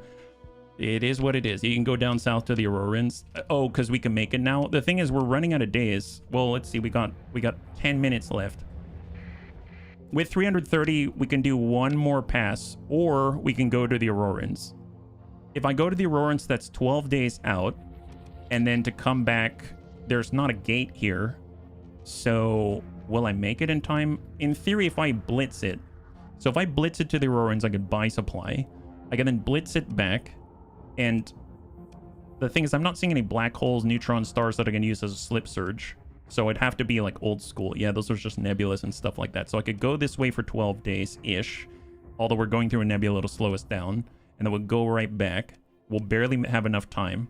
And then I'll really need to have an idea where it is that I'm going. Or with a 330, I could go here and then try to rush back. I'm more inclined to go straight back and try to look. Because I have a feeling it's just a matter of not looking where we are. You can use the blue giant for a slip search. Is there a blue giant around? White dwarf, red dwarf, yellow star, red dwarf. Aoi is that a blue giant? It is a blue giant. Never mind. I stand corrected. Go with your gut. Well, I'm gonna save in place, and then I'm gonna go back. I'm gonna actually go straight to it in the under 10 minutes that we got. So I just need to figure out where are we gonna look, because we need to be really precise. We went directly into this field, didn't see them. We went up here, did not see them. We went over here, not past it, we didn't see them. We did do a ping when we were down here, but not on the ice giant. Originally we were here, we went to the gate, we had a lot of contact here. It's possible that they're in this empty space here. When we moved through here, we didn't skirt this zone right here because we ended up coming out on the outside of the triangle, but we didn't come on the diag. And when we were here, we went straight to this position. So we're kind of covering all of this here. When we were here, we did a scan. So in theory, there might be a gap right here near the very center. There might be a gap. Well, no, we went from here to here, so that covers this. There might be a gap in the nebula, and then maybe out on the fringes out here. But I have to think that, you know, if they're going to be anywhere, maybe they're in the center or something like that. When we come on in, let's actually start by going here and pinging the whole way with our transponder on. Oh boy. Did you go to the sensor array? Yes, it's our control. So we have another, I think it's like 400 units of radius, I think. Yeah. It gives you a planet. So this one's a little different. When Sarah does it, all it says is the target is located in the nebula. That's all it says. And so it doesn't say like near a barren world or something like that. These are different bounties. If you look at a standard bounty, it'll say rumored to be hiding out near a barren world in a system with a dwarf primary star. But Sarah doesn't like to give us details. She don't like to give us details. She likes to play hard to get, it seems, yeah. A sensor blip to Osuth. These guys are not it. Otherwise, they'd mark up, right? So that's not them. Order jump to hyperspace. To the to the south. To the south. Okay. I'll take a look to the south. I trust ya. I trust ya. Thank you for your help, bunnies. So we're coming around. What kind of contact was that, actually? Zooming out, I don't see anything immediately, so we're coming in. So immediately transponder on. Make a lot of noise. And we have 287 supplies. So right now I am heading to the north. I guess I could go south on mid, like this. And it's going to kind of skirt this section right here just to double check. This nav buoy belongs to us. This sensor array, it belongs to us. So we have as much radius as we're probably going to get reasonably so. And the problem is every time I ping, it slows me down, right? So sustain burn's moving, and even though quality of life pack allows us to maintain sustain, I think it's really just re-engaging it. So it's going to slow us to halt. And because of our low supply issue, I feel like I can't afford to do it too many times. I need to watch my position. So if I'm kind of near the center of this triangle of fringe jump points, maybe a little bit further, then I'm going to go ahead and send out one ping, hoping I'll capture kind of the middle. So ping here, negative contact, and I was like right about there in the triangle, right? So I'm hoping it's enough to maybe like reach out there or something like that. So let's just go ahead and burn down to mid-south, yeah? They can move freely through the system. That sucks. Hang on again. Check current location. We're approaching the southern point. I'm going to move down, and then I might move to center, hoping that'll cross them. 247 supply, 246. And we are now at the far south tip. Okay. I'll do one more ping, and then we'll come on up to like right about here. So let's ping out, and then I'll also mark right to that position right there. So coming on the outside of the fringe jump point triangle, and hopefully skirting something in the middle where maybe we might catch each other. Being out, moving across the farthest right point of the triangle. Contact. All right, save. Oh my god, is this them? 196 supply remaining. There they are! Yes! Oh, sweet baby Jesus. Okay, this is it. There's supposed to be 200,000 credits worth betrayers of the Armatura Corporation. And they've got a monitor and a whole bunch of stuff. What do we got here? Oh my god. Okay, Arma Deserter has a heavy escort cruiser Champion. They've got a fast strike carrier Huron. They've got a Hammerhead, one Shrike, one Valkyrie mobile armor dropship. So it actually has mobile armor on it. I can see it, protruding. They've got a phase assault frigate, the Shade. They've got a Kodo ECM. They have a Scarab, a Vanguard heavy attack frigate, one escort monitor, one standard lasher, one standard kite, one standard hound, one, and then logistical support, Valken cataphracts, dagger torpedo bombers with the Tropos guided missiles, and Prodromos battle armor. What is that? A hulking exosuit that stretches the definition of a vehicle. The Prodromos is optimized for intercepting other strike craft and incoming munitions, provided it survives long enough to do either. Yeah, well, good luck to that. They are a level 7 captain. Well, and they have cybernetic augmentation. What? Don't listen to those weepy crypto luddites on the ethics board. The rejection rate is nowhere near what the rumors imply. So they got a lot of elite skills then. Holy crap. Missile spec. All right, let's do it. No delay now. All right. Full keel. Not... Do I bring the Holtz? I mean, at this point, maybe we need everything. No, don't bring that. I'm actually going to bring the Inazuma, believe it or not. Do I have anyone on it? I don't even have anyone on it. It's fine. I'll just keep it tethered to, Jonathan. Here we go. Tethered to Jonathan. I'm going to have our frigates tethered to the swords. Oh, I didn't realize I brought the wolf. That's going to be interesting. Okay, bring the wolf. We are going to tether our other destroyers here. I'm going to have the wolf with... No, there's no pilot in that. We'll have the Valkazard with our LSD. We'll have the Vanguard with the LSD. We'll have the cruiser with the big bro. I'm actually going to run screen with our more damaged wolf here on the super carrier. And then I'm going to have the Rama go with BLS Silver. BLS Silver is going to mate themselves to big bro. But once we unleash her, it's going to pull Rama, the Valkazard, and the Vanguard with her. The cruiser is going to stay with Big Bro in order to deal with other caps. We currently have a semi-brev. We're going to go in and search and destroy and hope that one launches before anything gets crazy. And I guess just move to front mid, maybe move to take comm relay beta perhaps with Big Bro. All right, here we go. Hang tight. So we're just going to move in a position and then just be ready to unleash. We actually have quite a lot of little guys now. Any contact? No contact yet. Basket of bears, engage. Avenge our allies. All right, speed that up just a little bit. All strike craft, follow BLS, fly it like you stole it. Panzer says, life is a long song, but the tune ends too soon for us all. All right, so first contact, enemy Vanguard heavy attack frigate. All right, so we're going to take that spot.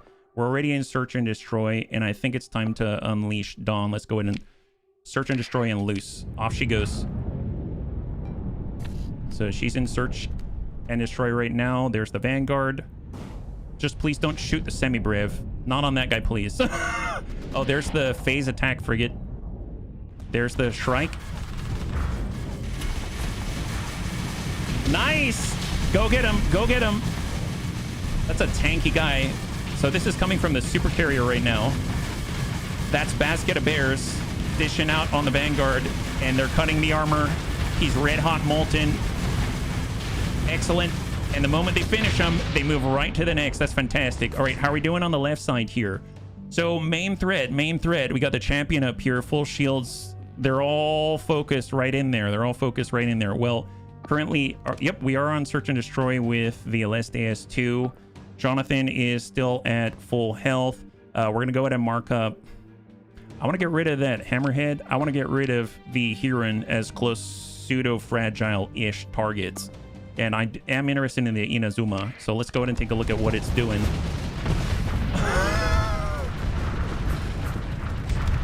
Look at the impacts on the shield. My God. Ooh! Semi-brevs away. Semi-brevs away. Our enemy down. Jesus. All right, there's the first semi-brev. Fantastic. All right, so we got a Valkyrie here on top north. And we currently have blades on the Scarab. That's good. That guy is all over the place. Got the Wolf and the phase attack frigate, the Monitor. I mean, just try to ignore him if you can. Just stay on this here and close that down, and then we'll wrap around. The Kodo is a little concerning. Let's take a look at our Vanguard. We do have triple Reaper. There's their Kodo. There's our Rama. There's the Valkazar. Nice. Clear on the Scarab. Natural collapse right on the left side. There's the Kodo ECM. Got the champion coming in on Ataraxi. And nice super carrier basket of bears dishing the hurt on the Huron. Nice. Huron is down. Fantastic. Good collapse. This is going really well so far. If I had to, I think I'm gonna go ahead and send both Chinooks to go ahead and harass and try to help out with the shade in the background, because I know it can phase out, and we don't have a lot of Daka, but I think the two of them, along with the double Musha M1s and the Interceptors, should be able to handle it. Super Carrier is going to be able to give out some flak as well, but I want them to continue to push toward the main target. We're going to go ahead and mark an engagement order, not an eliminate order. That's probably going to capture the Shrike at the same time. And then for Aleste, I want her... You know what? Just let her cook. She's going to choose her target. She's going to choose them well, I can tell. There's the Lasher. There's the Kodo. Come on, stay on it. Got the Vanguard on the outside. Got the Rama on the outside. Nice! Basket of bears all over the bounty. Level 7 captain. Can we actually mark that up so I can see it a little better? There it is. Get him, boys. Enemy down. Beautiful. All right. Main Tengu is offline. Fantastic. And that leaves just a smattering. This is going really well, actually. No bunnies down just yet. Jonathan, let's go ahead and unleash Jonathan. We're going to go ahead and cancel that defend order. And we're going to say search and destroy with this block of point defense. And we are collapsing on the Hound. That's fine. We've got... Yep. Let's just let him weep. Go for it. What do we got? On the left side, Jonathan pursues the Shrike. Got a really nice concave. A lot of Daka. Success. All right, he's reorienting himself. There's the Monitor. A hard tortoise amidst all of the detritus. Fortress Shield has been bypassed. And now we have just the Shade. Full assault. Bring it home. Bring it home. Get that guy when he's out of phase. Look at all the bunnies. Enemy down. High five. Betrayers are off the field. 200,000 credits in the bank. Wow, look at that experience. You were victorious in the last engagement and didn't lose any bunnies. That's going to be a lot of experience for us. Almost 1,000 for the Zaporia. 317, 277. A lot of really nice experience numbers here. And we actually got a lot of logistics experience as well for their support of us. They've got 3 drams. So let's just clean house. We'll even order our second in command, and we're going to send the... I guess I'll send the cruiser, and we'll send... I guess I can't really designate they come in from the left or the right, so that should be enough to clear it. We have 1 dram escaping. Consider ship recovery. We can get a Vanguard. We can pay a point for the heavy escort cruiser. I mean, sure. The Scarab, the Kite, the Shrike as a destroyer. I wouldn't mind a Scarab. Grab that. Nice. Pick through the wreckage. This is probably the captain. Auto scavenge. We can get a Shade. Sure. I don't know if I've ever going to use it, but sure. Why not? Got a railgun out of it. And did we get the money? Did we get the money? Actually, legit, did we get the money? No, we didn't get the money. Do we have to get rid of that guy too? Well, first of all, we got a skill point. That's awesome. Here, chase that guy down. You got the money. Nice. High five. Oh my God, just in time. And we got supply as well. Wow, that is Very timely, very timely. So I guess the last thing we'll do here is go to, I think it's the next bar right here, and we're going to click on View Prison. When did we have 2 pirate? Huh, interesting. So the level 7 Zareen Nasus we just defeated, did she have 2 captains? Field modulation. She's got energy weaponry mastery. That'd be good for our... Oh, I was thinking about a cruiser. Actually, wasn't it a lot of ballistic? Actually, no, it wouldn't be. That's ballistic rangefinder. So energy mastery, not super helpful there. Target analyses, gunnery implants on elite for ECM coverage. It can be probably retrained. Missile specialization, systems expertise, polarized armor. Very nice. We've got point defense. That's awesome. Systems expertise, impact mitigation. You get that elite. You got more rotational freedom when it and maneuverability, acceleration, deceleration. We've got field modulation for the hard flux dissipation. Polarized armor and gunnery implants, really, really nice for a capital ship, actually. Both of these would be awesome. I'll just probably want to change the photos just for aesthetics. Yeah, we got one left over from the last one. No kidding. So let's go ahead and talk to him. Hire this person. And then we're going to talk to this person and hire that person. And we will confirm. So if we take a look now, I can probably... I'll have to change the pictures, but... Arixac. Okay, so Arixac, we've got... Jonathan, we have the new champion, we've got the new wolf, we've got the new scarab, we've got the new shade, we have the new awesome frigate with USV drones. This one is mostly ballistic, right? Yeah, it's almost all ballistic, so any sort of ballistic mastery would have been better, but you know, I mean, these guys are level 7 compared to our level 1, so that's excellent. So how about this? Let's go ahead and arm up Themis. They don't have any missiles, so we'll put Themis Takahashi, and this is going to be Arixac. So here's Arixac, and they're now in the mix, and then we'll dismiss this Arixac. There we go. And then I'm going to go ahead and Zareen Nasus, that's energy. Do we have any energy-based things? Who's Kojo Bear, Ataraxia? We've got a lot of ballistics, actually. Like a lot of ballistics. I mean, at the worst, we'll just pop them up here for now on frigate. Zareen, and who's the lowest we got? Ataraxia. Maybe that's going to be our Ataraxia right now. So this is now Ataraxia's glow up. Can I have a gray guy? What's a gray? Oh, you mean a picture? You mean like when I change the picture? Is that what you're talking about? Yeah, so Ataraxia's now level 7, the ultra elite aggressive, super aggressive pilot out here in the BLS test boy while we're at it. And then obviously we got a whole bunch of ships. This is crazy. This is amazing. Heck yeah. Bunnies, thanks so much for hanging out with me. We did quite a lot. There's so much to grab. I cannot believe it. I'm honestly, at this point, we're looking for upgrades in terms of logistical vessels more than combat vessels at this point. I mean, granted, it's kind of like a smorgasbord of stuff, but I mean, it's working. It's working, and we're able to get through some more difficult bounties now. It's just great news. So we've been introduced to the invasions and stuff like that. I admit I was a bit confused. But overall, it's working so far, so I can't be happier with the results. So hopefully you enjoyed yourself. Next time we'll be streaming is tomorrow at 12 p.m. Pacific Standard Time.